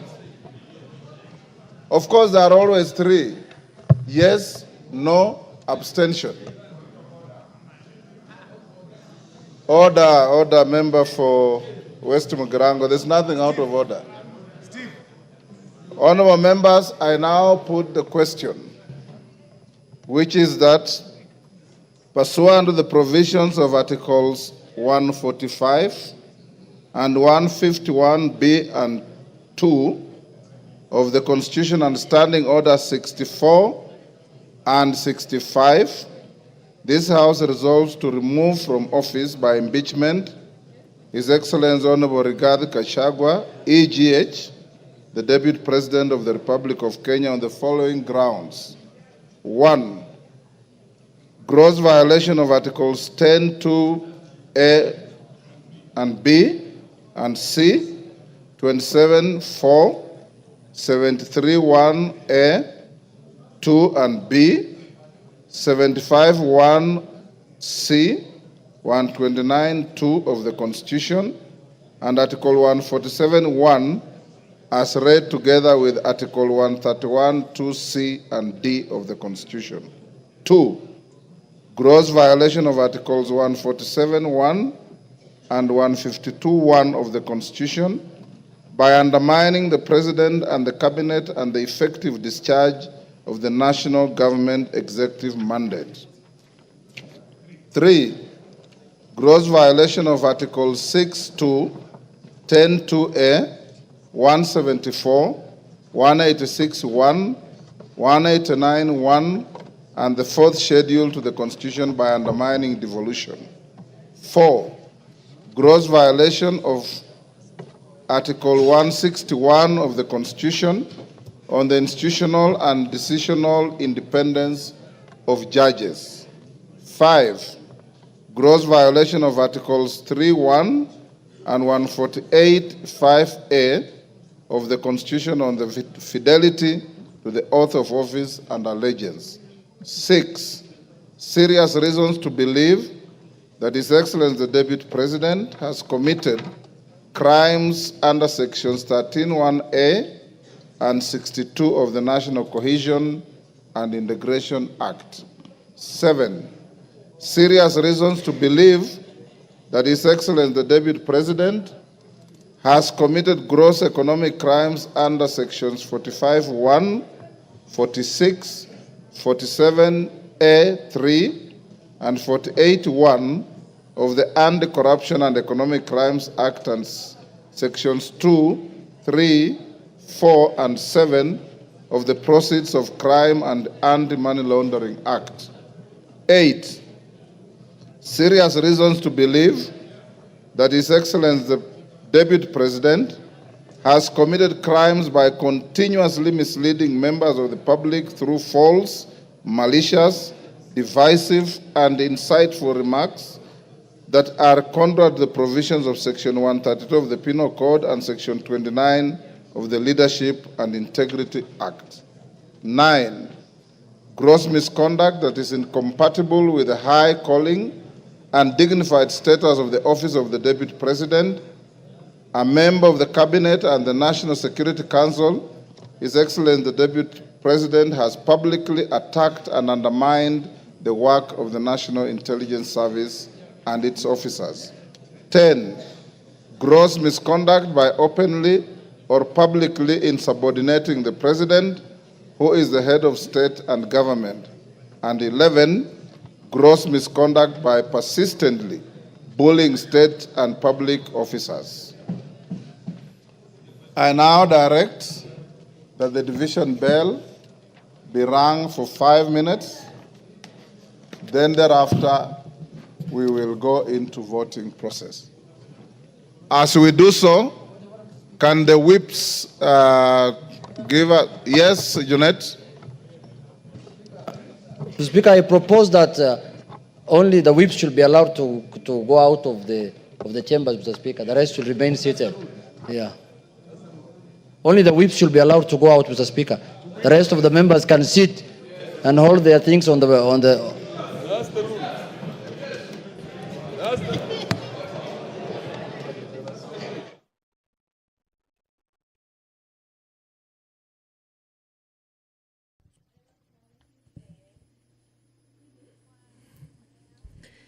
Good evening. If you're just tuning in, the National Assembly has been debating the special motion by the Honourable Member Mwengi Mutuse on the proposed removal by impeachment of His Excellency Rigathi Gachagua, the Deputy President of the Republic of Kenya.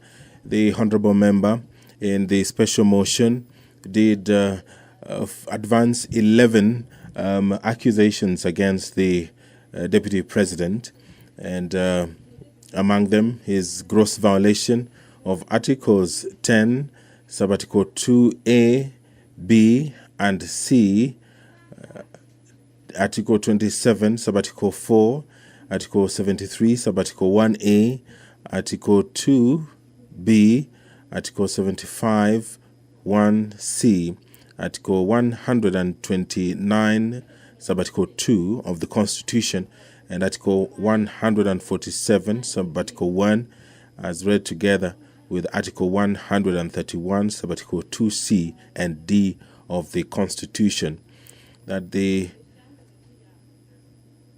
Deputy President has persistently made utterances threatening to discriminate, exclude, and unlawfully deny sections of the people of Kenya and regions of the Republic of Kenya equal opportunities for public service appointments and allocation of public resources.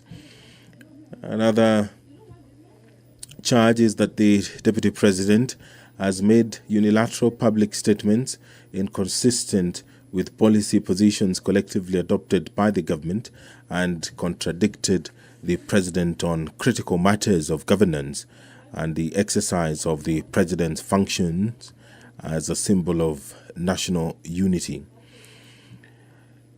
That His Excellency, the Deputy President, interfered with the running of Nairobi City County Government by inciting citizens against lawful directives of the county government on the planning and relocation of markets, and publicly disparaging the leadership of the county government and its decisions.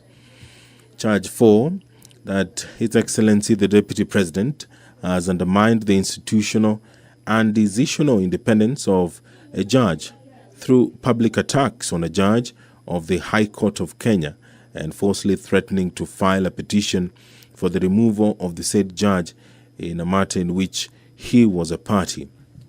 Another charge is that the Deputy President breached his oath of office and allegiance on account of the utterances and actions attributed to the Deputy President under grounds 1, 2, and 3.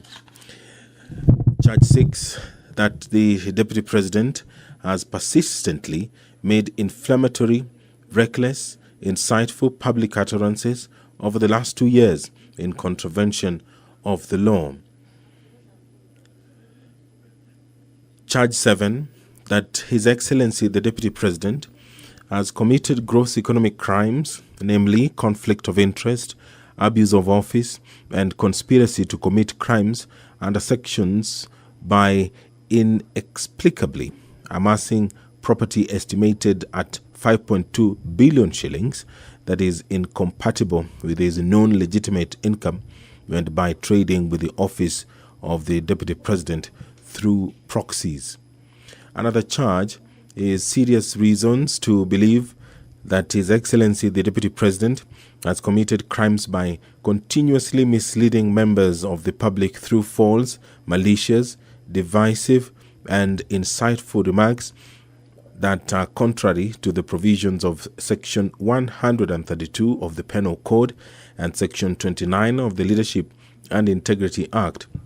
Charge 9, gross misconduct that is incompatible with the high calling and dignified status of the office of the Deputy President, a member of the Cabinet and the National Security Council.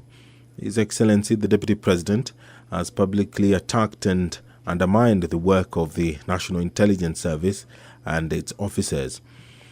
Charge 10, gross misconduct by openly or publicly insubordinating the President, who is the head of state and government, and Charge 11, gross misconduct by persistently bullying state and public officers. The Deputy President was some minutes after 5 p.m. given the opportunity by the National Assembly to defend himself against these 11 allegations that have been leveled in this special motion which the members of the National Assembly have been debating today. And right now,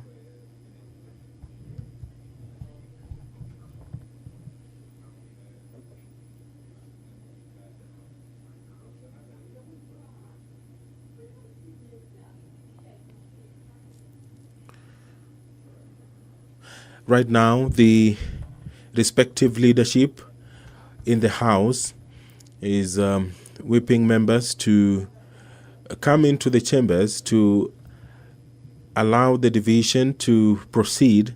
Remember that this requires more than 200 or at least 233 members of the National Assembly voting in affirmative, and they will be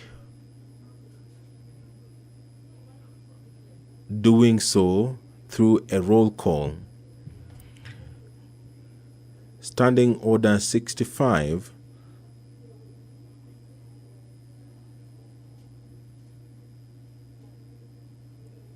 Standing Order 65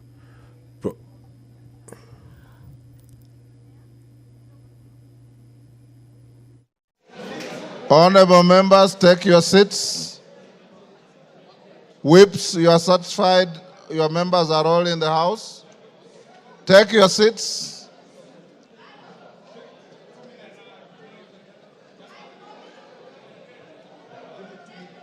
Okay.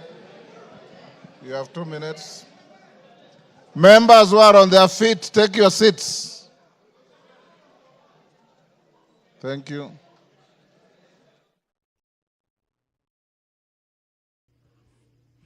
Standing Order 65 of the National Assembly provides for the procedure for removal of the Deputy President. And it says that where a member proposes the removal of the Deputy President on the grounds of physical or mental incapacity in terms of Article 150, Sub-Article 1A of the Constitution, Standing Order 63, which talks about procedure for removal of President on grounds of incapacity, shall, with necessary modifications, apply. You'll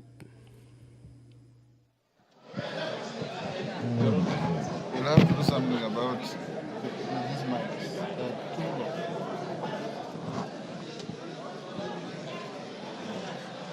Take your seats, honorable members.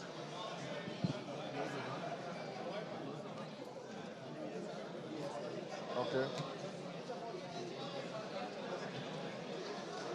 Osoro and Millie, are all your troops in the House?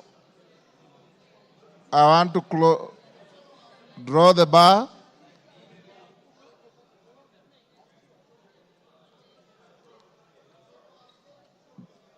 Draw the bar.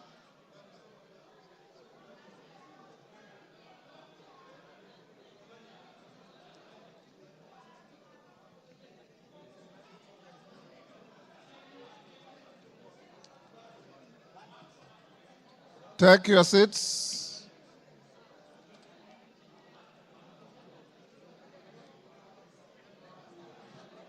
Honorable members, you may take your seats now. Honorable Dani Wanyama, take your seat. Honorable Minority Whip, take your seat. Honorable members, I have been given the following as whips, as tellers. For the ayes, the Honorable Zaire Janda, MP, and the Honorable Jared Okello, MP. For the nays, the Honorable Onesmus Ngogoyo and Honorable Jane Njeri. You may come forward and join the clerks at the table. Now the voting order, the voting will be as follows. Order. We will start by calling out the Honorable Samal, member for Isiolo, is it West? Isiolo North. You all know Honorable Samal has a condition and he needs to be assisted. So the clerk and the tellers will go to where he is. The clerk and one on either side go and take Honorable Samal's vote. Once you are done, the constituencies are numbered alphabetically from A to Z. So we'll start with probably Aina Moi is normally the first, and we'll end up with the last. Pardon?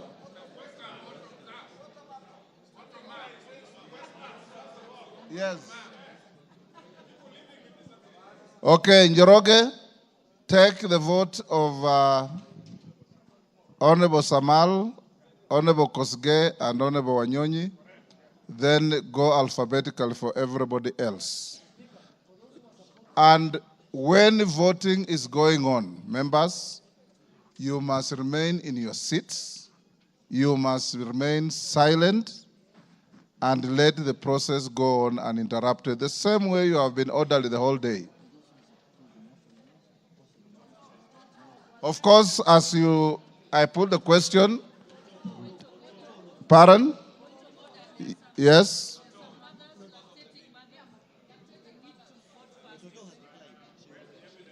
Toto has already indicated to the clerks that she'll wait and vote like everybody else.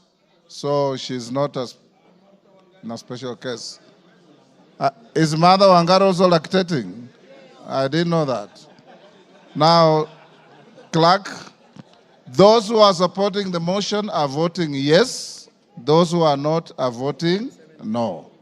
The tellers are, as I've told you, for yes, Janda and Okello, for no's, Kasheri and Gogoyo. Clerk, over to you. Voting starts now. Isiolo North, Lomwa Joseph Samal. Westlands, Wetangula Timothy Wanyonyi. Nominated member, Jackson Kosgei Kipkemoi.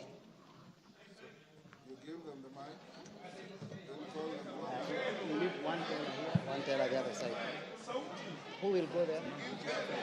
Go.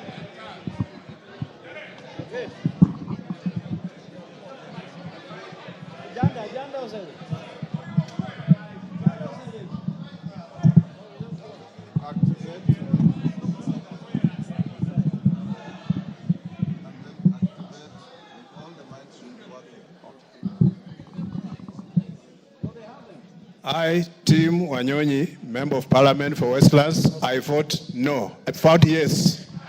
I vote yes.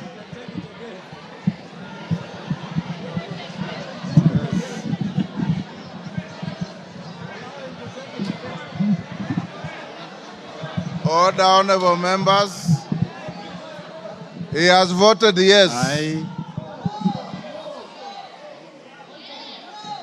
Order. I, Jackson Kipkemoi Kosgei, nominated member of parliament, I vote yes. Yes.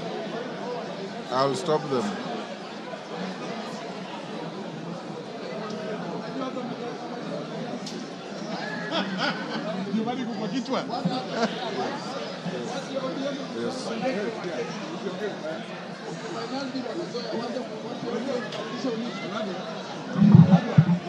You are done with Honorable Samal? He can't talk. Honorable members, for the rest of the members, when your name is called, don't repeat your name. Just vote yes or no. Okay, go ahead, Njoroge.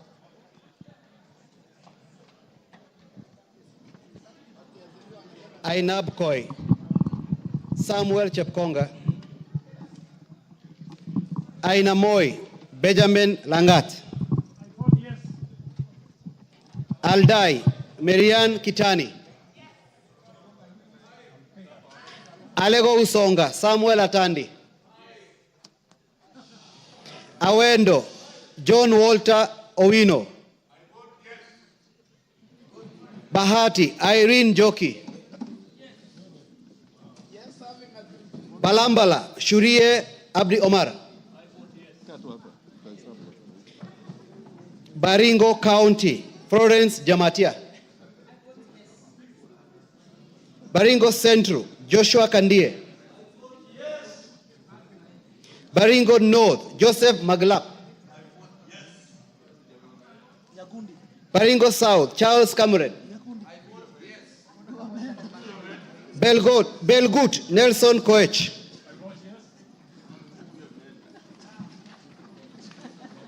Bobasi Innocent Obiri.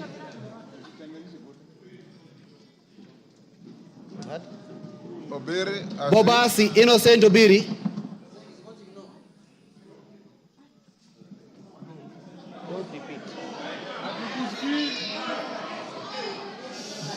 Bamachoge Borabu Nolfason Obadia. Bamachoge Chache Alpha Miruka Ondieki. Bomet County Linet Chepkorir Toto. Bomet Centro Richard Cheriot Kilel. Bomet East Richard Kipkemoi Yegon. Boka. Bungoma Kadri Nanjala Wabilianga. Bura Kuno Yakub Ado. Bureti Kibet Kirui Komingoi.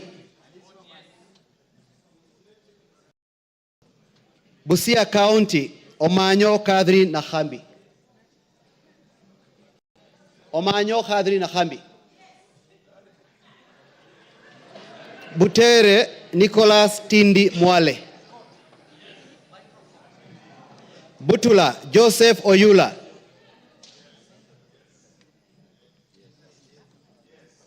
Buuri Muruidhania Rindikiri Mugambi. Central Imenti Moses Nguchine Kilima. Central Imenti Moses Kilima Nguchine. Changamwe Omar Mwinyi. Chebalungu Victor Kipngetich Koech. Cherangani Patrick Simiyu Barasa. Cherangani Patrick Simiyu Barasa.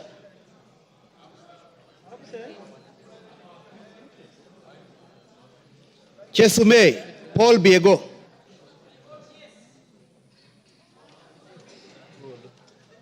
Chuka Iganga Ngombe Patrick Ntuega Munene. Dadab Farama Alim. Dagoretti North Beatrice Elachi. Dagoretti South John Kerry Waweru. Eldama Ravine Musa Sirma. Eldas Adan Kenan. Elgeyo Marakwet County Ngerechei Jepto Caroline. Embakasi Central Gadhiro Majadonk Benjamin. Embakasi East Babu Owino Ongili. Embakasi East Babu Owino Ongili.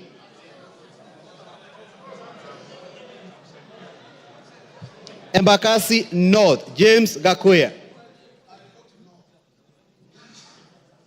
Embakasi South Julius Mawade.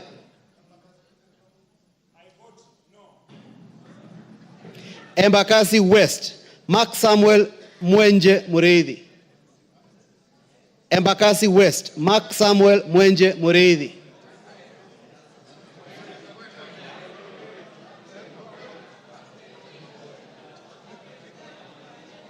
Embu County Double N Pamela Njoki.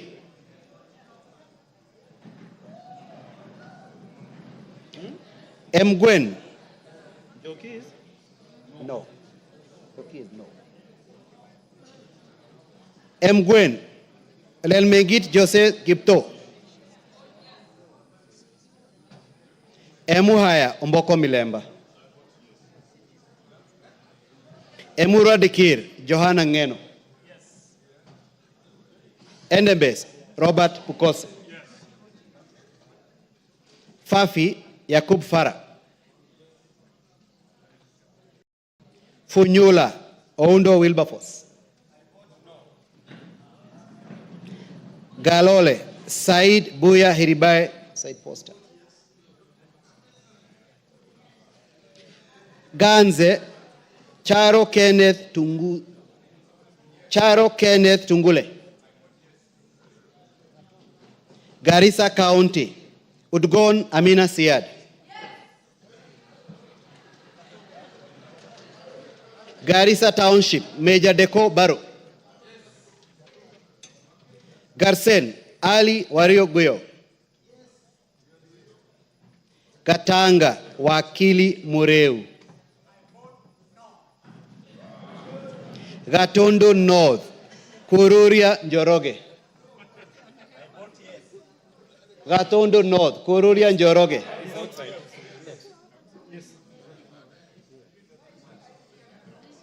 Gatondo South Gabriel Gaduka Kagombe. Gem Elisha Odhiambo. Gichugu Robert Gichimu. Gilgil Mother Wangari Wanjira. Gilgil Mother Wangari Wanjira. Gilgil Mother Wangari Wanjira. Githunguri Gathoni wa Mochomba. Hamisi Charles Gumini Gimose. Homa Bay County Bensuda Joyce Osogo.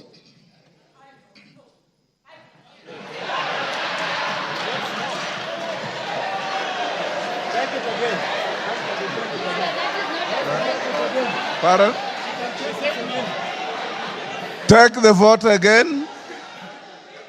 Order Bensuda utaitwa tena.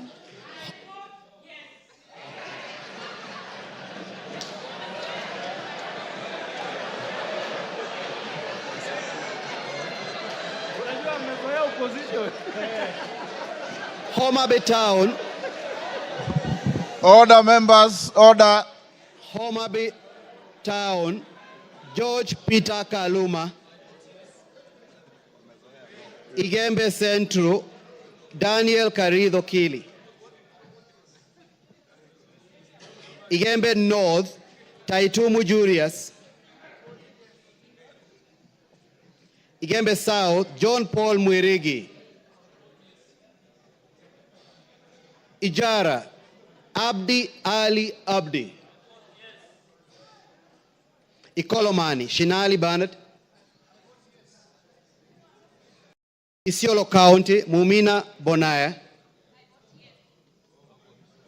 Isiolo North, Isiolo South, Bidu Tubi Mohammed.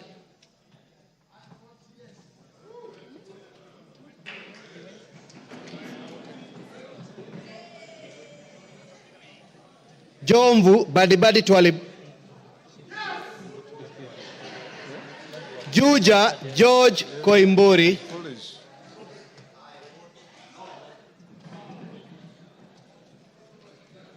Kabete James Gidua wa Mashukuru. Kabete James Gidua wa Mashukuru. Kabondo Kasipul Ivo Bara.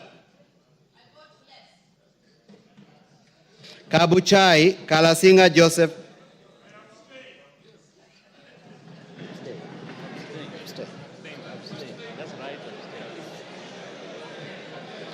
Kacheliba Lote Titus. Kacheliba Lote Titus. Kaiti Joshua Kivinda Kimilu. Kaiti Joshua Kivinda Kimilu. Kaiti Joshua Kivinda Kimilu.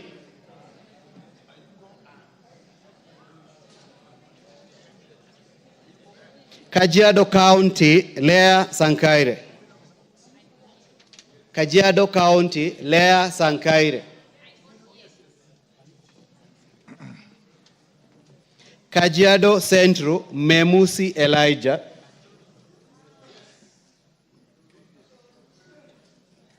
Kajiado East, Kakuta Maimai. Kajiado North, Onesimus Ngogoyo. Kajiado South, Parashina Samuel Sakimba. Kajiado West, Sunkuya George.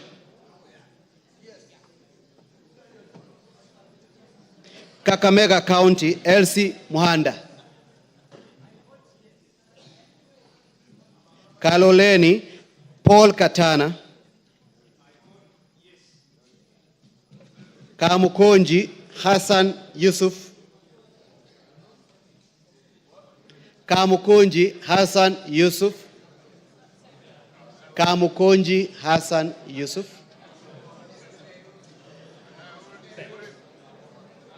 Kandara, Chege Njuguna. Kandui, John Makali.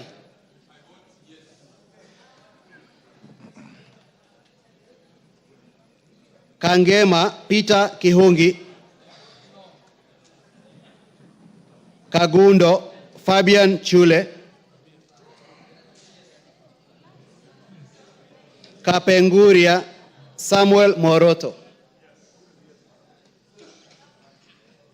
Kapsaret, Oscar Sudi. Kapsaret, Oscar Sudi.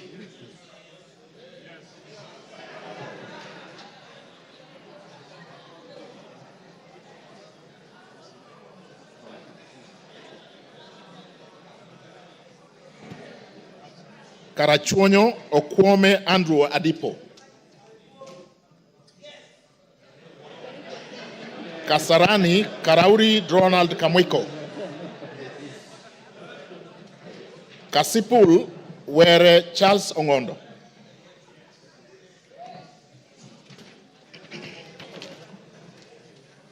Kathiani Mbui Robert. Keyo North Korir Adams Kipsanai. Keyo South Kipkoech Gideon Kimayo. Kericho Kemei Beatrice Chemweno. Keses Ruto Julius Kipleting.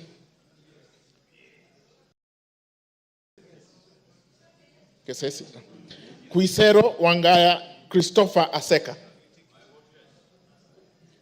Kiamba Wanjiko John Jogona. Kiambu Waidaka John Mashua.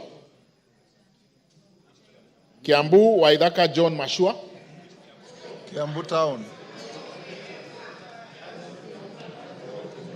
He's not here. Kiambu Murada Ann Wajiko Mugo. Kibra Orero Peter Ochieng. Kibwezi Mbalu Jessica Nduku Kiko. Kibwezi West Mutuse Ekomas Mwengi. Kieni Wainaina Anthony Njoroge.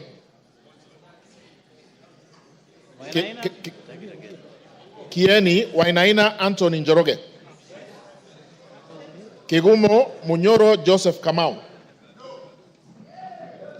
Keharu Nyoro Samson Dindi. Kikuyu Ishungwa Anthony Kemani. Kilgoris Sunkuli Julius Lekakeny. Kilifi Mwanyanje Gertrude Mbeyu. Kilifi North Baya Owen Ya. Kilifi South Kitty Richard Ken Chonga. Kilome Zambia Thaddeus Kethua. Kimilili Mutua Didmas Wekesa Barasa. Kiminini Bisao Morris Kakai. Kinango Rai Samuel Gonzi. Gonzi Rai.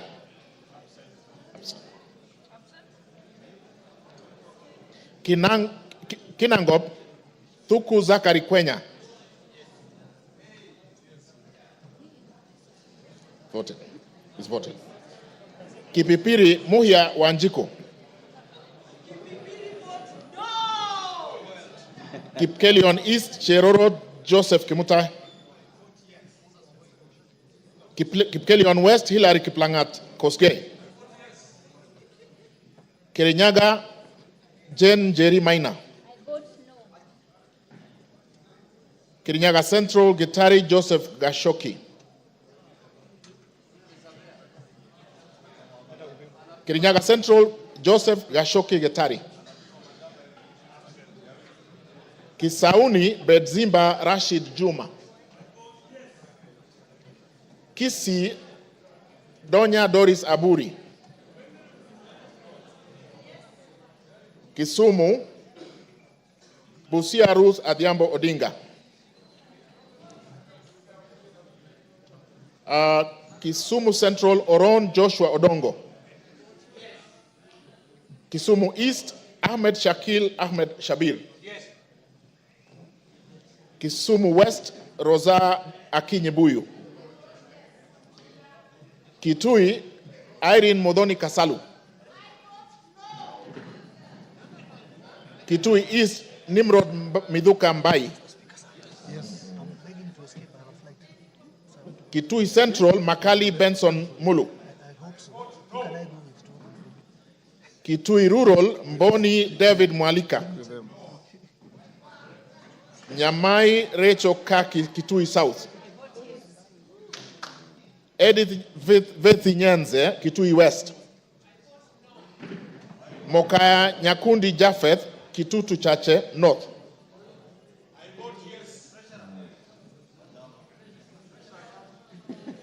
We take it from where? I will repeat from Kitui South. Rachel Kaki Nyamai. She voted. Yes. Nyenze Edith Vethi. She voted. Nyakundi Japheth Mokaya. I vote yes. Kibagendi Anthony.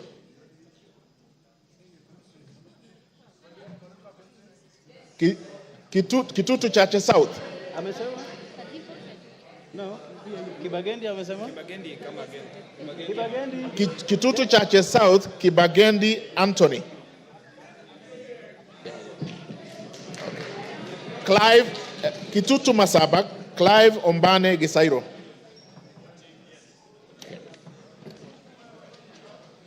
Konoin Brighton Leonard Yegon. Kuresoi North Mutai Alfred Kibrono. Kuresoi North. Okay. Joseph Kipkoske Tanui, Kuresoi South. Okay. Kuria East, Masairo Marwa Kitayama. Kuria West, Robi Matthias Nyamabe. Kwale, Masito Fatuma Hamisi. Kwanza, Wanyonyi Ferdinand Kevin. Lafi, Abdurrahman Mohammed Abdi. Lakdera, Mohammed Abdikadir Hussein. Laikipia, Jane Wangeshi Kagiri. Laikipia East, Festus Mwangi Kionjuri. Laikipia North, Sarah Paulata Korere.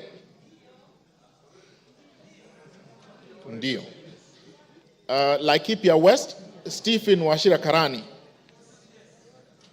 Laisamis, Joseph Lekuton. Lamu, Monica Mudoni Marufu. Lamu East, Obor Weida Muhammad. Lamu West, Modama Stanley Moiruri. Lang'ata, Felix Odiwuor Kode. Kahangara, Larry, Joseph Mburu Kahangara. Likoni, Mishi Juma Hamisi Mboko. Likuyani, Innocent Maino Mugabe. Limuru, John Kiragu Shege. Loima, Akuja Protas Ewesiti. Luanda, Dick Maungu Oyugi. Thank you. Nabii Nabwera Daraja Lugari. Lunga Chiforomondo Mangale Munga. Lurambi Titus Hamala Mkhwana. Mara Jafet Miriti Kareke Mbyuki. Machakos Joyce Kamene.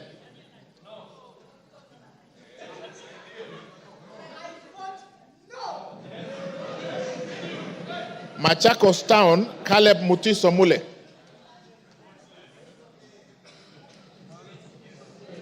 Okay. Yeah, but George Aladwa Omwera Makadara. Makueni Kiamba Susan Dunge. Makueni Women Rep Mumo Rose Museo. Absent. Can I repeat? Makueni Mumo Rose Museo. Malava Moses Malulu Injendi. Malindi Amina Laura Munyazi. Mandera North Abdullahi Bashir Sheikh. Mandera Umul Kasim Sheikh. Mandera East Abdurrahman Hussein Wetan Muhammad. Mandera South Abdul Ibrahim Haro. Mandera West Yusuf Adan Haji. Manyata John Gitonga Mwaniki Mukunji. Maragwa Mary Wamaua Waidira Njoroge. Marakwet East David Kangogo Bowen. Marakwet West Timothy Kipchumba Toroitich. Marsabit Naomi Jilo Wako.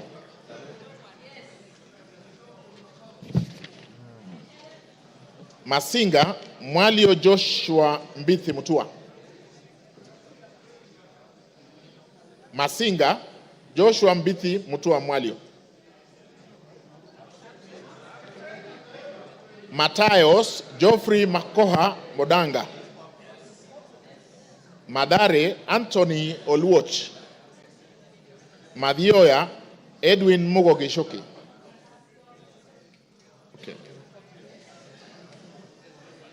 Madira Kahugu Eric Mwangi.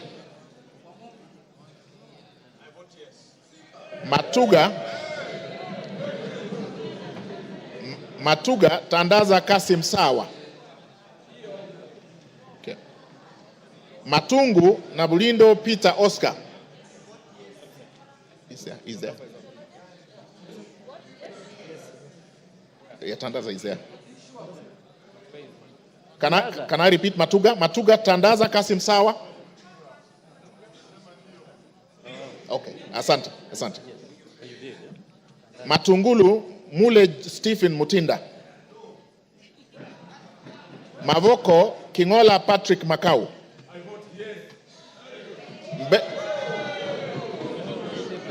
Mbere North Geoffrey Kariuki Kiringa. Mbere South Nebat Bernard Murioki. Mboni Nzioka Erastus Kivasu. Meru Kailemia Elizabeth Karab. Migori Mohammed Fatuma Zainab. Mogotio Kiborek Ruben. Moiben Phyllis Chepkemoy Barto. Molo Francis Kuria Kemani. Mombasa, Zamzam Muhammad Chimba. Mosob, Abraham Kipsang Kirwa. Moyale, Jaldesa Guyo Wako. Msambweni, Jaldesa.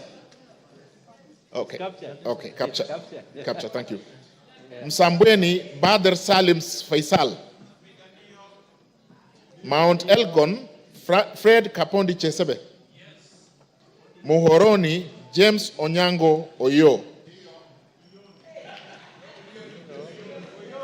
Mukorweini, Gishoi Kagusha John Philip. Mumias East, Salasia Peter Kalerwa.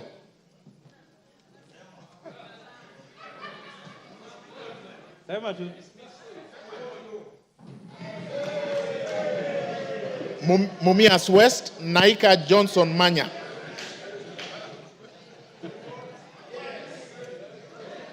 Moranga, Betty Njeri Maina. Mvita, Mohamed Saud Machele. Mwala, Musau Vincent Musyoka.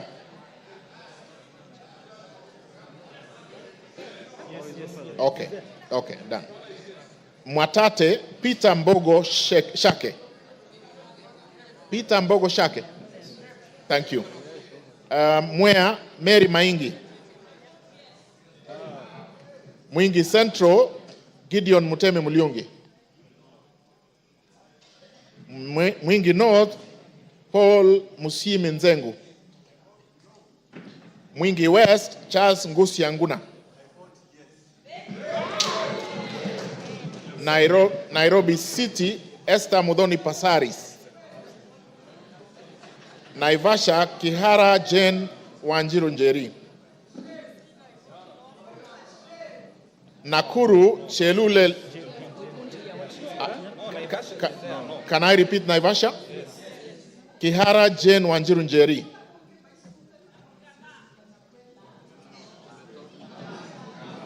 Nakuru, Liza Chepkorir Chelule.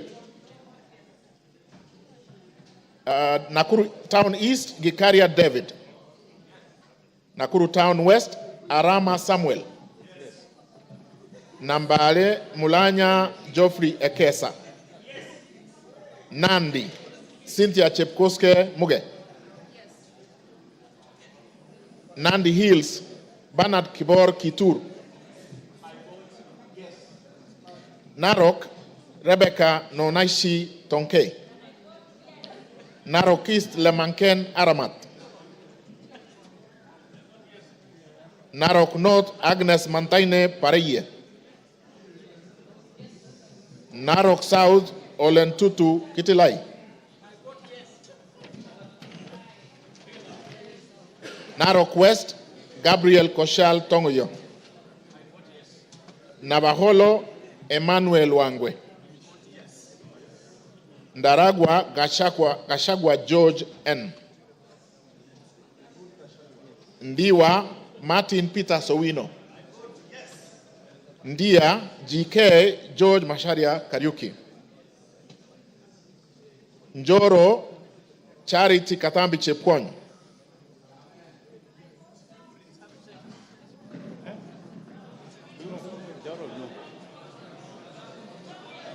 North Hor, Guyo Adi Wario.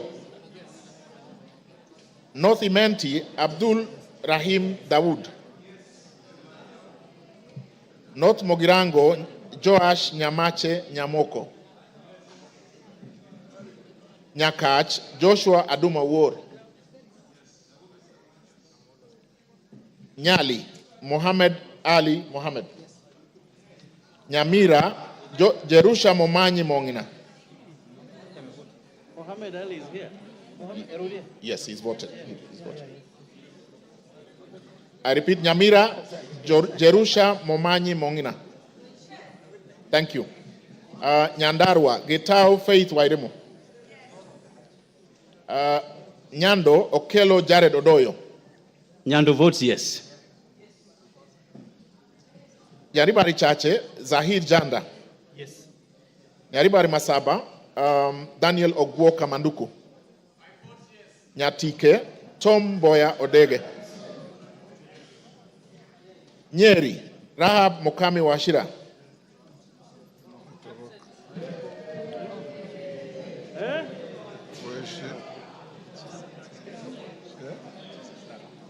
Nyeri Town Duncan Maina Madenge.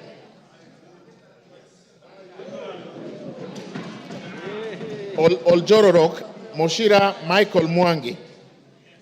Olkalau David Juguna Kiaraho. Odaya Michael Wambogo Wainaina. Pokot South David Losiakau Kosing. Rabai Mupe Anthony Nkenga. I have been asked to repeat Pokot South. He said yes. Pokot South, Kosing David Losiakau. Thank you. Rabai Anthony Kenga Mupe. Rangwe Gogo Linian Achieng. Rarieda Amolo Paul Otiende. Rongai Paul Kibetchebor. Rongo Paul Abur. Roysambu Agustin Kamade Mwafrika.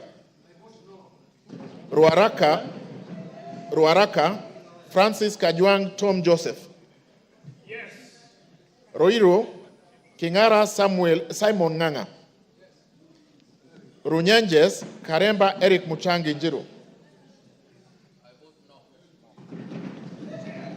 Sabatia Sloya Clement Logova. Saboti Caleb Amisi Luyai. Saku Raso Dido Ali. Samburu Pauline Lenguris. Samburu East Jackson Lekumontare Lentoijoni. Samburu North Dominic Eli Letipila. Samburu West Josephine Naisula Lesuda. Seme James Wambura Nyikal. Shinyalu Frederick Lusuli Ikana. Siaya Odwor Christine Ombaka. Sigor Peter Lochakapong. Sigor Awetsoin Justice Kipsang Kemei. Sirisia John Waluke Koi. Sotik Francis Kipiegon Arab Sige. South Imenti Idinji Shadrach Mwiti. South Mugirango Onyego Silvana Sosoro. Soy David Kiplagat. Starehe Maina Mwago Amos. Suba North Millie Grace Akoto Diambo. Suba South Karoli Omondi. Subukia Kashobe Samuel Kenudia. Suna East Mohammed Junaid Sheikh Nu. Suna West Peter Francis Masara. Taita Taveta Lydia Haika Mnene Mizigi. Tana River Amina Dika Abdullahi. Tarbaj Hussein Abdibare. Taveta John Okano Bwire. Teso North Edward Kaunya Oku.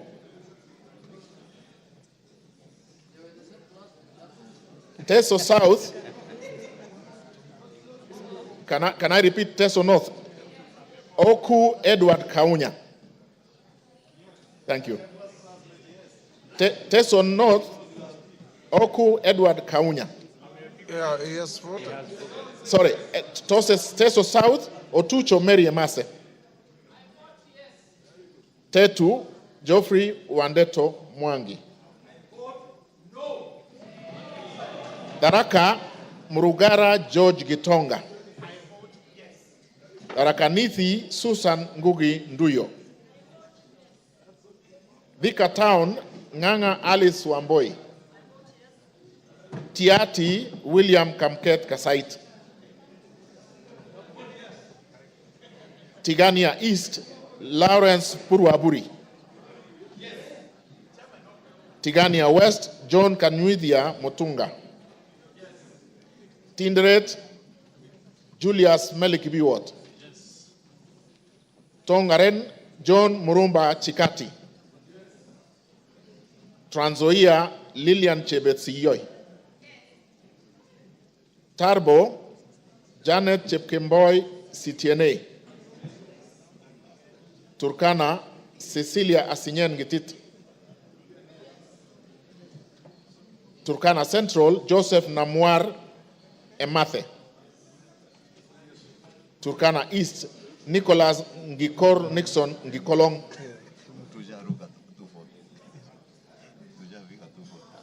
Turkana North, Paul Ekwom Nabuin. Is there? Yeah. Okay. Turkana South, John Ariko Namoit. Turkana West, Daniel Epuyo Nanok. Wasingishu, Gladys Chepkoskei Boss. Ugenya, Ochieng David Ouma. Uriri, Nyamita Mark Ogola. Vihiga, Kagesi Kivai Ernest Ogesi. Vihiga, Adagala Beatrice Kahai. Voi, Hamis Chome Abdi. Wajir, Fatuma Abdi Jeho. Wajir West, Aden Daudi Muhammad. Wajir North, Ibrahim Abdi Sane. Wajir South, Muhammad Aden Ado. Wajir West, Yusuf Muhammad Farah. Webuye East, Martin Pepela Wanyoni. Webuye West, Daniel Wanyamasitati. West Mogirango, Mogaka Stephen. West Pokot, Rael Chepkemoy Kasiwai. Westlands, Timothy. He is already voted. Oh, sorry, we have done that, sorry. Undanyi, Mwakuona Danson Mwashako. Basil Robert Ngui Yata. Yata. Is he here? Ali Abdisirat Khalif. Sabina Wanjiru Shege. Joseph Hamisi Dena.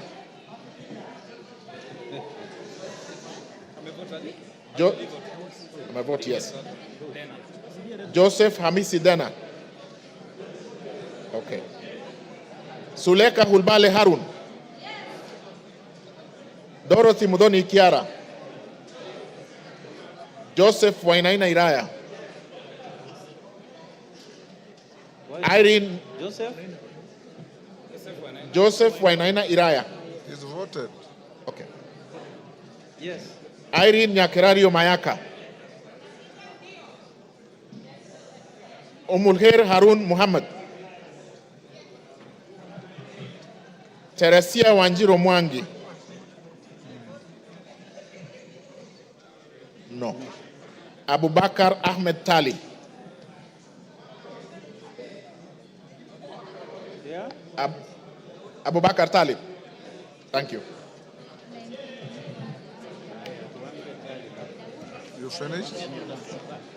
Honorable members, order. Is there any member present who has not had his or her name called out? Is there? Yes.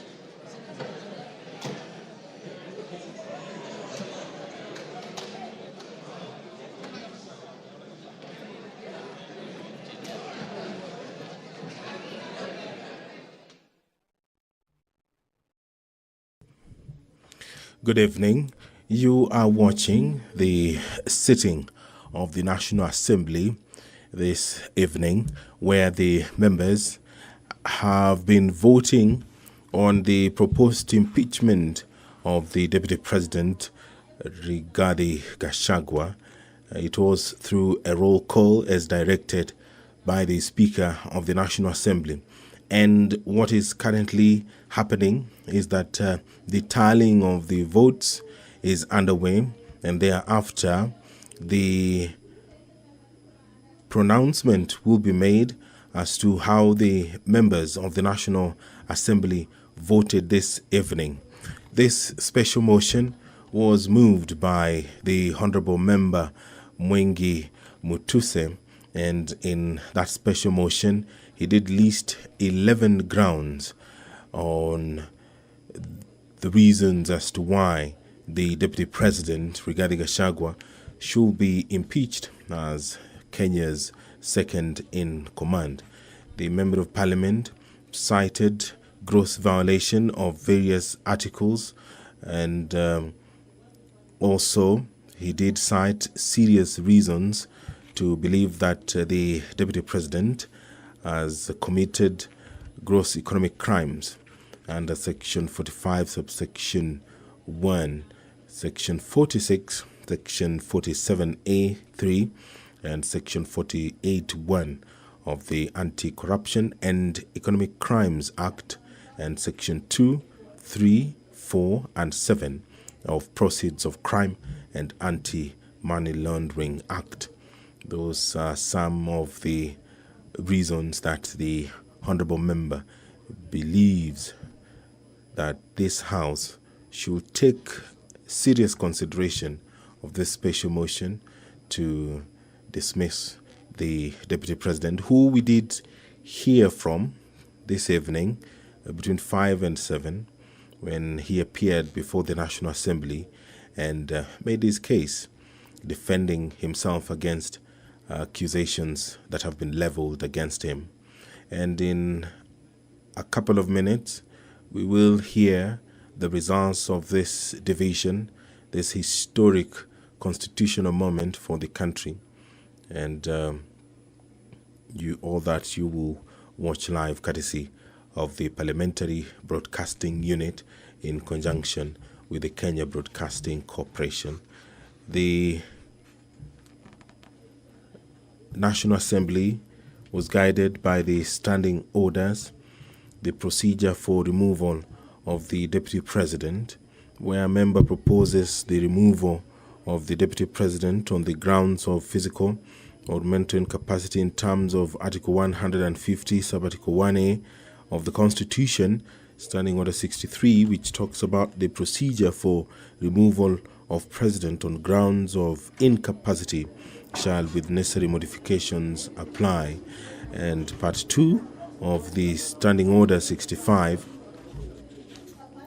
where a member proposes to impeach the Deputy President in terms of Article 150, Sub-Article 1B of the Constitution, Standing Order 64, procedure for removal of President by impeachment shall apply with necessary modifications. So the members have been debating, and we will hear the result of this process anytime from now.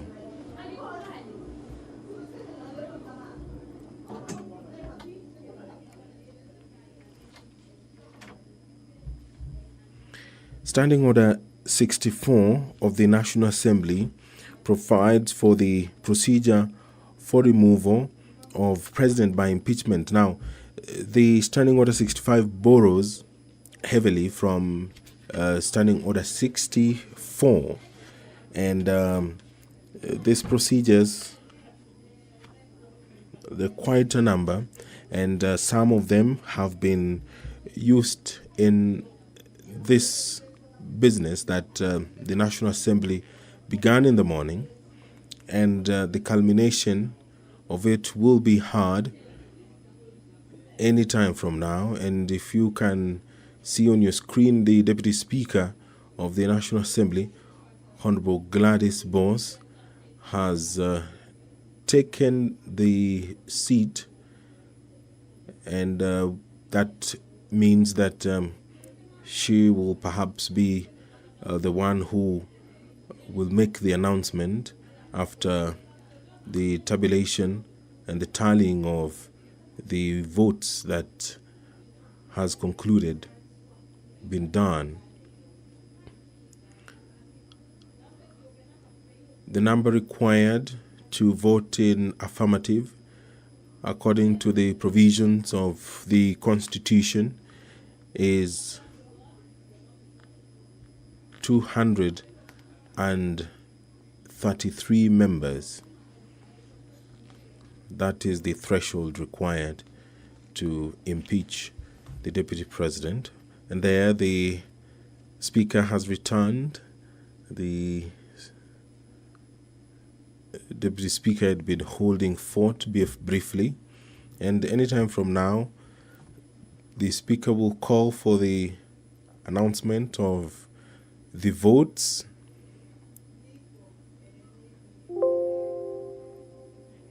which are currently being verified. It was a requirement that voting be done via roll call, and any moment from now, we will be hearing the result of that roll call. And just a quick recap of the 11 grounds which were outlined by the Honorable Member Mwengi Mutuse. That one, the Deputy President has persistently made utterances threatening to discriminate, exclude, and unlawfully deny sections of the people of Kenya and regions of the Republic of Kenya equal opportunities for public service appointment and allocation of public resources. Ground 2, the Deputy President has made unilateral public statements inconsistent with policy positions collectively adopted by the government and contradicted the President on critical matters of governance and the exercise of the President's functions as a symbol of national unity. Ground 3, that His Excellency the Deputy President interfered with the running of Nairobi City County Government by inciting citizens against the lawful directives of the county government on the planning and relocation of markets and publicly disparaging the leadership of the county government and its decisions. Count 4, gross violation of Article 160, Sub-Article 1 of the Constitution on the institutional and decisional independence of judges. That His Excellency the Deputy President has undermined institutional and decisional independence of a judge through public attacks on a judge of the High Court of Kenya and falsely threatening to file a petition for the removal of the said judge in a matter in which he was a party. Number 5, that His Excellency the Deputy President breached his oath of office and allegiance on account of the utterances and actions attributed to the Deputy President under grounds 1, 2, and 3. And count 6, serious reasons to believe that His Excellency the Deputy President has committed crimes under Section 13(1)(a) and Section 62 of the National Cohesion and Integration Act. That His Excellency the Deputy President has persistently made inflammatory, reckless, and insightful public utterances over the last 2 years in contravention of the law. Charge 7, serious reasons to believe that His Excellency the Deputy President has committed gross economic crimes under Sections 45(1), Section 46, Section 47(a)(3), and Section 48(1) of the Anti-Corruption and Economic Crimes Act, and Section 2, Section 3, Section 4, and Section 7 of the Proceeds of Crime and Anti-Money Laundering Act. that His Excellency, the Deputy President, has committed gross economic crimes, namely conflict of interest, abuse of office, and conspiracy to commit crimes under sanctions by inexplicably amassing property estimated at 5.2 billion shillings, that is incompatible with his known legitimate income, and by trading with the office of the Deputy President through proxies.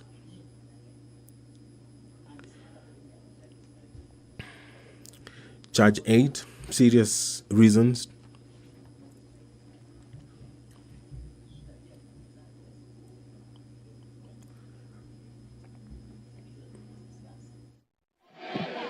Order, honorable members. Give me that.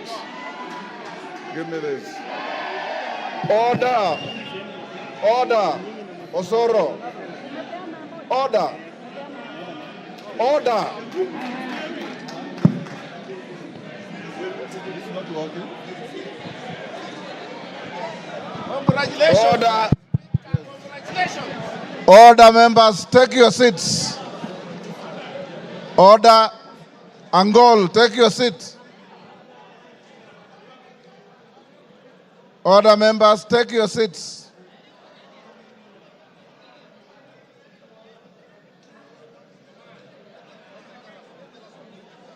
Yeah, I know. Yes. Where's that gentleman not? Order, members, order. Take your seats. Order, honorable members, take your seats for the tellers.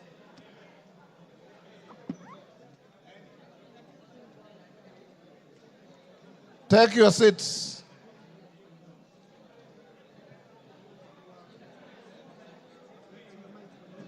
Honorable members, Haika, take your seat. Aburi, take a seat.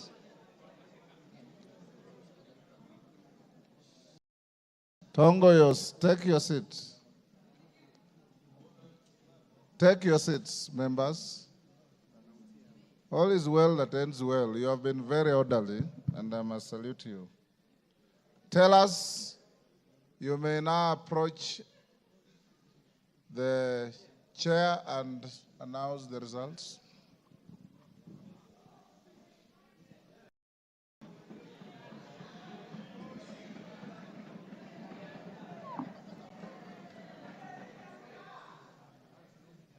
Honorable Speaker, based on the responsibility you bestowed on me, Jared Okello, MP for Nyando, Zahir Janda, Honorable Onesmus Ngogoyo, and Honorable Njeri Maina, we are here to declare the results as follows, Honorable Speaker. The nays, 44. Abstentions, 1. And the ayes, 281.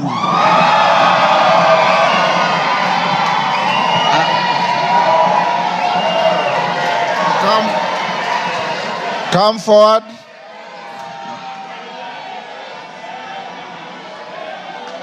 Order.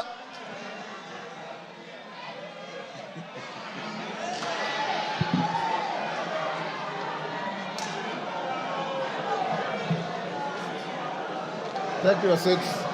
Order, members, order. The House is still in session. Tell us, take your seats. Bensouda, take your seat.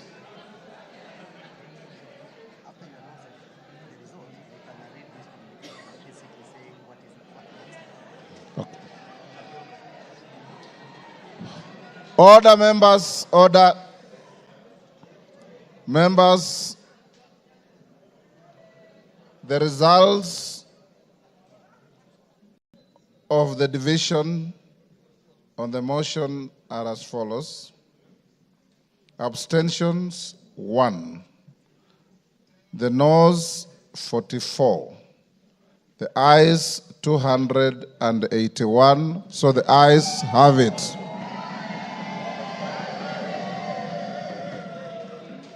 And the results brought to the Speaker are duly signed by all the 4 nominated tellers. Honourable members, I have a short communication following that. Before. Order. The House is still in session. I have the following communication to make, honourable members, before we open the bar.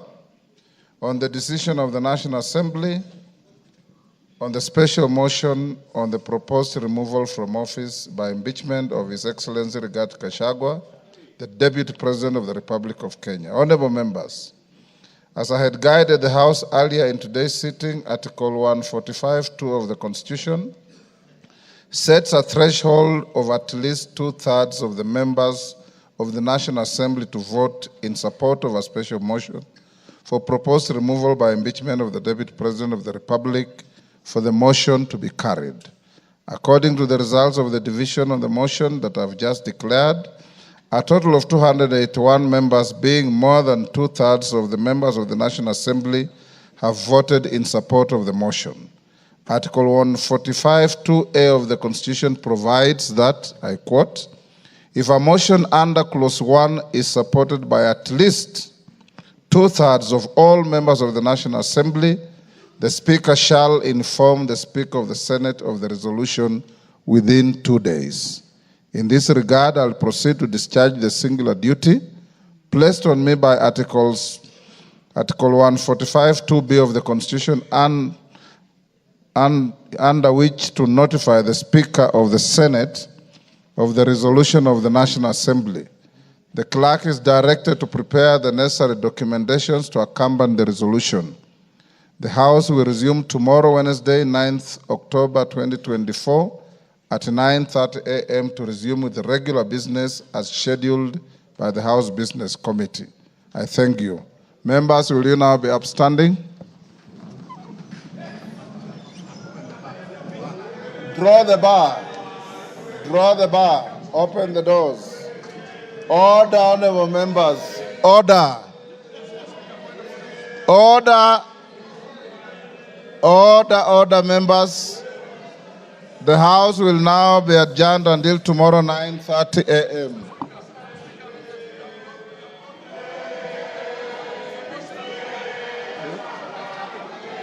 I have.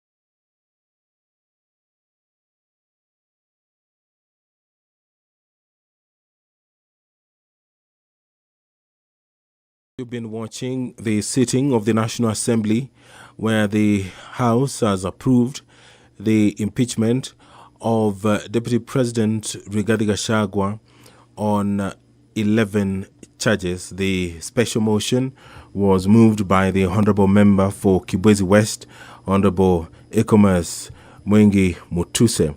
This broadcast has been brought to you by the Parliamentary Broadcasting Unit in conjunction with the Kenya Broadcasting Corporation. My name is Edward Kabasa. Thank you for watching.